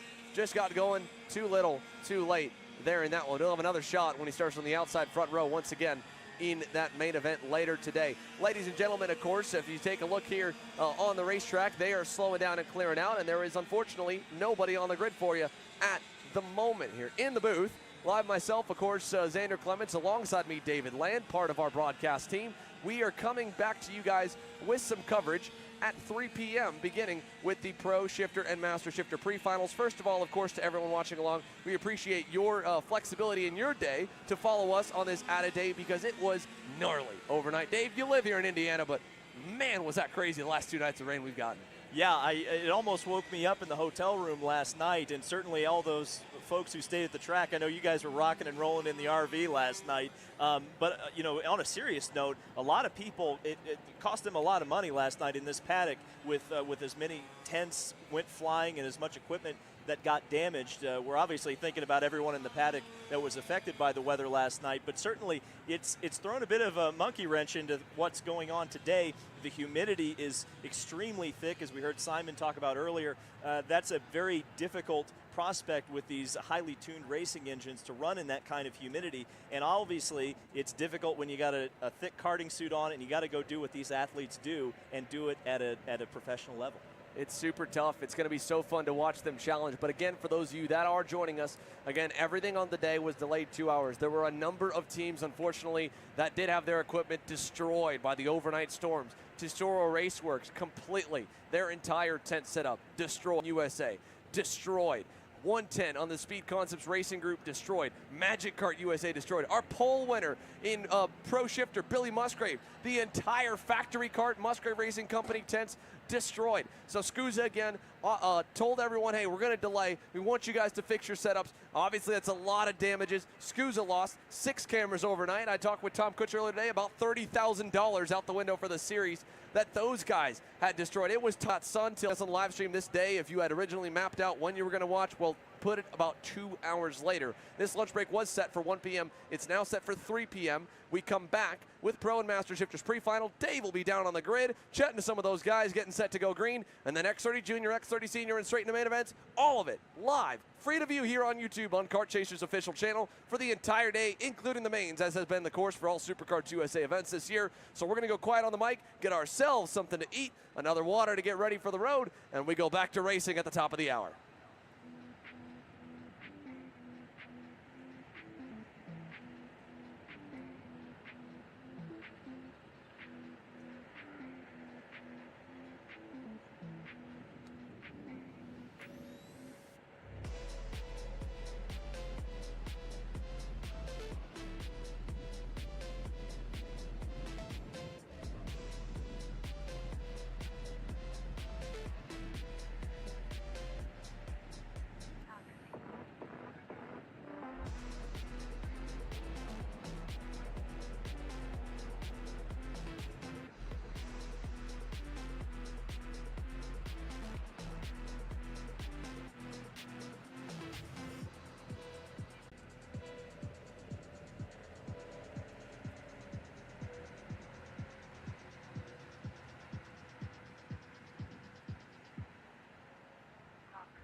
check, check, check, check, check, check, check, check, check, check, check, check, check, check, check, 1, 2, 3, check, 1, 2, check, check,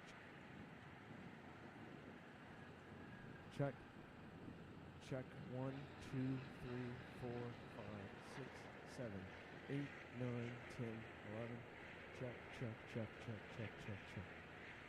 Check 1, 2, 3, check 1, 2, 3, check, check, check, check. Check, check, check, check, check 1, 2, 3, check 1, 2, 3, check 1, 2, 3.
You got more important shit to do. That's what I'm saying, guys. Like, I might not even set it up. Those of you here in the paddock, and for those of you tuning in live around the world, welcome back here to Castle Motorsports Park as we get set to bring you all the coverage for this phenomenal pre-final coming to you for the Pro Shifter main event, Pro Shifter heat race. The International Motorsport and PSO Karting Pro Master Shifter heat here is going to get started in a moment. First up, though, we already got problems for one.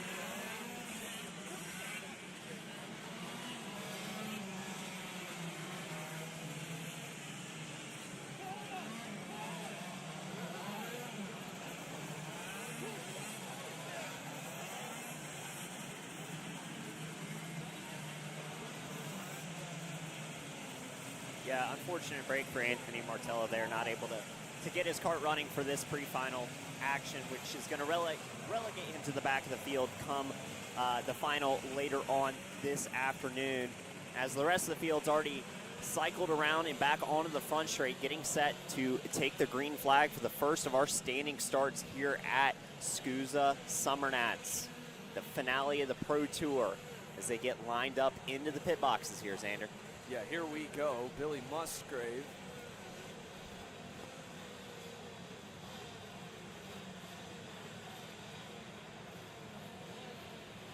Check, check. Check.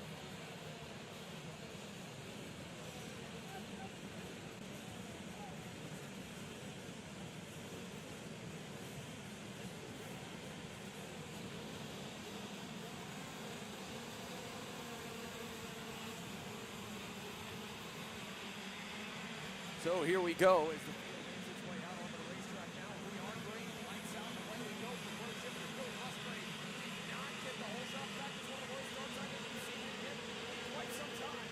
Here goes Master Shifter off the line. As well trying to throw his teammate. He's going to get a good start. What will follow through? Look at the massive Pro Shifter field on the inside. AJ Meyer has got the whole shot to the outside of the front row.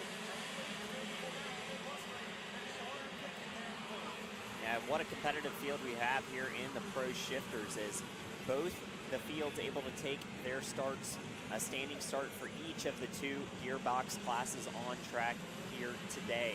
So we've got your Pro Shifters and your Master Shifters in split classes. I see one bumper went flying off one of the Master Shifters drivers in the back of the field there. It's going to be a tough break for that driver. But back up front on your screen here, AJ Myers holding the lead over Danny Formal as they work through lap number one. Billy Musgrave fell to third off a not so amazing launch, but he's got the pace and he's already back there looking for P2 as the top three all nose to tail through turn one. Second time by. 8 laps to go this time, and the top three all nose to tail. These are the titans of the sport. We've seen a lot of great racing action from these drivers over the 2023 season and in years prior. But now it is time for round 5 of SKUSA's Summer Nats here at the finale of the Pro Tour, and to cap it off, a stacked field.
And the top 4 here working through. Danny Formal has taken that lead over AJ Myers. So Danny Formal able to get the move done. He will take the lead of this race. AJ Myers falls to P2 in this pre-final here. Still Billy Musgrave there in P3.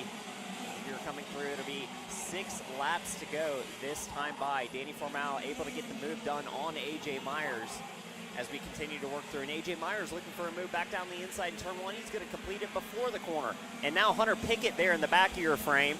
And now we have a 4-kart fight out here for the lead, Rob. Wow, some tremendous battling right now for sure. And again, off the get-go, the issue for the whole shot for Musgrave, but he put in a purple lap just a lap ago. You can see right there in the scrap right now, this group of 4 drivers up front with Formal now back into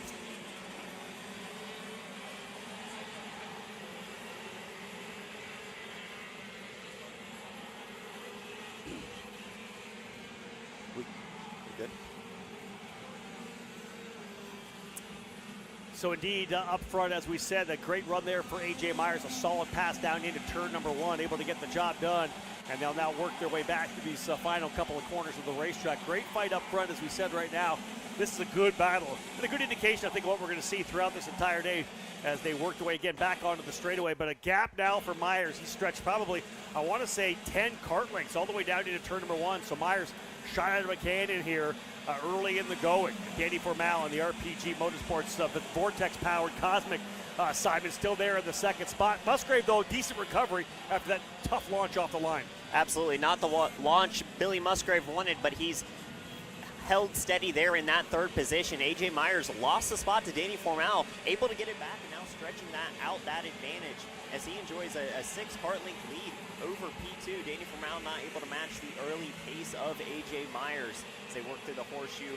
And look at that, Billy Musgrave all over the rear bumper of Danny Formal. He's within a kart length of P2 right now, Rob. Got to give a shout out as well, I think, to Hunter Pickett. We talked about, and with him in the interview we had earlier, how he had a rough go in happy hour yesterday.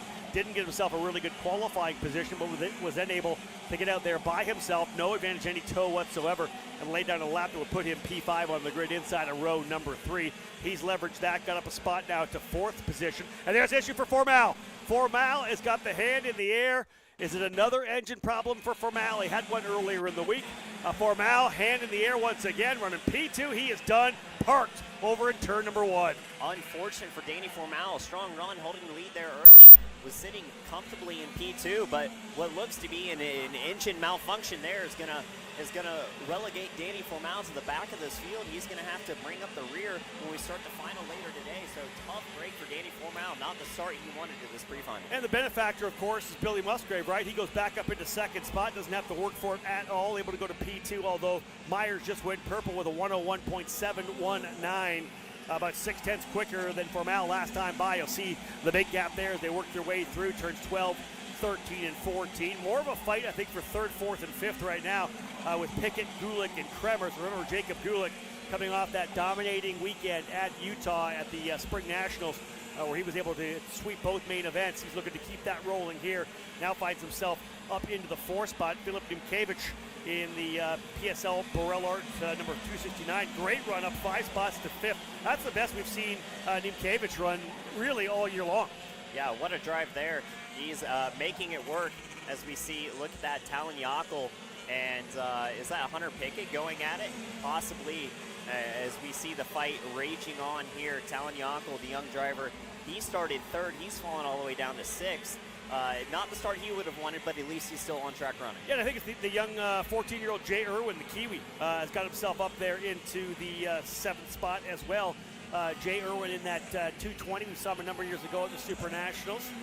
Again, from New Zealand, running in now the 7th position. He's putting the pressure on Yockel right now, or Talon Yockel rather, as well. Let's go back up here to the driver now of the number 211, Billy Musgrave. That's the 2. Yeah, there is a bit of a smoke there, isn't on that, Simon? Something potentially wrong, maybe with Musgrave? Could be, but Zaner and I have gone through this before. We've seen smoke out of the back of a couple shifter carts. Feared the worst, but nothing it seemed to come of it, as we saw in some of the Stars races over in Pittsburgh earlier this month. So a little bit of smoke, maybe no harm, no foul. As we pan back to A.J. Myers, he has cleared the field now by about 10 car lengths as he continues to work that advantage over Billy Musgrave. Hunter Pickett's still sitting there in that P3 position. He's got Jacob Gulick all over that rear bumper as they continue to work through this back section of the track. very technical, very difficult in these gearbox classes to get everything right, hit your marks. It's incredibly tough, and especially with the field of competition we have this weekend, some of the best drivers I've ever seen in this class showing up to race. So the competition's anything from light, as these drivers are fighting the hardest for each and every position. We've seen action like this, a performance like this, a runaway like this from A.J. Myers before. He is looking good here as they're coming around to put lap number 8 in the books when they get back around. 2 laps remaining now for the Magic Kart USA driver. Quick touch in now in the Master Shifter class. They're out there as well. Joe Rook now leading the way in the Maranello. He has got himself in front of John Crow and AJ now. That's your top 3. Justin Kelly runs in 4th. Larry Pegram in the 5th spot. Michael Gouache 6th. Robert Fige in the 7th position. But it is Joe Rook leading the way right now. And again, 2 laps to go when they get back around. AJ Myers last time, 2 seconds to lead into the cell tower corner. Xander and Myers putting on a very Myers-esque performance here in the pre-final. Something we have seen many times before. A.J. Myers, the Magic Man, leading us out of the final few turns. We got one off that I believe was one of the Pegrams that went out in turn number 1, as well as potentially Danny Formal. They're off on the side as well. More is coming alive on this final lap, but A.J. Myers wins the pre-final in PSL Karting Pro Shifter. Musgrave 2nd, Kremers 3rd, up 3, Gulick 4th. You saw Philip Niemkowicz battling a little further back. He ends up down a little bit further. But Danny Formal, Hunter Pickett, Tim Troger we caught early on in the session. They're having a spin. He also DNFs. A number of major players going to the rear of the biggest pro shifter field we have seen all season, Rob. There you go. Danny Formal off early, as we know. A couple of drivers over there in turn number 1 as well. Here's your top 10, those that were able to get back to the stripe. A.J. Myers, Billy Musgrave, Marian Kremers ends up in the 3rd spot. We didn't see him or talk much about him, but fought his way up into 3rd. Jacob Gulick 4th, and Philip Niemkowicz ends up in the 5th position. Talon Yockel in 6th, Jay Irwin 7th, up 6 spots.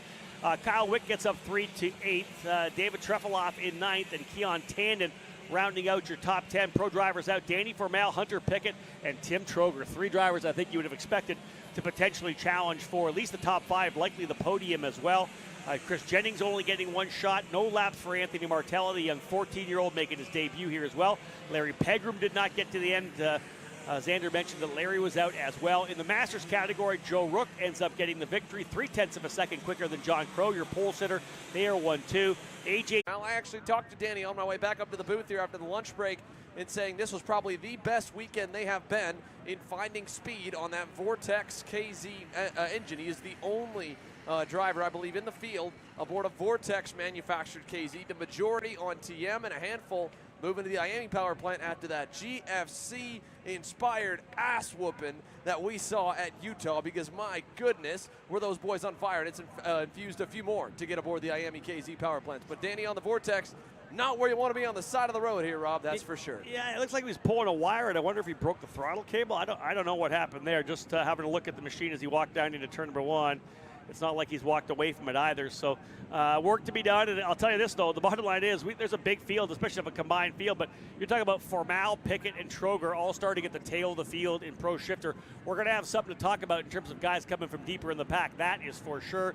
But then again, you have a lineup where you've got Myers, Musgrave, and Kremers, 1, 2, 3. We've seen that before as well. Oh, yeah. We have seen this story plenty of times. And at least, unfortunately, while we're going to miss out on Tim Troger and Danny Formal starting up front, this is as stacked as this class has been all year long at 24 total pros. We've got still plenty of fast guys starting at the pointy end of the grid to give us a show from start to finish in their main event later today. So let's go down. Let's see. Do we have anything? I don't believe we do just yet for interviews down on pit lane. We'll take the moment to do a quick commercial break. When we come back, we'll go and hear from our best pro shifter drivers.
If you're looking for your first foray into car racing, the Formula Inter F4 Series is for you. It's an arrive and drive championship costing a fraction of the price of the US F4 Series or USF Junior Championships, utilizing a spec fleet of cars that are randomized at every single round. You can start with International Motorsports Karting Team and advance through the ranks to the Formula Inter Championship. For more information, follow us online at Formula Inter on all social media.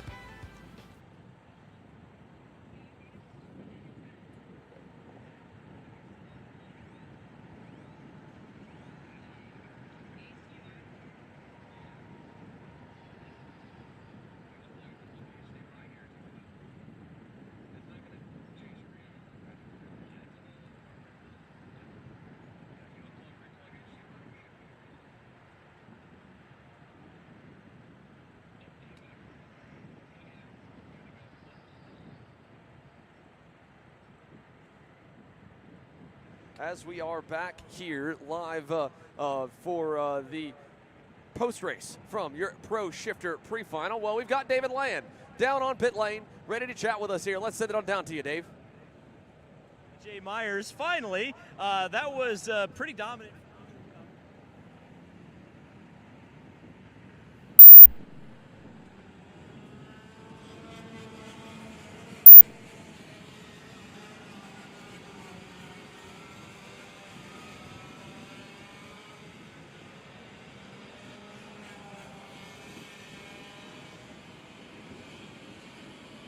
Thank you, Dave. There you hear it from the man that walked away from the field here in that Pro Shifter pre-final, got the whole shot, and never looked back. The Magic Man standing by here with us, and a good always to chat with him. We'll go down and chat to a few more here during this X30 Junior Heat Race. So stick with us here, folks. We've got the lineup. Rob's got it here as well for us, and we've got Turner Brown in his first career, I believe, junior national pole position here, Rob, if I'm not mistaken. He's been fast all year. The kid's been on the cusp of that big weekend. This weekend could very much be it for Chico. Yeah, we saw a bunch of drivers really dial things in that qualifying session. Turner Brown up front, Aller Weldon, as we know, right up there as well. We mentioned in qualifying, we've seen him kind of be the guy that's been able to fight his way up to the lead group. Now we'll be right in the middle of it. Sarah Bradley, again, great qualifying for her on the inside of row number 2 alongside Keelan Harvick. Obviously a big story in the program for Rawlison Performance Group, just 11 years of age.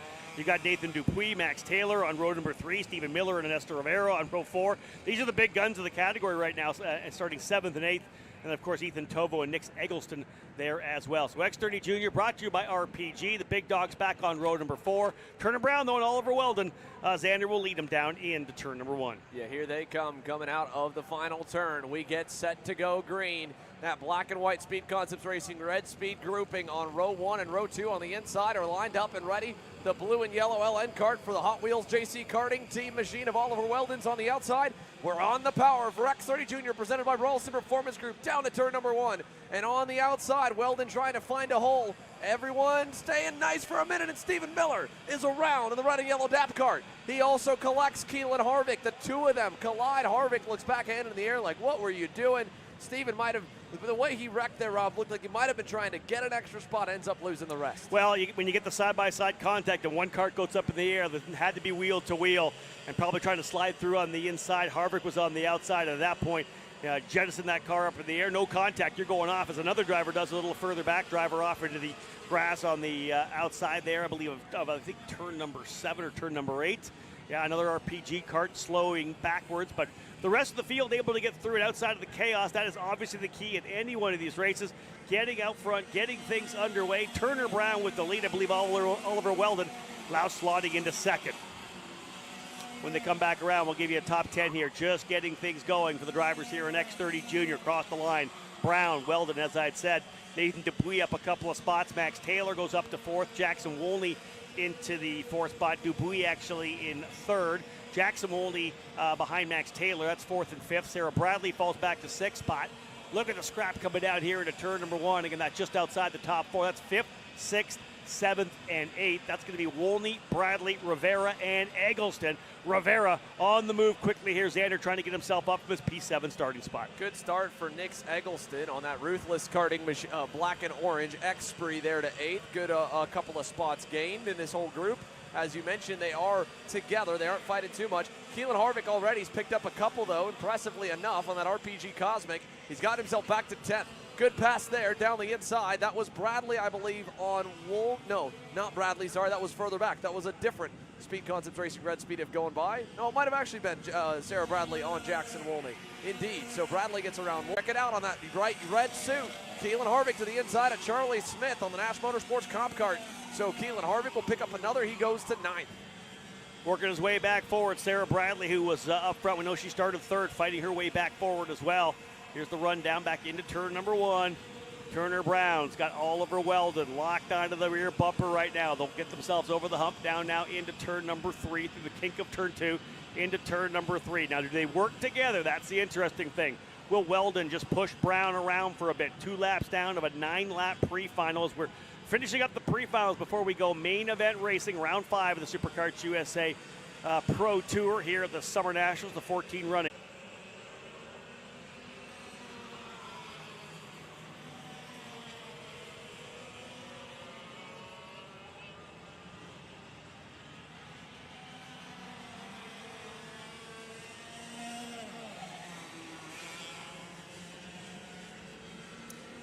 Folks, we are back at it once again here. Thank you so much for your patience. Just a couple of issues with internet here trackside. This is the final lap, we believe, here. The drivers coming in to cap things off.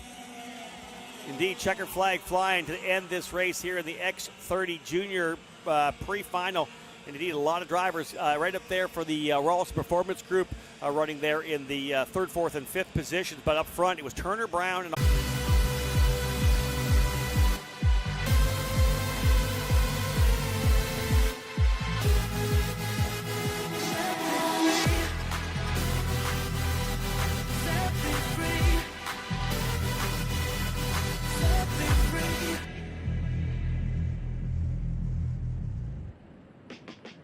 If you're looking for your first foray into car racing, the Formula Inter F4 Series is for you. It's an arrive and drive championship costing a fraction of the price of the US F4 Series or USF Junior Championships, utilizing a spec fleet of cars that are randomized at every single round. You can start with International Motorsports Karting Team and advance through the ranks to the Formula Inter Championship. For more information, follow us online at Formula Inter on all social media.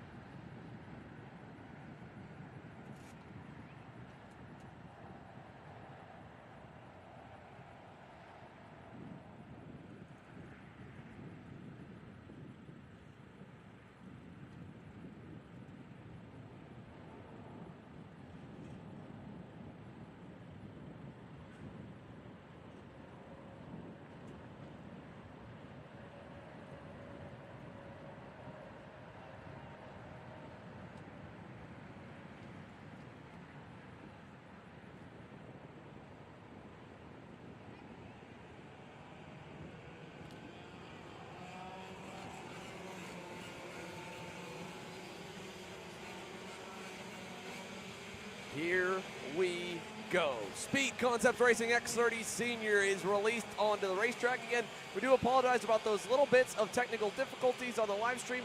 A little bit of a network issue. Luckily, it was campus-wide, so it's quickly been rectified. Timing is good. Our ticker will be back. The series is ready, and we are set for the final pre-final of the morning. Joe Turney was really not a major factor when you looked at the practice sheets yesterday. However, he topped the boards in qualifying this morning by just a hair over Blake Nash in the Nash Motorsports EOS cart. That's what I love, Xander, about the drivers that are going to be up front, right? Maybe they're not there on a Thursday practice or a Friday practice, but they can methodically work their way forward.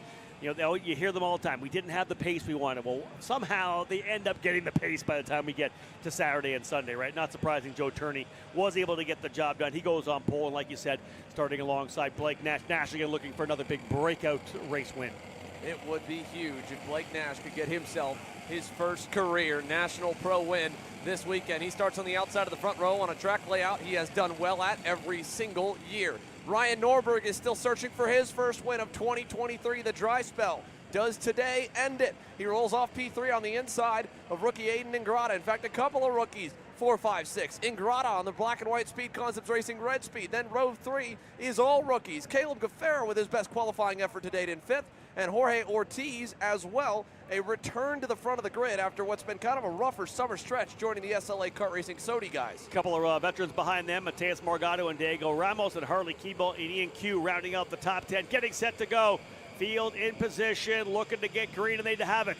Aaron Likens throw the green, and we're underway here for the pre-final. You see them sliced and diced a little bit left and right. Everybody trying to find some room coming through, and no. We've got 4 drivers, 5 drivers have gone to the grass.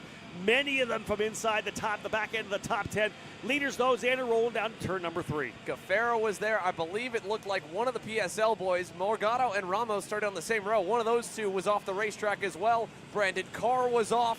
That's big in terms of a guy that was in the championship hunt. Morgado and Ramos both in the championship hunt. And look at this, championship as well. How about the guy trying to go for 6 SKUSA Pro Tour titles this weekend? He's got his work cut out for him after what has been a lackluster 2023 by Ryan Norberg standards. He leads the way out of the horseshoe here on lap number 1. Yeah, solid move for Norberg to the inside of that corner that leads back over to the cell tower. You see more scrapping further back here right now, side by side.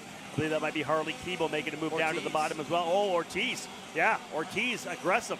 Again, one of the young rookies, we talked about it, was the inside of the outside row the place to be. He was outside of the row number 3. He was the one that was able to get out. The inside guy, Gaffera's the guy that got shuffled down. Well, how many times have we seen this story? Ryan Norberg and Joe Turney, thanks to all that chaos in turn 1, already have a huge gap, and Blake Nash going to go back down the inside of that SLA Kart Racing Sodi of Jorge Ortiz. Turney has no help behind. We saw this in perfect action of how this guy is able to manage his races there as he really sent it deep into that infield hairpin, trying to build some heat in the tires and overdrove a little bit. But Joe Turney, it looked like in the Miami Grand National Championship final, Rob, that he was kind of cruising for a little bit in the beginning, running with Garrison and Massimino. As soon as Dalton Haynes got by him and started to pull away from that lead group, he upped the pace as well. And we're seeing that right now with how deep he just sent it, and he got about a foot of jack in that infield hairpin. I think right now he knows there's nobody else that's going to touch Ryan Norberg, so they're not going to bring him back to my battling. He's got to find some speed early, and he does not have it. Just an update on the guys that were involved in the incident over in turn number 1. The start of that race, Caleb Gaffera and Brandon Carr falling down to 21st and 22nd, respectively. Aiden Ingrata involved as well. Diego Ramos involved. So 4 of the drivers, Xander, from the top 10, all involved in that. We'll see where they slot out, and they're going to try to scrap their way back forward. But again, lots of work to be done in the main event for all 4 of those drivers who were, of course, focusing on just either maintaining or moving up a couple of spots to make sure that they were in the hunt for the main event win this afternoon. Otherwise, Norberg, Turney, Nash going purple, 1, 2, 3. Ortiz, Morgado, Gia Cicero up 5 spots into 6th, Ian Q 7th.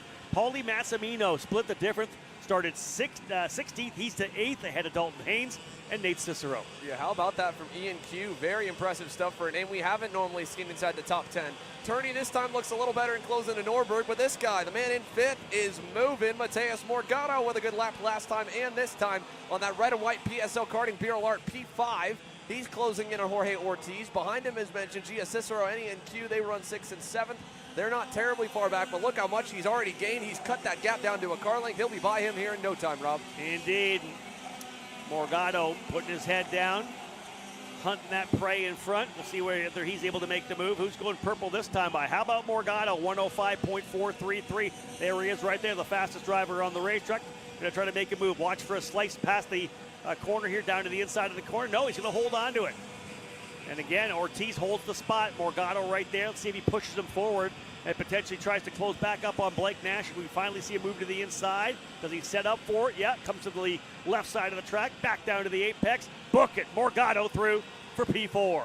Nicely done, took his time, and that was an interesting move as well to see that, where he waited in the first hairpin, not wanting Ortiz to go right back on him. He said, I'll pass you into a section where at least we got a little bit of a bend where you can't pass me instantly back, because we've seen that here so many times. In one hairpin, either direction, you get driven by the next one. And you can hold the guy on the outside. Not so much, more of an over-under coming through turn number 1, down in 3. You get down to the bottom, you wait on the turn in, and that driver's kind of outside a little bit. That was a pro move by a former world champion, Morgado. Fastest driver on the track, as I said, and he goes into P4. Well, it looks good for him here. We're at the halfway marker right now, 4 down and 6 laps to go as they come onto the front straightaway. Morgado's got a shot at Blake Nash, but the leaders have improved the pace again. Ryan Norberg and Joe Turney, everybody in the field setting their best laps, but those two just went head and shoulders above the rest. There's a look further down the order as well as Massimino and Dalton Haynes continue to drive forward in 8th and 9th. Massimino up 8 as mentioned. He's closing in on Ian Q, and Dalton Haynes as well on a last-minute deal to get into this one, thanks to a number of different sponsors that stepped up after his big win at the Grand National Championship. That was going to be it for him this year. Besides Supernats, he's here this weekend trying to make up for a bad qualifying as Norberg leads us into the cell tower. A little information there on Morgado. Even with that pass to the inside of Ortiz, he was still quicker than Blake Nash. A 105.2 with the compromised entry and exit of turn number 3. He still gets there, so watch for him to potentially go purple again this time by as he's trying to close up on Nash. Norberg out front. He went purple last time. 105.041, the gap, 0.6 seconds.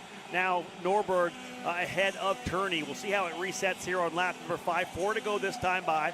Norberg again going purple with a 104.977. Only driver down into the 104s. No, down to Alessandro De Tullio on the International Motorsports number 320. Started 19th. He's now up into 11th. He and Harley Keeble trying to get themselves further up into the top 10. Took Massimino and Haynes a long time. They've reeled in Ian Q, who got ahead early thanks to all the chaos on the start. He's now starting to drop back to where he started in 10th. He goes back to 9th as there goes a bunch on by him. Wow, that's a big group. Keeble, everybody. Q lost a ton of time, and the rookie aboard that Parolin falls all the way outside the top 10 as that was a 3-man group that went by. Keeble, De Tullio, and I believe Cicero in that mix as well going by. Nate Cicero, that is, who did not have the best quali effort. Gia still with a great run up in 6th. She's the next one on the target for these two, and Massimino and Dalton Haynes.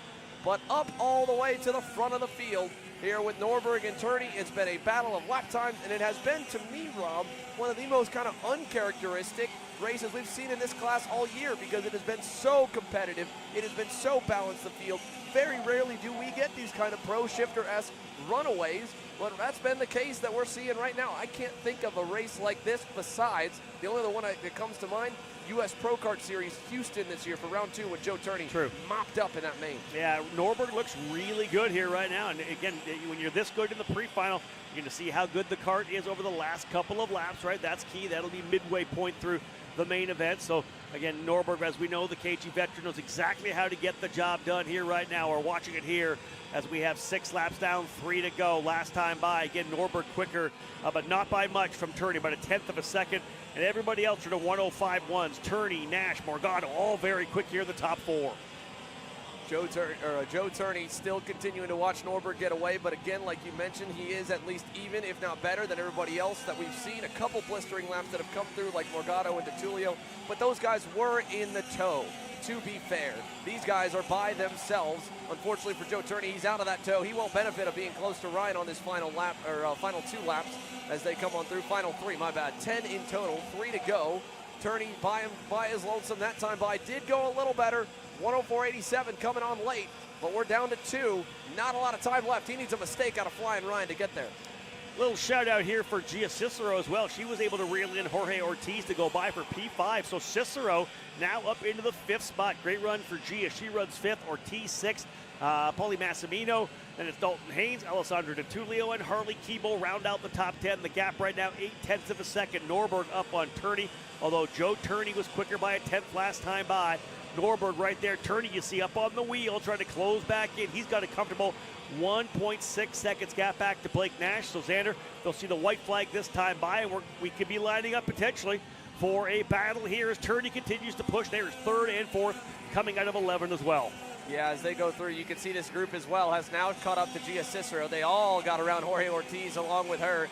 She'll be under fire for that spin spot on the final lap. But Ryan Norberg and Joe Turney, when Ryan watches this race back, I think he might have a little bit of PTSD and scarring because this story of Joe Turney hunting him down late in the race, looking to that main event that's going to be more than double the distance, that has got to be fearful for the RPG Cosmic leading man because, again, last time, another advantage to Turney. It was 0.2 with 2 to go. He's continuing to close. He might not get there by the end of this one, but he's going to send a message that, oh man, a little bit of contact as Cicero and Haynes and Massimino kind of collide in the braking zone. This battle for 5th is heating up into the green corner, Rob. Yeah, Cicero's going to cover off the bottom of the racetrack. That's going to bring a bunch of other drivers back into the fight. Watch for Alessandro DiTullio. He's going to work on Haynes, who has a look over the shoulder. Big inside move there for Massimino. Haynes is going to dive to the apex. So is DiTullio. Everybody beating up here on Cicero. She gets hung out to dry. She'll get shuffled off the outside of the racetrack as well. Who else is in there? Ortiz and Keeble in there fighting as well. Yeah, the Sodi's going at it now as Haynes kind of got pushed off the wayside by DiTullio. Ortiz a mistake. Now Haynes trying to block from Keeble. He'll close that one off.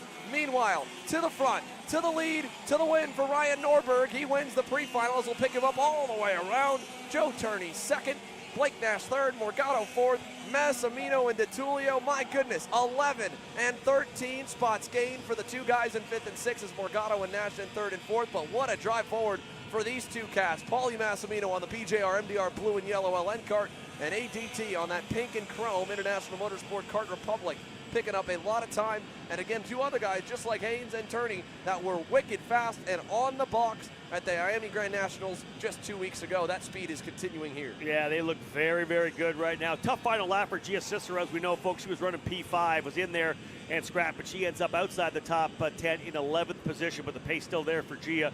Norberg winning by just under a second, 0.930. The gap. Turney backed it off a little bit in the final circuit as Ryan again backed it up with a 1:05.002. Blake Nash holding station P3.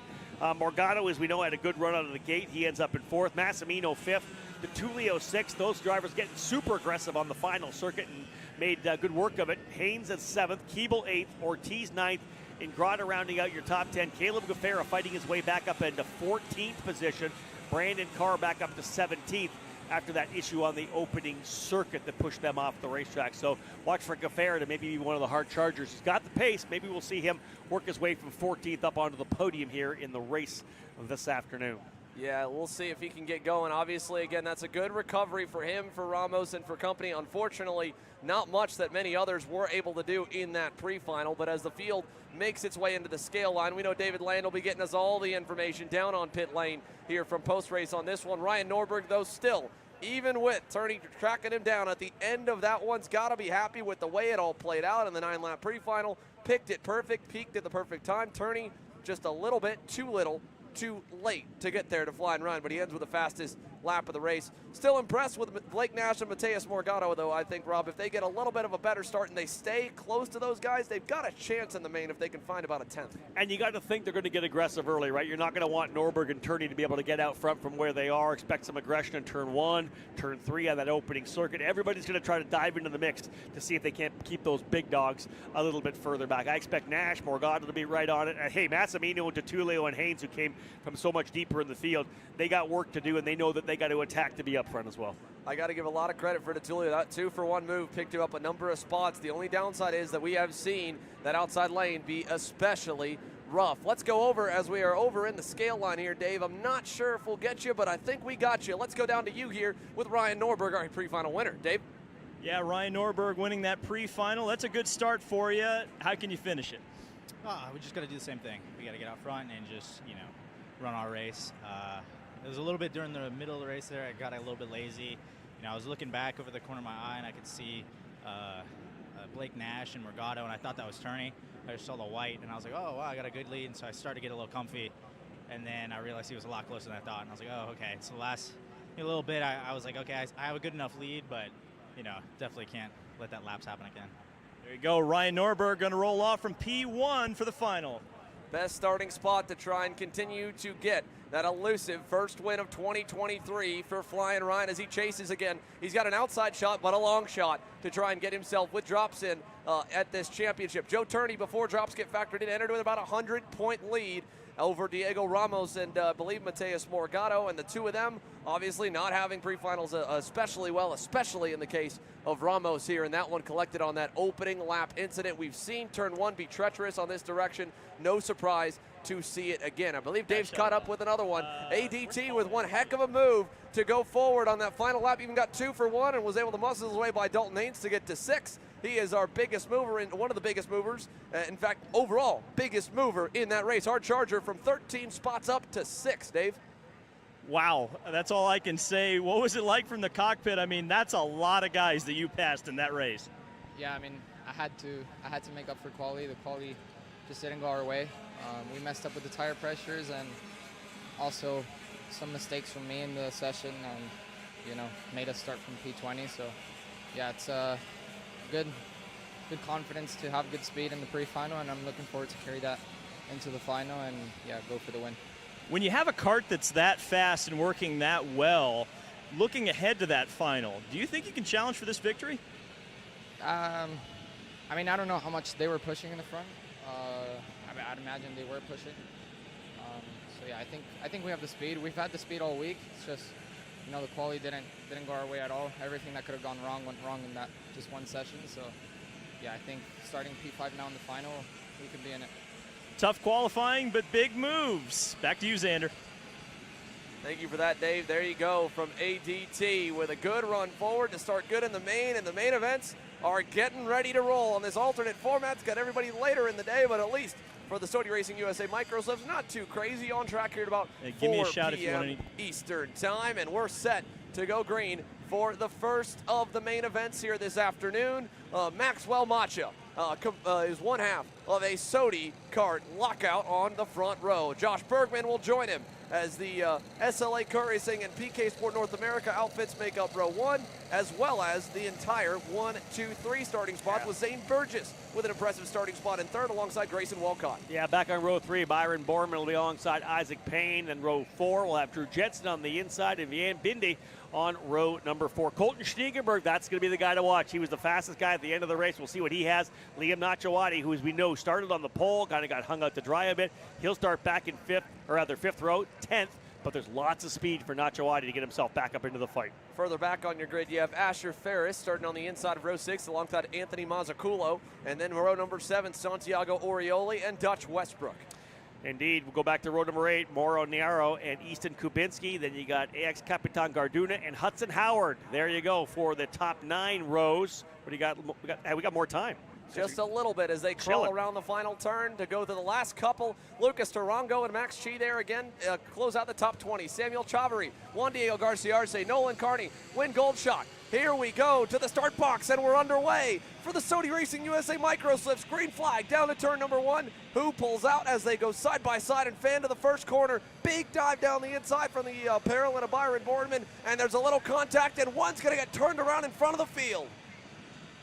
Oh, indeed, man. Yeah, a couple of drivers in the middle get spun around. We got 4 or 5 baby carts off of the outside of turn number 1. One driver got spun around there, a little contact. He was up in the air and around, came up backwards on the racetrack. Everybody else making essentially evasive maneuvers. So that's essentially back-to-back starts here. One in a pre-final, one in a main event here, Xander. We had trouble coming through turn number 1. Yeah, big trouble in turn number 1 for them. As we watch this group, more trouble in turn number 2. That's the 34 Team U-Race Paralyn machine. Nolan Carney started 23rd. Going to go back to the rear of the field after picking up a few spots on the start. Through the bus stop chicane, they come out now the horseshoe section, and down the short chute we go. Macha leads. Then it is Burgess, Bergman, and then I believe either Grayson Walcott or Byron Bourneman. One driver in the middle of the field's got a nose cone that has been damaged. I believe that's indeed Liam Nachawati in the number 80. Has that nose cone fairing already broken and fallen down. It will hurt the aero a little bit, but the draft is big enough in this class he should be fine. The biggest thing is you hope that doesn't mess with his confidence or get in the way of his hands. Let's have a look at the opening lap, top 10. Macha, Burgess, Bergman, 1, 2, 3. Walcott in 4th. Schniegenberg already up to P5. Oh, big contact there. One driver with a hip check down the inside trying to make a move, and I believe that might have been Byron Bourneman on Vian Bindi. And now Bourneman going to hang on to the spot, but Bindi was still on the outside, and they collided. Luckily, no one off. And look again, there's Nachawati. Great look at that completely damaged nose cone. The mounting hardware, it's almost completely loose, Rob, there on that number 80. Yeah, the driver fairing is essentially lying down in front of the cart. The aerodynamics will change, as you said. The draft is good, but maybe a little better visibility right now for Liam, who sits quite low in the cart. They'll work their way through the cell tower corner. He's pushing hard. So it's not changing any focus in terms of Nachawati trying to work his way back forward. 8th last time, but back around, trying to get by Byron Borman. Looking down the order, one driver had a huge help with that incident. Juan Diego Garciarce in the points championship split that difference. Started 22nd, now he's up to 11th. On the opening lap, able to get 11 spots to get himself. Now he's still quite a ways back. Last time by was about 4.5 seconds back, but hey, he's not dead last like he was at the very start of the race. No, and he might have been able to get further forward if it wasn't this sea of black and orange in the lead pack, because right now, all three of those drivers, even under different operations, are being told to work together. You could see one of the Sodi mechanics there, I believe that was Sebastian from SLA Kart Racing, telling his guys continue to work together, continue to go forward for Maxwell Macha that he's got under his operation, and they need guys like Colton Schniegenberg, who joins the fray now on that blue and red energy for Team GWR, to mix it up, and the same for Grayson Walcott on the Paralyn. Break up this Sodi lockout, start the battle, and that could open the door for a few more to get there later on. Yeah, if we look back at that pre-final and look at the pace for Colton Schniegenberg, this kid I think is going to be in the hunt for the race win. Unbelievably quick in that pre-main, turning good laps. Went purple again last time by, a 1:15.03. Purple last time by. Now he's to the tail of the lead group right there on Grayson Walcott. And you know that Schniegenberg will not want to wait too long. Get himself up into the fight. Pass or be passed at this point. Get in there, as Xander said. Got to get up and break up that Sodi Kart 1, 2, 3. Yeah, he's got to get up there and mess with him a little bit here, and he's just a couple car lengths back at times. The draft pulls him back close, but he's not necessarily fast enough, I feel like, in the infield sections to hang with him. So he's got to stay close. Hopefully something happens. This will hurt a little. Colton Schniegenberg inside and through for fourth. He'll take over that spot from Walcott. Signals to work together. They need to do that if they want to keep a hold of this top three that continue to stay glued together. Yeah, the Sodi Kart drivers have not left their wingman at all as of yet. Macha, Burgess, and Bergman run 1, 2, 3. Schniegenberg getting some runs, though. Didn't lose too much in that move to the inside of Walcott in turn number 1, so put him right back there in P4. Outside the top four you're watching, or top 5 you're watching, Nachawadi's got himself back to 6th. Good run for Liam Nachawadi. Brian Borman right there in 6th and 7th as well. Garciarce from the tail of the field up to 10th, fast lap last time by. He's 3.7 back and was a half second faster than the leaders last time by. As they come out of the horseshoe here comes your 5 once on through, and then the next pack has split apart. It was battling a little further back down for 6 onward, but I think they've broken that grouping up. It's down to about 3. I believe, again, Bornman, Mazzucchello, and Vion Bindi all in there. No, Nachawadi, sorry, leading that train from 6th on back to about Bindi and Mazzucchello across the line. So Liam Nachawadi, even with that broken fairing, is digging. Unfortunately, last time, though, they still lost half a second to this group. This will help. Holy moly, Colton Schniegenberg, 3 for 1 in turn number 1. He just went from 4th to first. That's the way to get rid of the Sodi Kart. Just drive by them on the inside of 1. What a pass there, and to be able to get out with good exit speed. I'll tell you, Maxwell Macha must be wondering what just happened there. He had just went purple again. Schniegenberg did a 1:14.424, only about a 10th quicker, but made it happen, Xander, in turn number 1. Kid finally got his breakthrough win that he'd been so close for and been on the podium so many times in the Stars Championship Series at Pittsburgh about a few weeks ago. And now Colton Schniegenberg helms the field here in the main. He's been in this spot before. He's now won once before. Could today be win number 2 on the 2023 season for Colton? He looks phenomenal right now here in the early going. Yeah, still a long way to go, as we know. A 16-lap main event. We're only a quarter of the way through right now. 4 laps down, still 12 to go. Schniegenberg, though, had gone purple, as we had said, the last couple of laps. Does it again here on lap 5, even with that move to the inside of 1, where he kind of gave up a little bit of the exit speed. A 1:14.229, still the fastest driver on the track, as he is able to get that purple time. Get guys coming further in the back still. I said Nachawadi still coming. Garciarce went quick as well. He's 5.2 back right now, up 13 spots. But we've got ourselves a good fight right now. Now, Xander, the key is, how do the Sodi Kart drivers respond? How does Grayson Walcott respond? We've watched Schniegenberg go all the way to the front. They need to settle in and realize that the pace is there and it's so early in the race still. Yeah, through the green corner that time for them. What do they decide to do? For the moment, it's been to ride behind Colton and learn. Again, for most of them, they haven't seen him all day long. A terrible quali, a drive to the field in the pre-final, get kind of halted by the red flag, and he went back even further, then got himself finally up into 9th.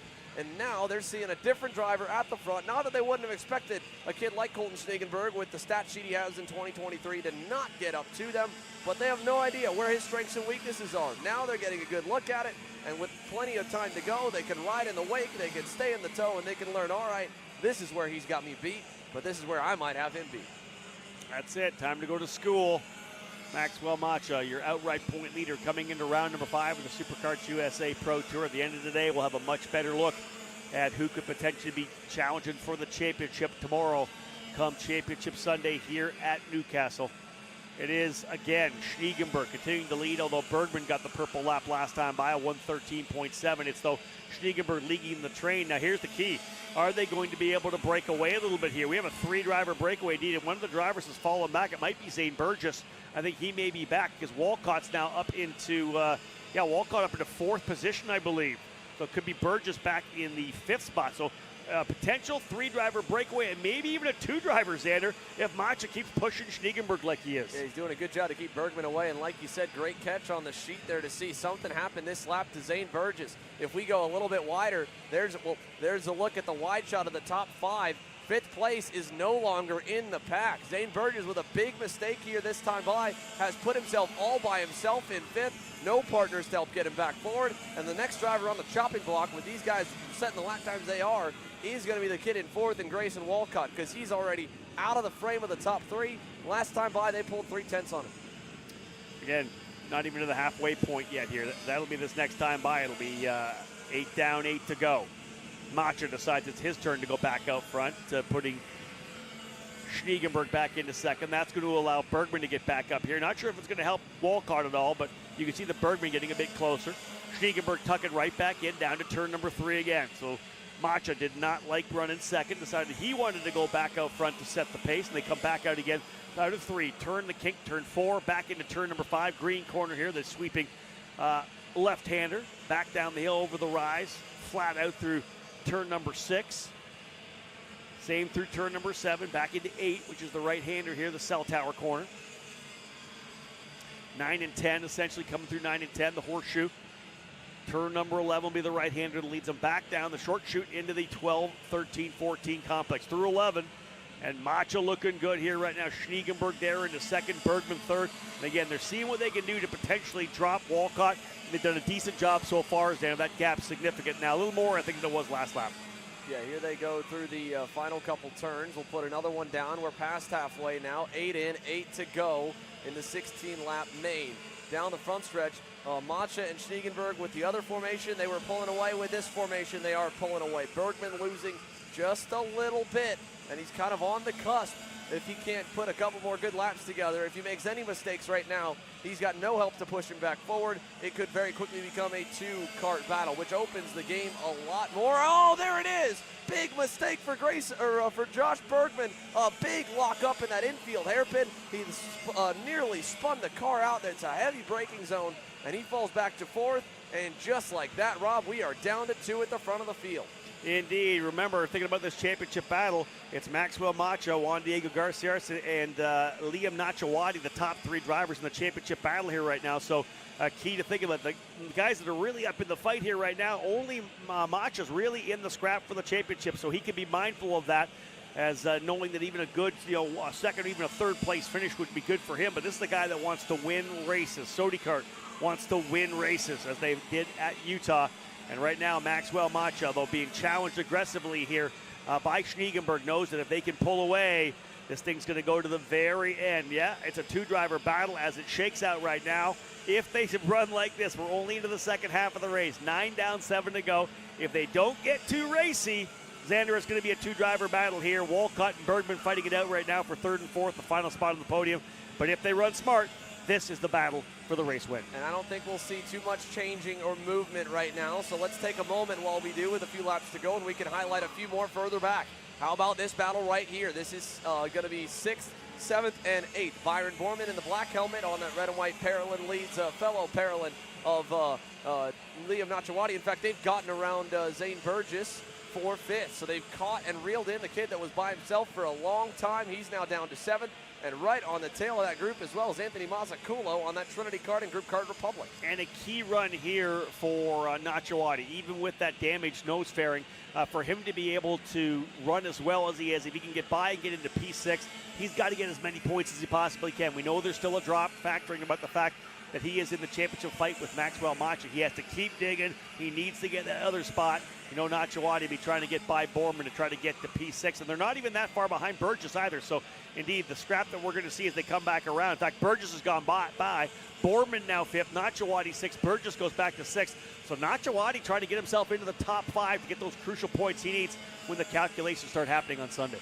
As they head down into turn number 1, focusing on this group here. Now a little bit of defense from Zane Burgess. Went kind of narrow to hold that spot back from Anthony Mazzaculo, and they have kind of stayed in lockstep here. Byron Borman and Liam Nachawati, that is, through the infield hairpin. The two of them, nose to tail last time by, were running times that were not bad. They were about still 4 to 5 tenths off the leaders, and they're not much faster, unfortunately, than Josh Bergman or Grayson Walcott, who have hooked up in 3rd and 4th. So this may be about as high as they get in this main with about 5.5 laps to go. Further back, Juan Diego Garciarce, we talked about all the spots he made up and getting to 11th. He's in 9th in that black and green Orsilone Racing Paralyn machine behind this group of 4, and he's by himself, as you can see. So, unfortunately, as well for Diego Garciarce, he is probably not going to get any higher than where he is right here. P9 is going to be all he can muster today. Probably going to be his drop in the championship, I would imagine. It might still be okay, but not when you got your championship rival Maxwell Macha leading the show right now. Indeed, the championship leader doing exactly what he needs to do right now. Again, even finishing 2nd here will be massive for the title, but Macha, as we know, always trying to go for those race wins, as is Schniegenberg. And Xander had mentioned coming off a victory in the Stars Championship race as well, so a little bit of momentum there. And I think we talk a lot about that when we're discussing kind of the momentum and the development of the young drivers, especially here in the Micro Swift class. When they get that win, those first big victories, they get that momentum, so much confidence there. They know they can get the job done. We see them step up for the remainder of the year, and we're seeing that for Schniegenberg right now. Could be an opportunity for a big win here, because I guarantee he's not going to cruise around to the very end sitting on the rear bumper like this. This is going to be a battle before it's all said and done. 12 laps in the books when they come back around. There'll be 4 laps to go when they get back to start-finish. Yeah, as they come on through that horseshoe section and down the short chute right here, there they go on through. Maxwell Macha and Colton Schniegenberg continuing to show the way. That time they lost a little bit of ground, or Schniegenberg lost a little ground to Macha. Macha eked it out the gap.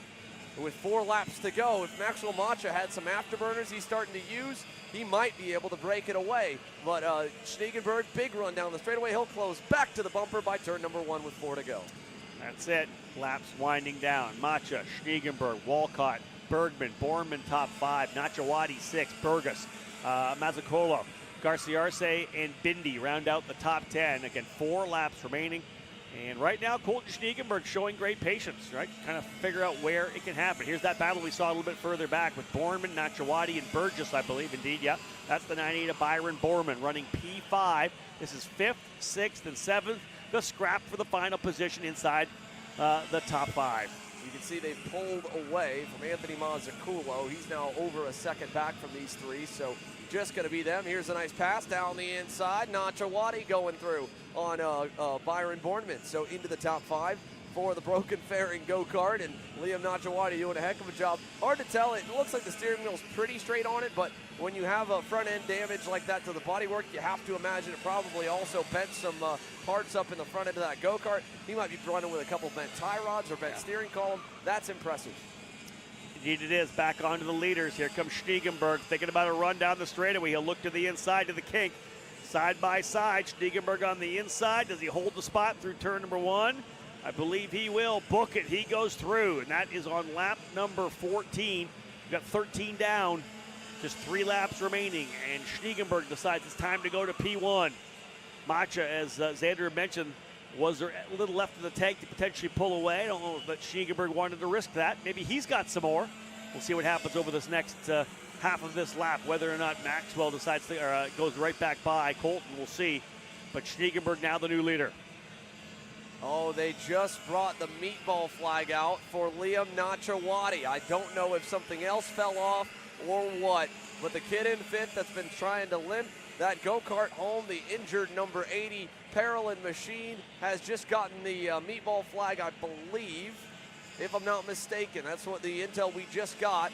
He is in that group. He's staying on the racetrack for now. Still pulling away a little bit from Burgess as Boardman's now dropped behind Burgess into that 7th spot. 2 to go at the line. Your leader is still Colton Schniegenberg. Macha is right there. It's showtime. The double sticks are up and they know it's time to dance. Here comes Maxwell Macha back to the lead, down the inside and clear by the time they get to the braking zone. Indeed, Macha back to the lead. Nachawati remaining on the racetrack, still P5 right now. So we'll keep an eye whether or not Nachawati will get another potential warning, whether it was him or not. We have not got the official confirmation, but we did hear from one of our spotters that was indeed the case. Schniegenberg back to the inside once again. Again, it's 2.8 back to Josh Bergman, who runs in third. If we keep racing like this, Sandra, over the next couple of laps, is there an opportunity for Bergman to get back into it? He was 3/10 quicker last time by. This time it's, again, Schniegenberg back to the lead. Again, they head over to the cell tower corner. Bergman and Walcott potentially hoping to get back by as a defensive move to the inside. White flag will fly this time by. Maxwell Macha back to the inside, side-by-side contact. Still wheel to wheel as they go through the horseshoe. Schniegenberg holds strong. He'll hold the lead. Down the short chute we go. Here comes Schniegenberg to the inside. Macha all the way around the outside with the run. Clears him by the time they get to the corner. And Maxwell Macha now into the infield. White flag, 1 to go for the top 2, and we continue to dance. I want to see what the gap is. You can see Bergman and Walcott there lurking in the background, right there coming through. There's a lot of opportunity to low line here. Again, I've said this about this layout. When you low line into 1 and low line into 3, it brings so many people back into the fight. Not much of a defensive run as Macha okay to run the racing line here. Schniegenberg did not pull the trigger. The gap down to 1.4 seconds. They gained more than a second last time by. Here comes Schniegenberg. He's looking to the inside, and Macha tries to cover. An over-under coming out of the corner, and again, I believe Walcott potentially to P3. Grayson Walcott getting by on Josh Bergman as they battle back for third, but they are coming closer and closer into frame. How tight do we go in the final few corners? Colton Schniegenberg trying to hang on, trying to get himself his first career SKUSA Pro Tour win. Macha ready to battle with him in the cell tower. He gets a hold down low. Macha on the inside, they bang tires. They're nearly stuck together. Schniegenberg to the outside, still there to the horseshoe. We're door to door all the way through. Here comes 3rd and 4th, Robin. Schniegenberg gets the lead back. Walcott and Bergman are there. Bergman's got back to P3. Out to the outside. Here comes Bergman. Potential side-by-side. Look at Walcott throwing it down the bottom into the corner as well. And I think it is going to be Macha still coming out of the corner, but it's Bergman right there. We're not done with the final corner. Coming to the stripe. Checker flag flies, and Macha wins. Maxwell Macha's got himself another one with an around the outside move.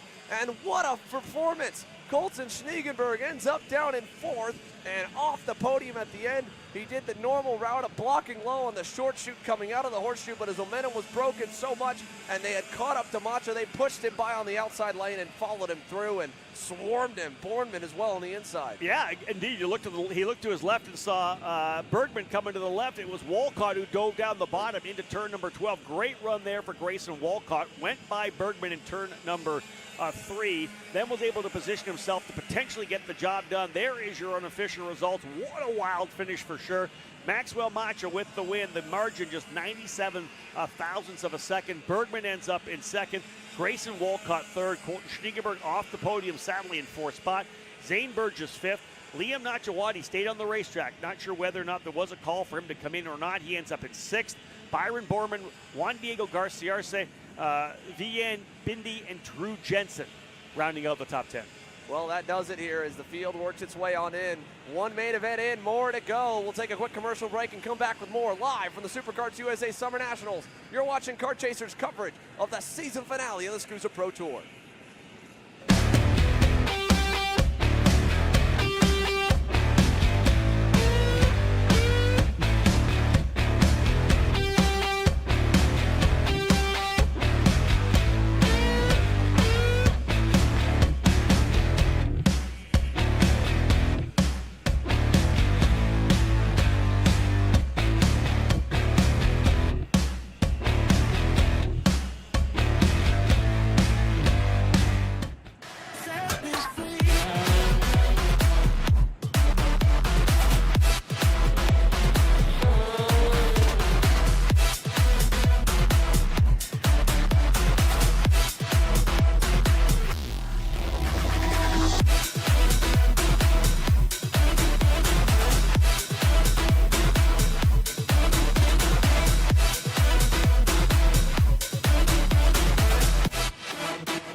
If you're looking for your first foray into car racing, the Formula Inter F4 Series is for you. It's an arrive and drive championship costing a fraction of the price of the US F4 Series or USF Junior Championships, utilizing a spec fleet of cars that are randomized at every single round.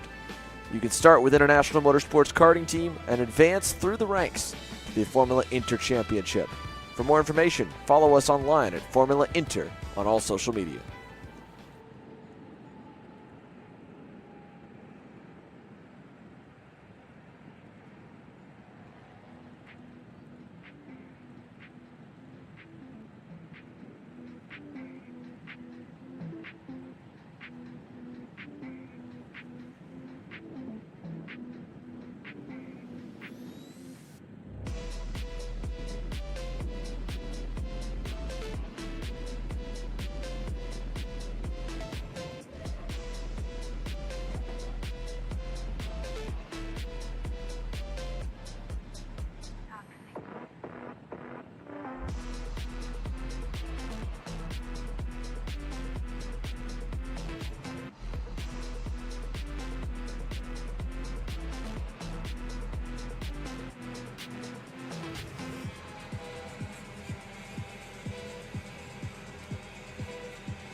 And we are back. It's time for main event number 2. This one is about as unpredictable as they come every week. As much as we see it in Mini, we see the same in Greyhound Racing Seats USA KA100 Junior. How about it for the Midwestern kid, Isaac Malcutt, and the father-son Gillard duo, one of the many privateers here in the paddock this weekend, starting on the pole alongside the JC Karting Team LN Kart of Oliver Weldon. Yeah, we'll see Charlie Smith start third inside row 2 alongside Stephen Miller, the driver in the seat essentially to get the championship here. The Chad Dockin Racing driver on the outside of row number 2, Alexander Gonzalez, and Nick Eggleston impressive on the day, starting on the outside of row 3.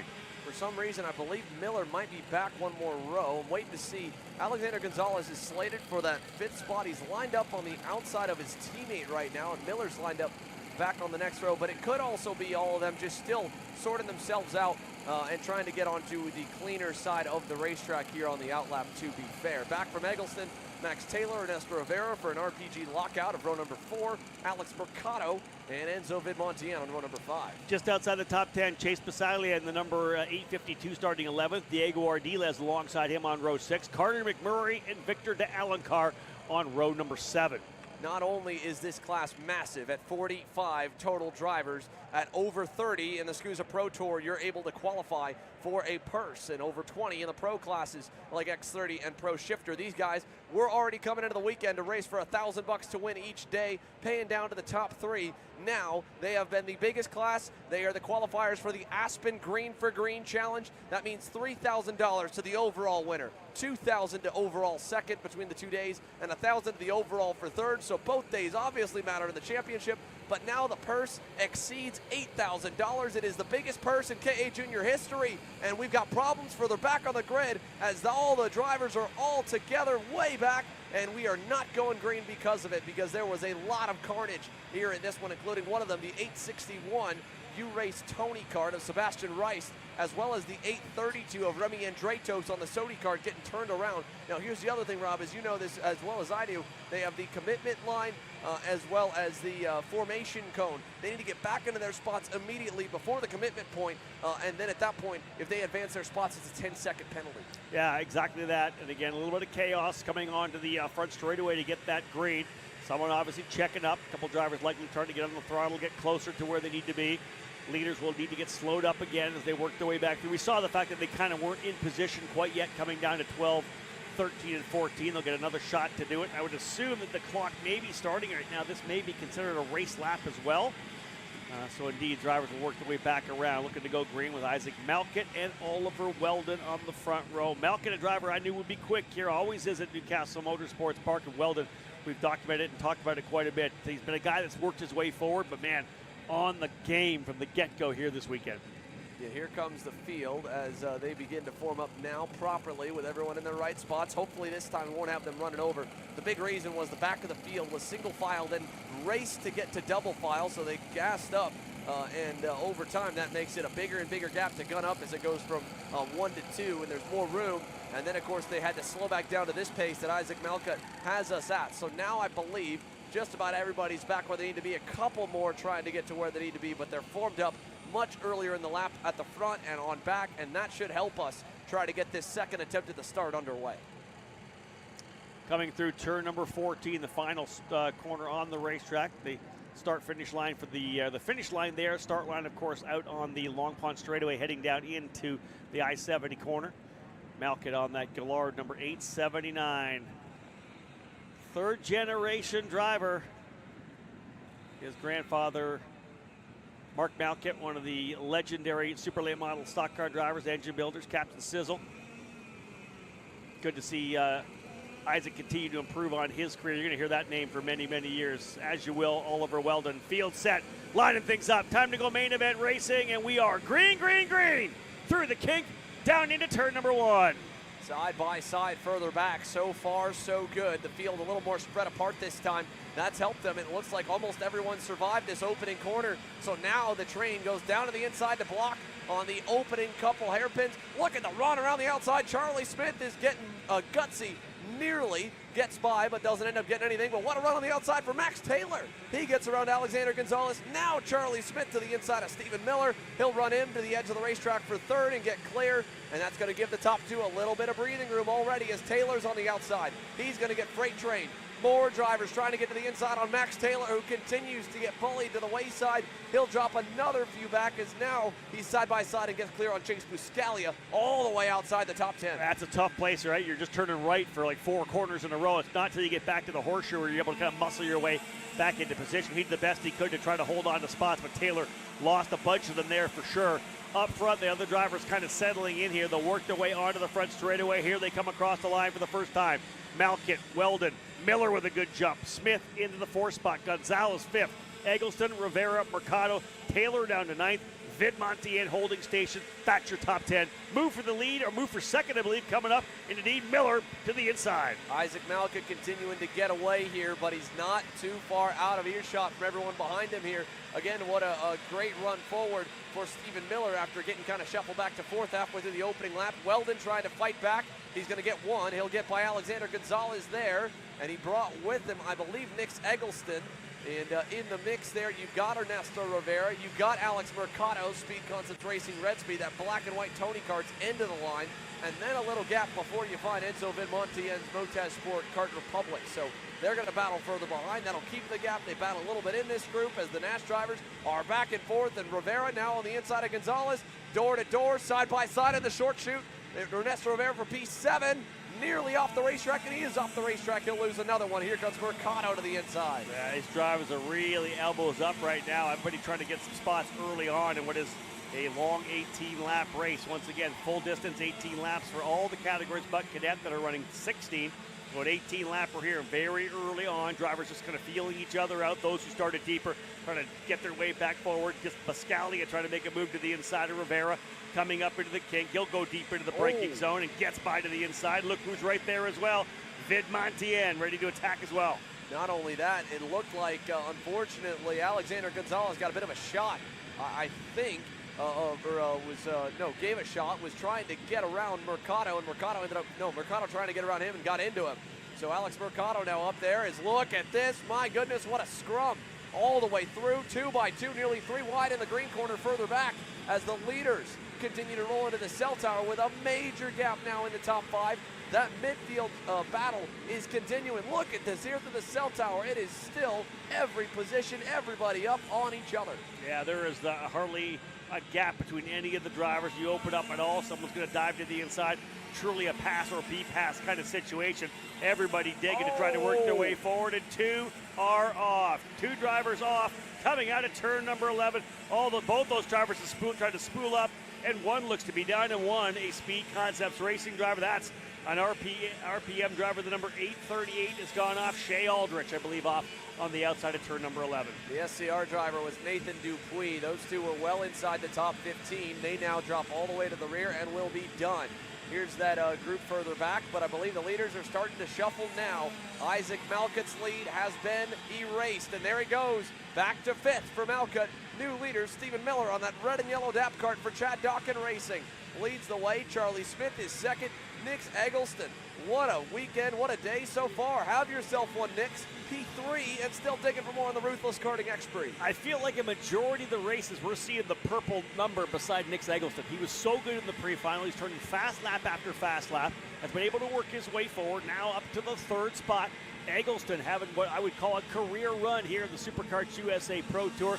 Right in the middle of the fight. 5-driver breakaway and a significant, look at that, significant lead, Xander. It was 1.7 seconds back to Alex Mercado.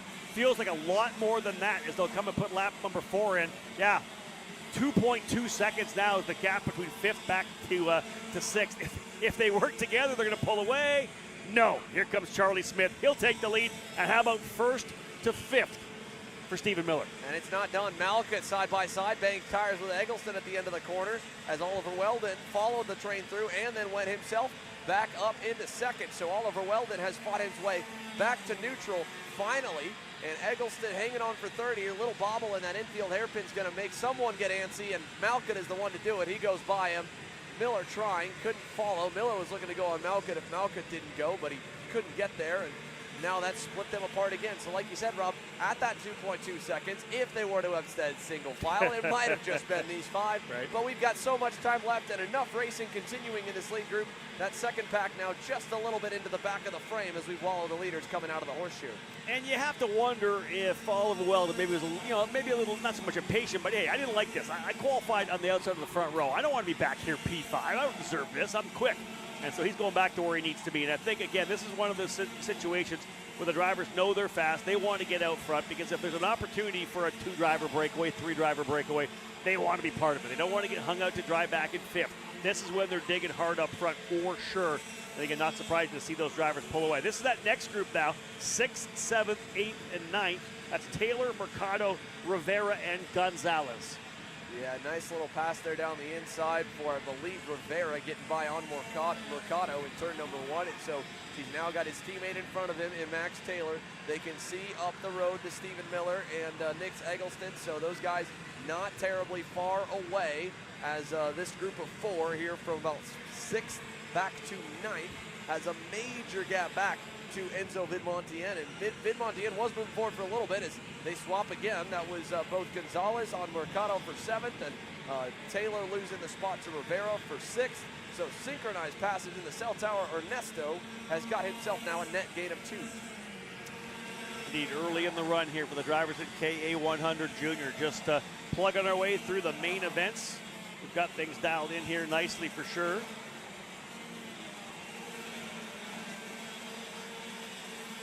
So we are going to be, I believe, cutting 2 laps. Is that what I wonder if that was because we didn't get the start. I think we're getting some notes in here from SKUSA Race Control that I think they were cutting potentially 2 laps. The fact that we didn't go green flag racing on that opening lap, so we may be cutting laps. We'll try to get an update on exactly how many laps are happening. But again, that's essentially what's shaking down here from SKUSA Control. Well, here's a look at the side-by-side of the battles. You have your leaders, the top 3 in the bottom right corner. In the main part of the screen, it's the midfield scrum between 6th back to 9th as they traded spots again. Rivera now with a little bit of a gap away from Max Taylor. He's starting to roll, so how about it for Ernesto? Big change in the lead, though, already. Smith versus Malcutt versus Weldon.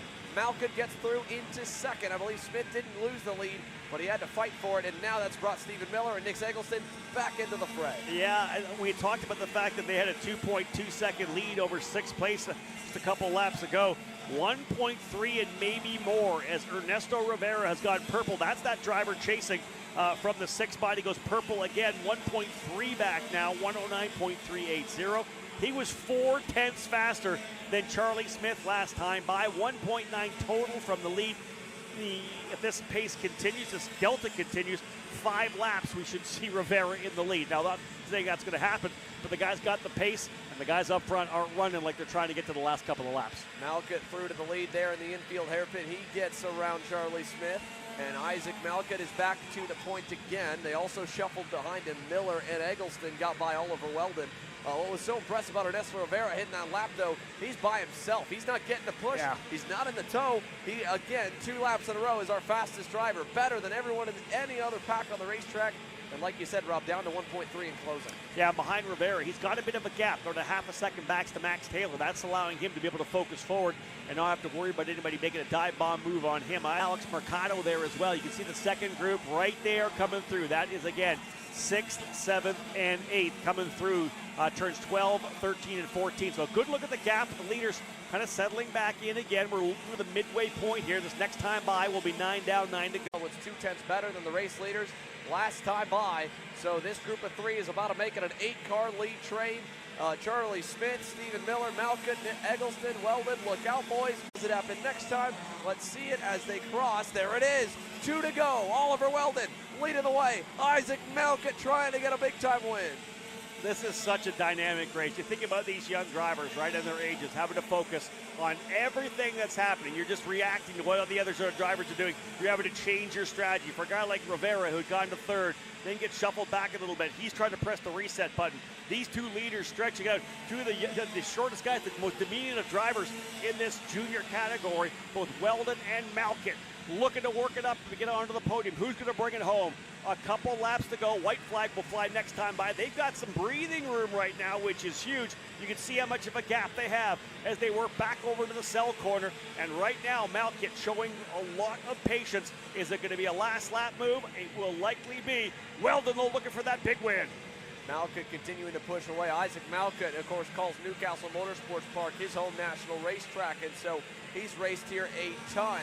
He knows that at the gap they have right now, the longer he waits to make that pass, the better chance he has of being the only 2 drivers in the fight, so we're seeing that in motion. 1 white flag, 1 to go. Weldon, Malkut, I don't think you'll see anything here on this stretch as Malkut stays glued to the bumper while they head down the long pond straightaway to turn number 1. Charlie Smith still runs P3, Rivera 4th, Taylor, Miller, Eggleston. This is coming down to a 2-driver battle. Smith with a bit of trouble coming out. Here's the battle. They'll go down to the inside, coming into the corner. Does he make the move? Malkut thinks about it. No, not quite there. There is that battle for 3rd, 4th, and 5th. And again, Smith, Rivera, and Taylor. It is still Weldon. Big move to the inside of turn number 5. Book it. Malkut through, and he'll run the outside of the racetrack. Isaac Malkut back to P1. That was textbook. Isaac Malkut parked it on the apex. Forced Oliver Weldon on the dirty side of the racetrack for the entire corner. He's bought himself 2-3 car lengths. If he can hang on through the short chute, that'll be the move of the race that gets him the win. Out of the horseshoe, into the short chute for the final time today. Isaac Malkut, the privateer father-son duo, Little Sizzle as he's called, is headed for home to the final 2 turns. Isaac Malkut is going to win the main event in K8 Junior. Big victory for Malkut here at Newcastle. A fantastic pass. He hounded Weldon over those last couple of laps, dove to the apex to own the corner of turn number 5, and to be able to do that really got rid of Weldon's drive out of that corner. That gave him just enough cushion, and you can see the ecstatic celebration of the young driver out of Strasburg, Ohio. Big victory for the 3rd-generation driver as he wins in KA 100 Junior. Oliver Weldon holding on to 2nd. Max Taylor out of nowhere will complete the podium. 1.2 seconds back. Ernesto Rivera 3rd. Stephen Miller 4th. Another good point stay for the driver trying to win a championship in this category. Nix Eggleston came up a little short. Strong all day long. Ends up P6. Alex Mercado 7th. Mason Walters, who had qualified so well, trouble with the pre-final. 13 spot improvement. Walters up into 8th, starting in the 21st spot. Diego Ardiles in 9th, and Charlie Smith, who led for so much of that race, ends up falling back to 10th after the shuffle. Some of the craziness that we saw in that race as well. Big movers, Ethan Tovo up 10 spot, 25th to 15th. Peyton Westcott started back in 28th. She finishes in the 16th spot. Jackson Wolney, likely the hard charger, started all the way back in 46th. 28 position improvement to finish in 18th. great recovery from Jackson Volney. It's not going to give him a trophy, but it was one heck of a performance and a lot of confidence into tomorrow that he can drive forward. For Isaac Malkin, again, what a big-time win. Oliver Weldon so close. Good battle for him. Max Taylor, I mean, to be going up, down, sideways. There was at one point, remember, he fell outside the top 10 early because he got shuffled to the outside for 4 straight turns. He rebounds, pulls that back around, gets himself third. Good championship points. Good stuff to fight it forward. That class is still going to be wide open tomorrow for the title fight with Rivera and Miller only going 4th and 5th. And again, credit in the world to a couple guys that we don't always get to see in the top 10. For Nick Eggleston and the Ruthless Karting Group out of Arizona, what a run. P6. Yeah, all told, a great day. Like I said earlier, a lot of purple laps throughout the weekend so far, throughout the day for Nick Eggleston. I guarantee they'll tune on that thing a little bit. He'll look for a little more luck in terms of the racing itself, but Eggleston could definitely be a challenger for the podium tomorrow. Well, with that here, we've got Nash Motorsports KA100 Senior getting set to go green. We'll go quiet on the mics for a moment, keep you looking at the beautiful skies here. It's hot, it's humid, and it's race day at Castle Motorsports Park. We'll be back for more.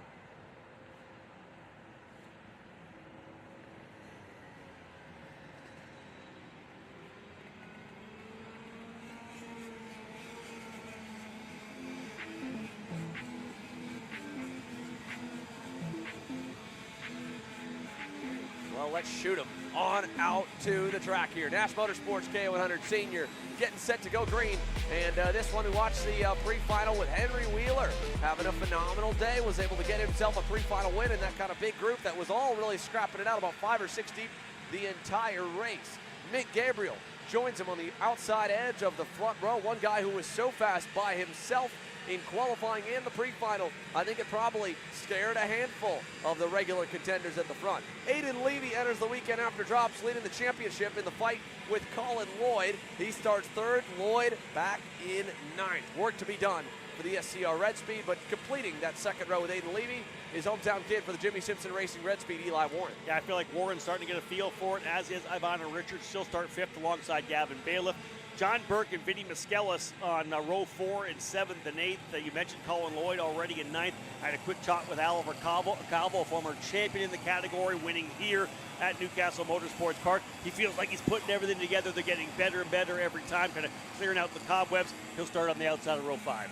Well, here's a look at the field as they slowly begin to form here. Henry Wheeler's had a phenomenal summer. Started off nearly getting himself a podium at Houston for the U.S. Pro Kart Series in KA Senior. Broke running in 3rd, would have been his first national podium. Turned that around at the Stars Championship Series. Got a win in the OKN Stars class. Phenomenal stuff in the rain at Pittsburgh. And now here this weekend, he's leading the field to green as they round the final turn. Here we are. Let's pick him up from our far end camera and take a look as Mick Gabriel on the outside, Wheeler on the inside, bring the field into the start box, and we get set to go green. Nash Motorsports K100 Senior style. We're underway down to turn number 1. Wheeler trying to hold that inside. You see a little bump from the inside there. Gabriel, of course, on the outside. As we know, a tough place to be. He'll try to hold on to it. Thus far, everybody getting clean and green through. A little bit of a wheel in the grass. Oh, that was Gabriel. Yeah. Gabriel got shoved off and hammered one of the curbs that's used to the corner of the inner loop for the 4-cycle guys. He hit that hard. You got to think there's some kind of damage to the machine, although he was able to control it, which was absolutely impressive. It was incredible. He was in the grass all the way coming out of turn number 1.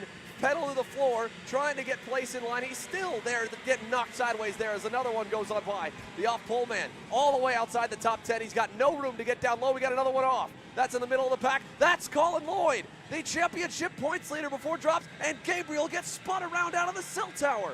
Trouble for 2 drivers that could have been in the fight for the race win. Colin Lloyd right now, this will be his drop, falling to the tail of the field for sure. And then, of course, Gabriel, you'll wonder whether or not there was damage as he got into that curbing, the entry curbing of that inner loop part of the racetrack there that is used in other layouts here at Newcastle. Nonetheless, 2 of the drivers from the top 10 already out. This is going to really shake things up. Wheeler, Ivana Richards goes to 2nd, Levy up to 3rd, Warren 4th, Burke 5th, Keeble, Campbell, Bailiff, Calvo, and Miskelis, your top 10. And they shuffled again here. Burt going back to the 5th spot. Warren as well. They were passing a little bit in turn one, it looked like, then kind of ended up back exactly where they were. Harley Keeble trying to get up there. He's already up 5 spots in the 6th position on that PK Sports Soda USA factory machine. The black and orange behind the black and orange Tesoro Raceworks CRG of John Burton makes it 6 right now, and it's almost a handful more going back to the likes of Josh Campbell and Gavin Bailiff. This will help bring some more in.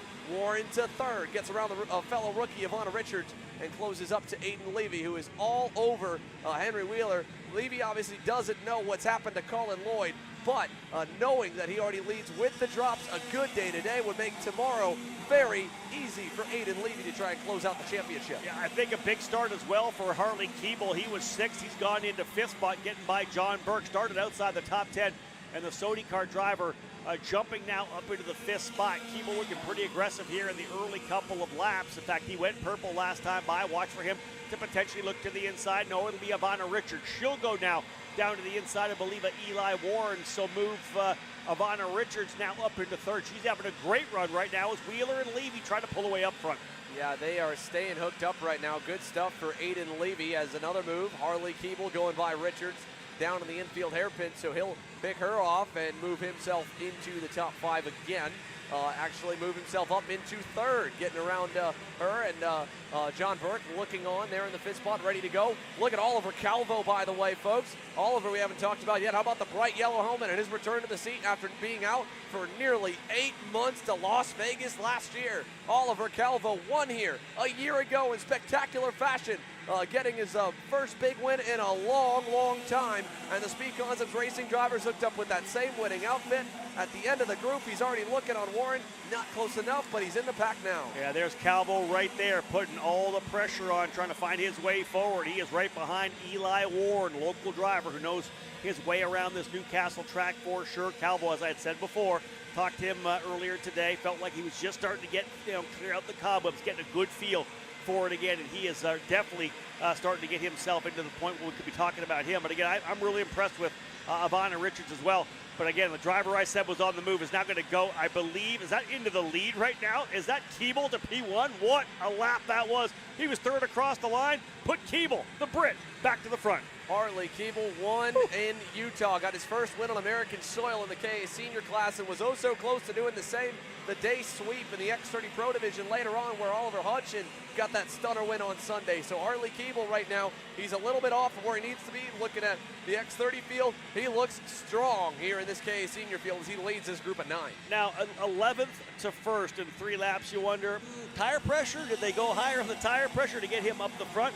I don't know that you do that with Harley Keeble. I think the kid's a talented guy. He's going to go to the front by himself, but he is like a rocket shot out of a cannon to start this one here off as he has gone to P1. Now will settle in. And again, right behind him, Aiden Levy, Henry Wheeler. They have a little bit of a gap right now back to John Burke. Everybody else settling in. Ivana Richards is right there as well. Eli Warren, Oliver Calvo, and then Josh Campbell. And then your first gap, Xander, 1.3 seconds from 8th back to 9th, which is Gavin Bailiff. So essentially the top 8 drivers all separated now within 1.3 seconds. Side by side now, this is going to keep them tight. Down the inside and clear. Ivana Richards gets back around John Burke. Burke going to go right back on her in the next corner, and he'll get back clear and say, nope, you're going to follow me right now. Do not go by. But the young lady not having an issue at all of getting her elbows out. She also knows Eli Warren's right there looking to go, and so is Calvo. Changing the lead, though, by the way. Welcome back, Aiden Levy in the Team Tarp Kart Republic. Now helms the field, and that one pass took that group of 3 that were inching out about a half a second back right to the front bumper of John Burke. Yes, so early in the run here as well. We're not even to the quarter way mark, so this is just very early. All these drivers just kind of feeling things out. We know the tire pressures aren't even up to where they need to be yet. All these drivers kind of hustling the car around. It's not perfect yet. They know that when they get past the halfway point, these tires are going to start to come alive. So everybody really doing their best right now, relying on their skill set to be able to drive karts that aren't ideal. Put yourself in the right spot, play some of that chess game, back and forth, go to school, right? Xander, to find out who's quick, who may have made the right changes, and to see who's the driver you may need to be with. As they go into the corner there, you see a little bit of pushing and shoving, kind of unintentional with how big the accordion effect is on the line like this. John Burke wanting to go forward. You have kind of two different strategies of two veteran seniors, John Burke and Oliver Calvo. We talked about how early this is, right? And everyone's still just settling in. Calvo's caught this group. He really hasn't done much. He's just riding there in that 6th spot. Burke, on the other hand, has been very racy. He's got himself now to 3rd, getting around Wheeler, and is probably ready to attack for the race lead, looking at the way that he's driving at the moment. And that's it. Levy out of turn number 11. There's that entire lead group of 8 drivers. Last time by 1.3 seconds separating your top group. You go back another second to Gavin Bailiff, but Bailiff's got to keep on the throttle because he knows these guys are going to start to fight. They'll get the big draft. He's trying to close in. And how about going purple? Bailiff, who's the guy further back, just goes purple with a 108.5, 3/10 quicker than Josh Campbell. That 1.3 is now down to just 9/10 of a second. So Bailiff coming as one driver gets shuffled off. That is Ivana Richards. She gets nerfed off the side of the racetrack, and there goes Bailiff by. Yeah, Calvo, I guess the commentator's curse is going to do something different than what I thought. I said he was kind of riding. That was another pass he was going for. They banged tires on the exit. She tried to hang tough there, and Calvo didn't cut her a break, but all's fair in love and war right now. And again, they know if they want to try and hustle the outside lane when someone's down the inside cleanly on them, it's at their own risk. Sometimes you get the lane. If they don't, that's on you, and you pay that price. And unfortunately for Ivana, she just learned it, that these seniors, they don't play around. A little bit of a gap now between 4th and 5th, as you can see, front-running quartet, and then you've got 5th, 6th, and 7th a little further back. We know that Ivana's fallen back a little bit. We're going to better gap on exactly what it is between 4th and 5th. That is Burke, I believe, now running in 5th. I think it was Calvo who's gone back by. Wheeler, Levy, Levy, Wheeler, Burke, top 4. Calvo 5th now. Warren, Campbell, Bailiff. And then a couple of drivers coming forward here. Luke Powers as well. Brett Ravetta's worked his way up into 13th. A little bit of a slide coming into the corner for Oliver Calvo, but he hangs on to it. John Burke, you can see reaching over. Great shot of the 904 Tesoro Raceworks CRG reaching in front of the engine. He's making a little carburetor adjustment, trying to change the fuel intake just a bit to get some more horsepower for his number 904 machine. We'll see if it makes a difference. For Calvo and Eli Warren, they're rolling back forward. And since the leaders, for the most part, have been content to kind of ride in this order with Harley Keeble pointing them around, we've kind of leaned this pack back down. Did get up to 8 as Campbell kind of latched on at the end, and Bailiff as well, and Ivana Richards was in it, now is not. But in general, we're seeing some more separation since they've decided, again, to work together, or at this point, just to not even try battling. Still a couple of laps away from the halfway point as well. This will be lap 8 done. There's still a ways to go now, as we know. Last time by, Wheeler went purple. This time a little further down in the field, Eli Warren with a good run as he's right there on the back of Calvo. You can see them a little further at the back. That is Calvo there at the tail. That is back there in 5th and 6th. Right there coming through. There is Warren, a little hanging out to the outside of turn number 1. He currently runs in the 6th spot. Purple last time by Eli Warren. Digging here in KA 100 Senior. From here we go to the Mini Swift category, then KA 100 Master, then Pro and Master Shifter. So a lot of great racing still to come. And of course, X30 Senior, that barn burner to cap off the day. Those of you still with us, we appreciated a 2-hour delay earlier with a horrible rainstorm that came through, damaged a number of the tents and the paddock teams pitching in to help out. 2-hour delay to get back at it here. And, since then, Xander, it's been a great day. There was thought of rain middle of the day or through the day. Temperatures actually aren't even that bad right now. It's pretty nice temps out. It's a little warmer where we are, but there's enough of a breeze outside. It's not too bad. No, not been too bad. And again, this day, this karting community today coming together in the way that they did. One thing that was so cool is the teams that did not have their tents destroyed were helping the other rival teams get their stuff together. At the Speed Concepts tent, they said they felt like they had about 70 people over there. A sea of blue in the Rawlson Performance Group team all came over to help out Speed Concepts. GFC was helping them out as well. And it was the same all the way through the paddock. Guys helping the Super 2 tent out, the Musgrave guys all the way down. The Tesoro Raceworks tent, their entire operation gone. Yeah. And I just saw Tony Tesoro earlier. Obviously, he's got to be hoping for something good here with John Burke, with a tent that has no longer existed out in the heat. Luckily, like you said, not too hot. Getting a win for John Burke today, that would be a nice little stress reliever. All I saw when I saw Tony Tesoro, I just gave him a big hug. I felt so bad I know. knowing how hard all these guys work, every race team. Eli Warren to the inside. He doesn't have a 10. He's got a nice garage here. It's a home race, That's and he's it. looking to do good. He's up into 5th now. Indeed, P5 right now for Eli Warren, but now we're finally into the second half of this. This is when the tires are set for, right? How good are you in the second half of the race? We've done a pre-final distance. Now you got to dig in. How good's the car now as they're working their way forward? Keeble still the leader. He'll come across the line. A little bit of a gap against Aiden Levy. Maybe 0.3 of a second, not much as you see. 2 or 3 kart lengths as they work their way up the straightaway. Big drive for Levy. He'll close right back up, but they are stretching away a little bit. Henry Wheeler on that LN kart still holding on to the 3rd spot. You can see the gap starting to develop a little bit. Burke, Warren right there. That is John Burke of the CRG. Warren in the red speed. That is 4th and 5th down into turn number 3. Not far behind them right there is Oliver Calvo. And then 1.8 second, 1.1 rather, back to Gavin Bailiff. So 6 drivers essentially remain in this lead group. 1.6 separates the top 6, and then 1.1 back to Gavin Bailiff. Still with a lot of time, granted, left in this one, all things considered. We know that with Nash Motorsports K100 Senior here, that they've got a lot of places to pass and a lot of room to race. Now, by waiting a little bit further away, the top 3 continue to add on to that gap back to 4th, 5th, and 6th here because they have shuffled again. It was Burke in 4th. It's now Eli Warren. He's up into that spot. And the rookie trying to get himself a big run. What a turnaround these 2 weeks have been for Eli Warren and his dad. Saw them at the Miami Grand National Championship. They almost missed the main event with the engine problems they had that plagued them the entire weekend. And now turn it around from 40th all the way into the top 4 in 4th and digging for more. He's been fast. He set his personal best last time by. Still needs about another 10, but granted, I'll give him some credit or kind of a pass on it because he did make a pass on that lap, so to be only a 10th off is good. I'm just saying this, stay within a second and a half of the leaders and wait for the last couple of laps because I think everybody's going to come back into the fight. As long as you're good, you're staying out of trouble, and you're close enough, this is going to get quite exciting before it's all said and done. I think Burke back potentially into 4th. Again, Calvo's right there. Eli Warren's right there. This is the scrap that you're going to see potentially able to close back up once Keeble, Levy, and Wheeler start going at it. If they don't, if they wait to the final circuit, and maybe too little too late, Burke's got his head down. He knows he's got to get back up here. But as these laps started to wind down, top 3 drivers, if they go to the end and run to the final lap, they may be able to scrap it out amongst themselves.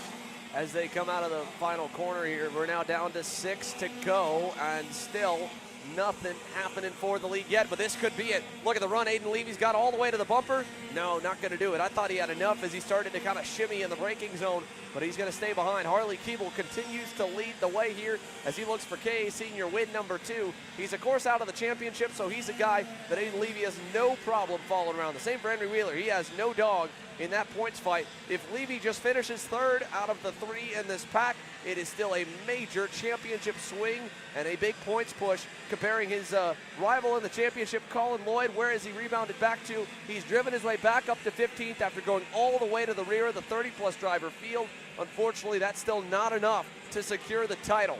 Through the infield horseshoe and now to the short chute, Harley Keeble, your race leader. Aiden Levy on the white and orange Team Tarp Kart Republic in 2nd, and the blue and yellow BJR MDR LN kart of Henry Wheeler in 3rd. And look how much they pulled away from 4th, 5th, and 6th. My goodness, are they gone? Yeah, they are. That's the one thing I think that Burke, Ward, and Calvo did not want to see. These drivers up front, Keeble and Levy, turning their fastest laps.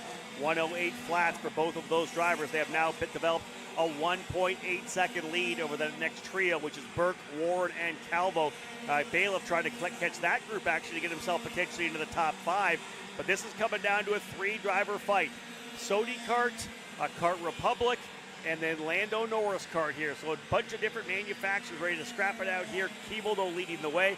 Now 5 laps remaining, 4 to go when they get back around. This is when it gets kind of exciting. And again, the mindset's so different. You already mentioned it. Keeble really just going for the race win. Wheeler going for the race win. Levy kind of has to have that little championship thought in the back of his head. As much as he'd love to have a walk-off performance where you sweep the main event wins and get your first career national championship, which it would be if he's able to pull it off in Aiden Levy's case. You got to be smart about it. You got to do, high percentage moves, as you like to say, Rob. Yeah. Something that's not going to throw the day away if you do want to try and fight for the win, and you know that the guys around you, they can afford to go for broke, essentially. And this class as well, there's a reason for that for all three of them because, again, over 30 of SKUSA, all top 3 spots will pay. It's $1,000 to win KA Senior today. That's what these guys are racing for. That's what Harley Keeble, Henry Wheeler, they'd like a nice payday. It's a lot more than what they get down in third, so they're going to get their elbows out. But for Levy, he's thinking again championship. It'd be his first. So that's why I think a big reason why you're having him be the only one willing to push. Yeah, I would agree with you right now. Keeble has set the pace, though, for the last multitude of laps. And again, as we start taking him away, it'll be 3 to go when they get back around. These guys continue to pull away. It's over 2 seconds. Now back to John Burke, who runs in that 4 spot. He's got Eli Warren right there. You can see there's the top 3 drivers a little further back as they come through. You can just start seeing them back there. And in fact, there they are there. Indeed, there's Burke and Warren. And they've actually been able to leave Calvo a little bit, right? So a pretty good job for them as they've kind of stretched away a little bit. So Burke right now 4th, Warren 5th, Calvo 6th. I can tell you the driver's coming on strong right now, too. It's Gavin Bailiff as well. He's digging to try to get himself up into potential top 5 territory. Yeah, late race charge for Gavin Bailiff. He sets his best lap of the race that time by. Great catch, Rob, down in 7th. Started 6th, hasn't really made a lot of noise. Was kind of at the end of the group for a lot of the race. And like you said, he's just coming into frame as he closes up to Oliver Calvo. So that green and white Trinity Karting Group Kart Republic of Gavin Bailiff back in 7th is closing to these 2 as well as Calvo with Warren and Burke. So into the infield hairpin we go, and there's a look back at him as they come through. Calvo, he's checking back. At one point there was nobody there. Now Bailiff is there. That's 4th, 5th, and 6th. You can see the leaders up the road. They'll work their way back through. Great job there for Gavin Bailiff. Digging went personal best, as we said. Possibility. This right now, 4th and 5th. That's what he's trying to get up to. Yeah, Bailiff is closing up here on Calvo. Last time by, faster by over a 10th. There is Bailiff right there, the Trinity Karting Group Kart Republic. Back onto the leaders, coming out of turn number 11. And it is again, is that Levy now into the lead? He's gone through. Aiden Levy and the Team Kart Republic is going to take us to the double sticks moment. 2 to go, time to race. Let's see it coming out of the final corner and onto the front straightaway. 16 laps down. They've been pretty tame for these guys up front. It's about to become a frenzy. Keeble looking low, trying to get low. Levy covered that one off very quickly. I like that little move over to the apex of the kink down into turn number 1. Levy's trying to hold on here. What a great place to be. You might as well be up front. That way you're not getting attacked from both angles. Right now, Levy holding the spot. Oh, Keeble man. throwing it down to the bottom. He'll take the spot. And here comes Wheeler right on through. Now, it's almost time for Levy to kind of check back a little bit, take advantage of a mistake that potentially happened. He's currently P3. Watch these 2 drivers, Keeble and Wheeler, potentially trying to battle it out for a race win. Yeah, now he's just got to be smart into the cell tower for the penultimate time. Harley Keeble, Henry Wheeler. Henry Wheeler again looking for a big-time win. This will be the biggest one of his career to date.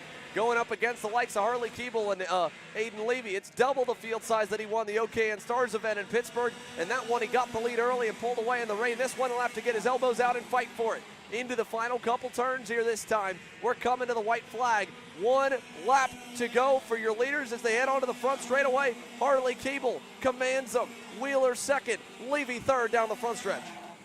Here it is, final lap for KA 100 Senior. Keeble to the bottom of the racetrack. Look at the big, wide run there for Levy. That's going to give him a good run out of turn number 1. They'll stack him again. Burke knows it's happening. Burke can see the battle here. They're not done. I don't think 4th and 5th are done. Big, wide run again.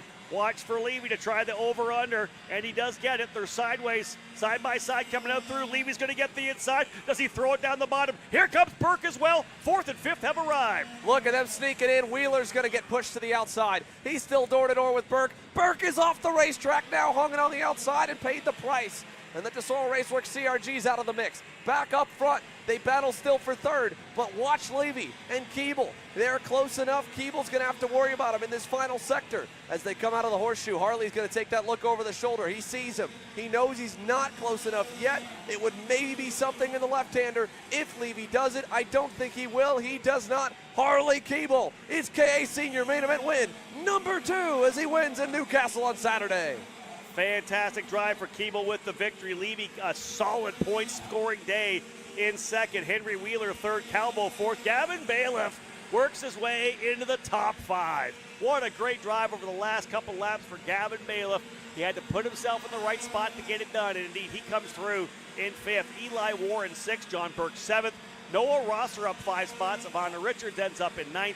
And Colin Lloyd fights his way all the way back up into 10th. Maybe a good thing for him championship-wise. But Harley Keeble able to hold off a challenge from Aiden Levy on the final circuit. It was a wild one with Henry Wheeler in there. And the minute that John Burke got into the fight made it really exciting through turn number 5. He just didn't come out on the right end of the stick. Xander coming through turn 6 was on the outside. A bunch of guys dove down to the apex. And really, he just got forced off the track into the grass. Yeah, just a bad spot, right? I mean, it's just unfortunate. He was trying to hopefully get clear, because if you don't get clear coming on an over-under out of that green corner, it's 3 turns to the right. The first kink there hurt him. The second one still hurts, and we've seen it all the way hurt into that cell tower corner. But what a performance. Harley Keeble, have yourself one here to start it off. He's still got the X30 Pro main event later this afternoon as we race into the evening. You're watching Kart Chasers coverage from the SuperKarts USA Summer Nationals. It's championship finale time, and Rob, it's almost time we get to see you get that main event underway as well. And I'm going to pass it over to you guys for Mini Swift. I'm going to head out for KA100 Master and see if I have any energy left after 18 laps and make it to the end to call the rest of the day with you. Well, dunk yourself, get an ice bath here before you get going. We need an ice bath. I need a cold plunge. Right? Oh, yeah. You need something here. Cool yourself off. Be ready for those 18 laps. It's always great to have Rob out in the booth, and he'll be back after his race as well when it comes time for that X30 Pro main event. Potentially even the likes of the Pro Shifter main as it is will be split apart, with Master Shifter getting their own individual main event here this afternoon at 10 entries, the minimum, to get their own track time. Super cool, the SuperKarts USA crew, to make that happen. That'll be fun to watch as well. But for K100 Senior and everything else, we're halfway into the mains. A lot more to go, including the ever-enticing Invinco Tires Mini Swifts when we come back.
If you're looking for your first foray into car racing, the Formula Inter F4 Series is for you. It's an arrive and drive championship costing a fraction of the price of the US F4 Series or USF Junior Championships, utilizing a spec fleet of cars that are randomized at every single round. You can start with International Motorsports Karting Team and advance through the ranks to the Formula Inter Championship. For more information, follow us online at Formula Inter on all social media.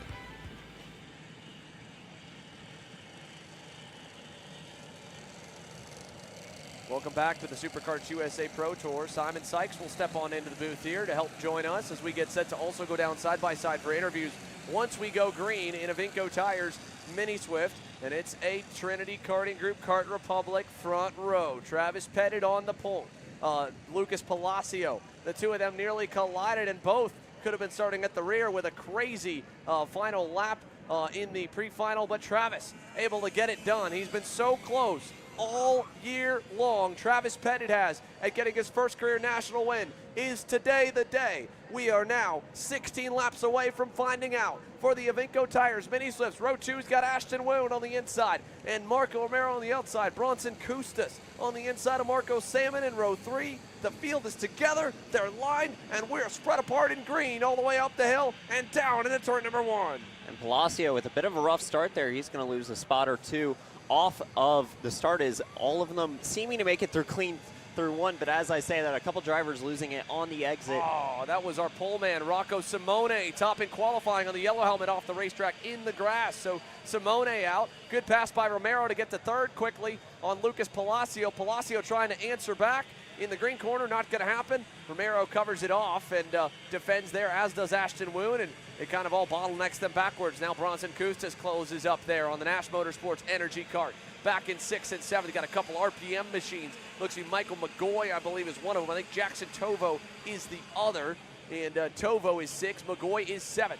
So far, so good for the mini slips, though, to make it through the opening lap, and what it was one of the most, probably the most entertaining pre-final of any class today. I expect nothing less here in their main event as they come to put one lap in the books here, Simon. For sure, we're going to see some great racing throughout, and is already Lucas Palacio making that move back to the inside. He'll take over the third spot. Still Travis Pettit leading, trying to get that first national win.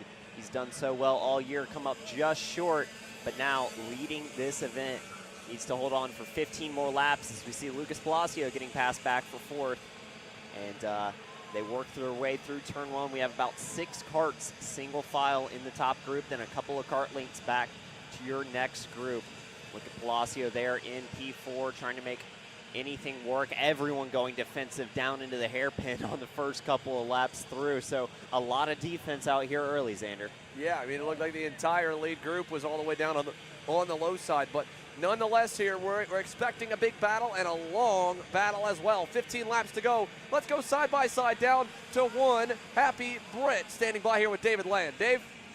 Yeah, K100 winner, Harley Keeble. I know you told me down on the grid that you thought you had a really good chance in K100, and well, it proved to be right. Oh yeah, after the little mess at the start in the pre-final, I got a really good start for the final. And I just picked them off one at a time, and then after that, I got to the front, started to break the draft a little bit. Just obviously the draft around this track is so big, so I couldn't break it. But I was doing the time on my own, it was really fast, and yeah, I'm really grateful. It was a big time battle for the win. I mean, so many karts up there look so competitive. How did you come out on top in all that mess?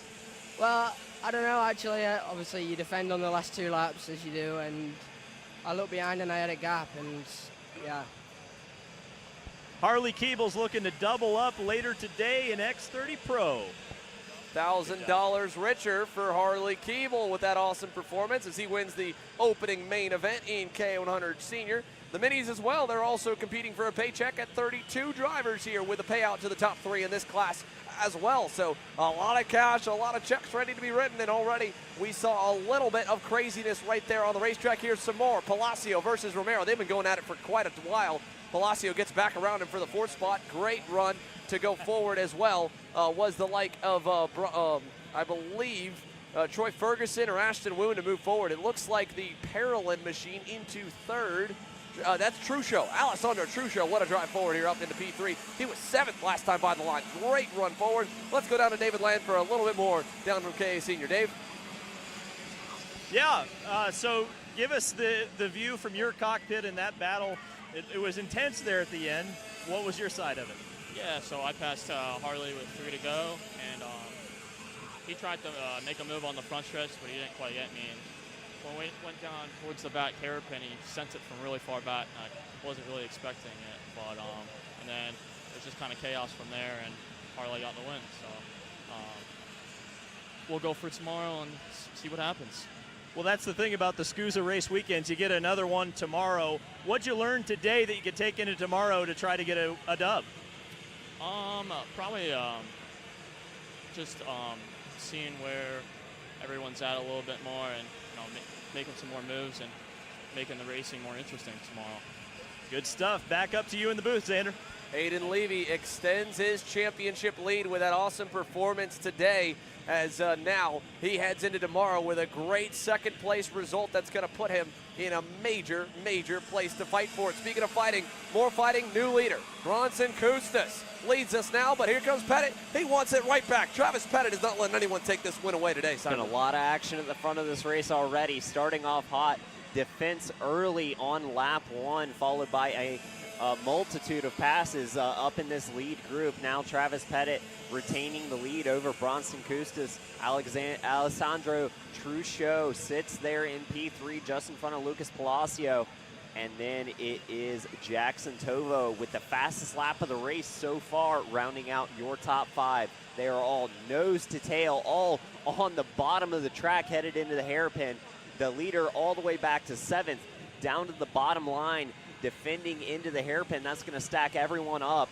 And as we see a couple of passes happening there, the 176 machine of Bronson Custis is going to lose several spots. He was up in P2, so he's going to fall back all the way to the end of this lead group as they continue to fight into the back hairpin of this track. Still, Travis Pettit leading over Alessandro Truchot and then Lucas Palacio. So the top 3 all pointing forward, trying to get everybody to work together, wanting to move forward and break this top 4 away from the rest of the drivers. Yeah, Alessandro Truchot in the white helmet there on the red and white Paralin. That's some guy we haven't talked about much all year because he's been over in Europe. The rest of the kids, Simon, you and I have seen. Dave, you got your first taste of him in the first weekend we were here for the U.S. Pro Kart Series at Newcastle a month ago, and now seeing these minis go at it again. I mean, what a pre-final it was. This main event's being no different. Lucas Palacio to the lead, Pettit back to 3rd, Truchot to 2nd.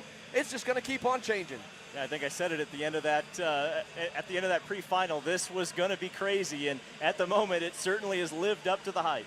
It has been just so much fun to watch these young guns go after it. And again, no working together right now. There's just too many guys. And really what it comes down to, Dave, is, you know, all it takes is one guy to want to continuously battle and pass, and then he forces everybody else to have to play that game. You might come into a race saying, all right, I'm going to work with this guy, and we're going to work together and get away. But if one guy starts low-lining in the lead, everyone's going to, you know, that strategy has to go out the window. And that's why it's always so tough, as you guys know, you know, when we go into these races to try and get into the drivers' heads and ask them, hey, what do you think and what is your strategy? There is none. It's thinking on the fly, seat of your pants, and right now, on the fly means going by. Travis Pettit through to 2nd. There's a great Mike Tyson quote that says, everyone's got a plan until they get punched in the mouth. And I think no more appropriate quote could be given to this style of racing. Simon, you know, when we look at racing like this and we talk about game plans, I mean, when you are racing in this close of competition, as we can see right there, do you really game plan? Is there anyone around you that you feel like, hey, I got to get around that guy? Or when you actually get there, do you feel like, I'm just going to pass him anyway? I mean, like Xander said, it's always thinking on the fly. So you may not have a game plan that's going to run you through the entire race, but as you get to certain people on the track, you start forming ideas in your mind of this is how I'm going to do it. This is where I'm going to defend. Oh, this driver has a tendency to defend into this corner. So you can start planning it out in your head and see where you can build that advantage. As we see Lucas Palacio has worked his way to the front, and he's not low-lining at all. He's one that we've seen previously in the season be able to get out of the front of this field and then drive away without a draft, as he's starting to do here. Yeah, I mean, and the one other part as well to add on to that, Dave, that I'll say is, while you can't necessarily game plan everything, you got to do a lot as it changes and as it moves and flows throughout the race. You do need to know who you're racing against, how you can drive them, how you need to drive them to beat them. Some guys may be a little bit more aggressive and you have to handle them with care. Some guys may be a little bit less aggressive and you can be a little more conservative with them because they'll be conservative with you. So knowing who gets, you know, rattled a little bit easier, who's tougher mentally, and who is normally some of the fastest guys. These guys are normally racing each other, these kids anyway, all of them except for the one oddball in it is Alessandro Truchot, because he's been over in Europe all season long, so they haven't gone head-to-head with him since the Winter Championships in January and February. The rest of them, this is another week, racing the same faces in the top 10 they're used to, and they already have a good feel with each other, and they all know the kid leading right now is the one that keeps on beating them all year. Lucas Palacio has been Kid of the Year here in Mini Swift, the exact position that Keelan Harvick was in 2022, and it's always, you know, something we are used to seeing in the junior categories, that there is one kid that is able to usually rise head and shoulders above and be the class of the field, and right now that kid is the one leading the way. Yeah, you mentioned Alessandro. I'd also like to give a shout out to Gabriel Balog. He is currently the biggest mover in the field, running in P8. He's up 11 spots, and I'm curious with 9 laps to go if he's going to get even further up the grid. He's not far back from the leaders. Now, granted, right now, they've started to kind of get single file. Jackson Tovo and Travis Pettit, they're just trying to hang on to the coattails right now of Palacio because he's pulled away by himself. We don't normally see that. That being said, you know, they shuffled a ton further down the order, and that was what unfortunately happened with Balog. He fell back down to 13th right after you mentioned that, Dave, and that's the typical commentator's curse that we see all too much because it happens so fast here at the kart track. That's unbelievable, isn't it? I think that's happened about 3 times today, and I haven't been on commentary that long, so apologies to anybody I talk about the rest of the day. And it only took less than a second after you said that for the timing order to just drop him off the map completely.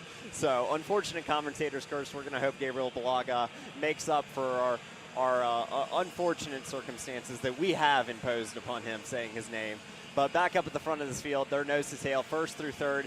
Lucas Palacio doing a great job controlling this race. He's got Jackson Tovo's actually caught back up and is on his back bumper and has brought Travis Pettit with him, and Marco Romero just a kart length off the back makes up your top 4. Yeah, Jackson Tovo has been flying the last few laps. He's been the purple man, fastest car on the racetrack. He was 3/10 better than Palacio last time.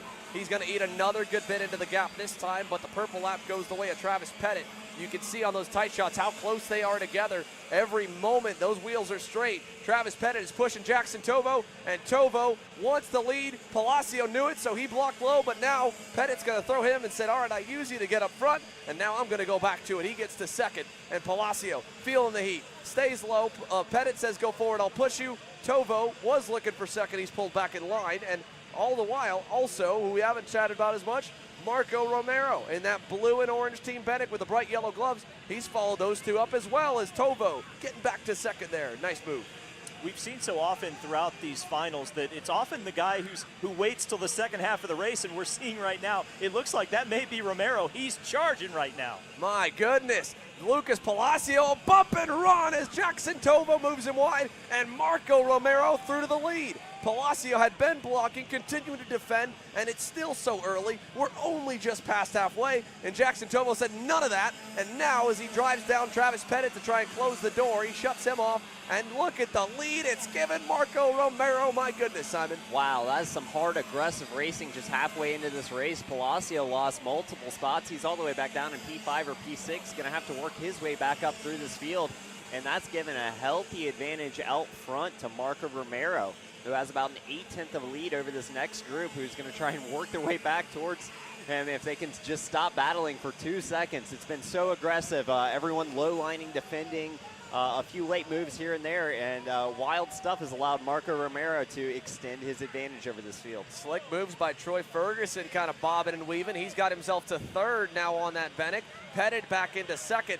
Romero is no longer in the frame, folks, though. Look at the gap. They continue to fight. A couple cars going to get knocked wide there. Marco Romero is long gone. And Palacio has been relegated all the way to the back end of this second group. So Palacio, your leader early in this race, and for most of it, had control, now finds himself well down the order and maybe out of contention already for the win. My goodness, they're going to need to hook up here really quickly because we're coming to 5 laps to go. There's not a lot of time left. There are 5 long laps granted around Castle Motorsports Park, Dave, but you even mentioned it. Once you kind of get out of the draft, you might be okay. Romero's lead at the line, back to second. 1.8 seconds here with 5 to go. I'll tell you what, Marco Romero is going to add a whole bunch of these guys behind him to his Christmas card list because they just keep fighting and they're letting him get away. And like you said, once you get out to a certain distance, they can't draft you anymore. So Marco Romero has just been given a gift by this field. I mean, he made his move at the right time. I said it, he was charging, and boy, oh boy, was he charging. And now it looks like right now he's got a comfortable lead. Yeah, Marco Romero, the family, obviously, they're here at almost every single race with the Varas Racing steak and food truck. This business they launched just not long ago, about 2 years ago, when they were just getting into it. They could barely afford to keep racing. That go-kart came on a bike rack on the back of the food truck to the racetrack sometimes. And he has been so close to getting his first career win. He crossed the line first in USPKS in Houston, only to have a pushback bumper penalty dock him off the top step of the podium. He's a kid who has had the swagger and confidence of a multi-race winner. Today, he qualified 13th. qualified 7th, and then on a pushback had to go back to 13th. I walked by him on the grid, said, how you doing? He said, don't worry, I'm going to be there. And sure enough, Marco Romero, with 4 laps to go, is chasing his first win. The problem is he just gave up over a second to that group behind him. 9/10 faster Travis Pettit and company are. That pack is going to get back to him before it's over. Yeah, this race is far from over. You can see 2nd and 3rd starting to stretch out over 4th, 5th, and 6th as they continue to fight. That's teammates. Ryan Perry Motorsport drivers collide. Michael McGoy on the inside gets into the side of Jackson Tovo, and the two of them at the end of the corner. Tovo off in the dirt. He's all the way down the order. Michael McGoy and Jackson Tovo, that's going to not sit too well under the team tent there, Dave. No, the one person you don't want to hit is your teammate, and unfortunately they broke that rule. Now, Simon, quick question. As a driver, when you're leading, when you've got the lead in a race like this, you know you're a sitting duck. What can you do to defend that lead from these Chargers in the back?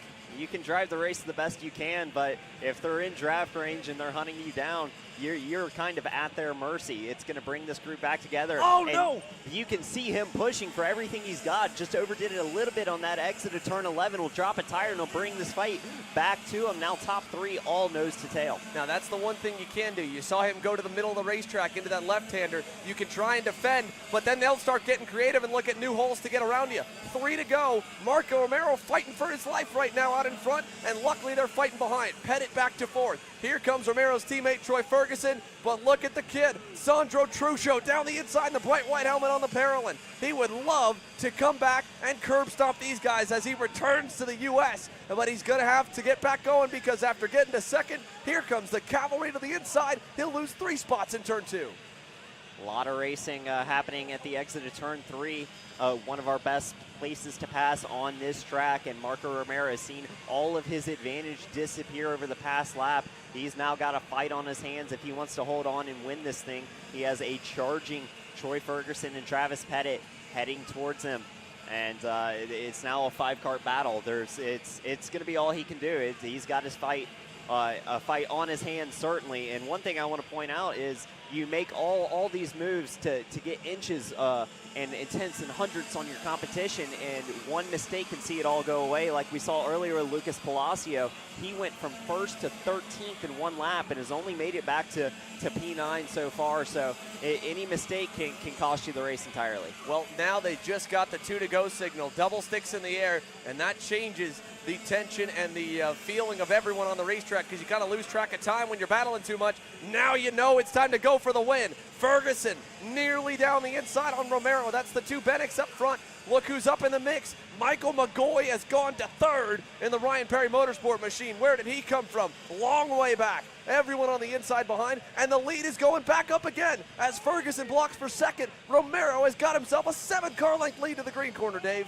Wow, incredible. He's back out in the lead, and now I think we're going to, contact 2 of them off. Oh, no. Troy Ferguson and Travis Pettit collide, and they're off the racetrack. 2 more gone in this pack here. Look who's kind of still back in the mix of it. Palacio on the inside of Bronson Custis, and also trying to get in was Jackson Gibson. Palacio gets another spot back. He's climbed himself to about 6th or 7th, maybe back to the top 5. There's Marco Samet now into 3rd, and it's all on Michael McGoy in 2nd because they collided back for 3rd and 4th. McGoy's got no help.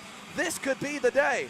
White flag in the air, 1 lap to go for Marco Romero as he chases national win number 1 here, Simon. And Marco Romero sees another gift land in his lap after seeing his 1.8-second advantage disappear in the middle of the race. He has been handed another. He now leads by 1.2 seconds. That is outside of draft range. All he needs to do is not drop a tire, keep it clean on this last lap as we see the fighting heat up behind him. My goodness, Alessandro Truscio and everybody going at it for 3rd here. This is wild as they go down into the infield hairpin, still single file, all train on the bottom, lots of pushing and shoving, everybody's wide. Palacio going to get by on Marco Samet, who gets thrown to the wayside, off in the grass, into the green corner, still low, more shoving there. Palacio getting into it a little bit. He's frustrated, and you can't blame him. Like you said, he went all the way back to 13th getting muscled around, so he's like, all right, you guys want to get your elbows out, I'll do the same.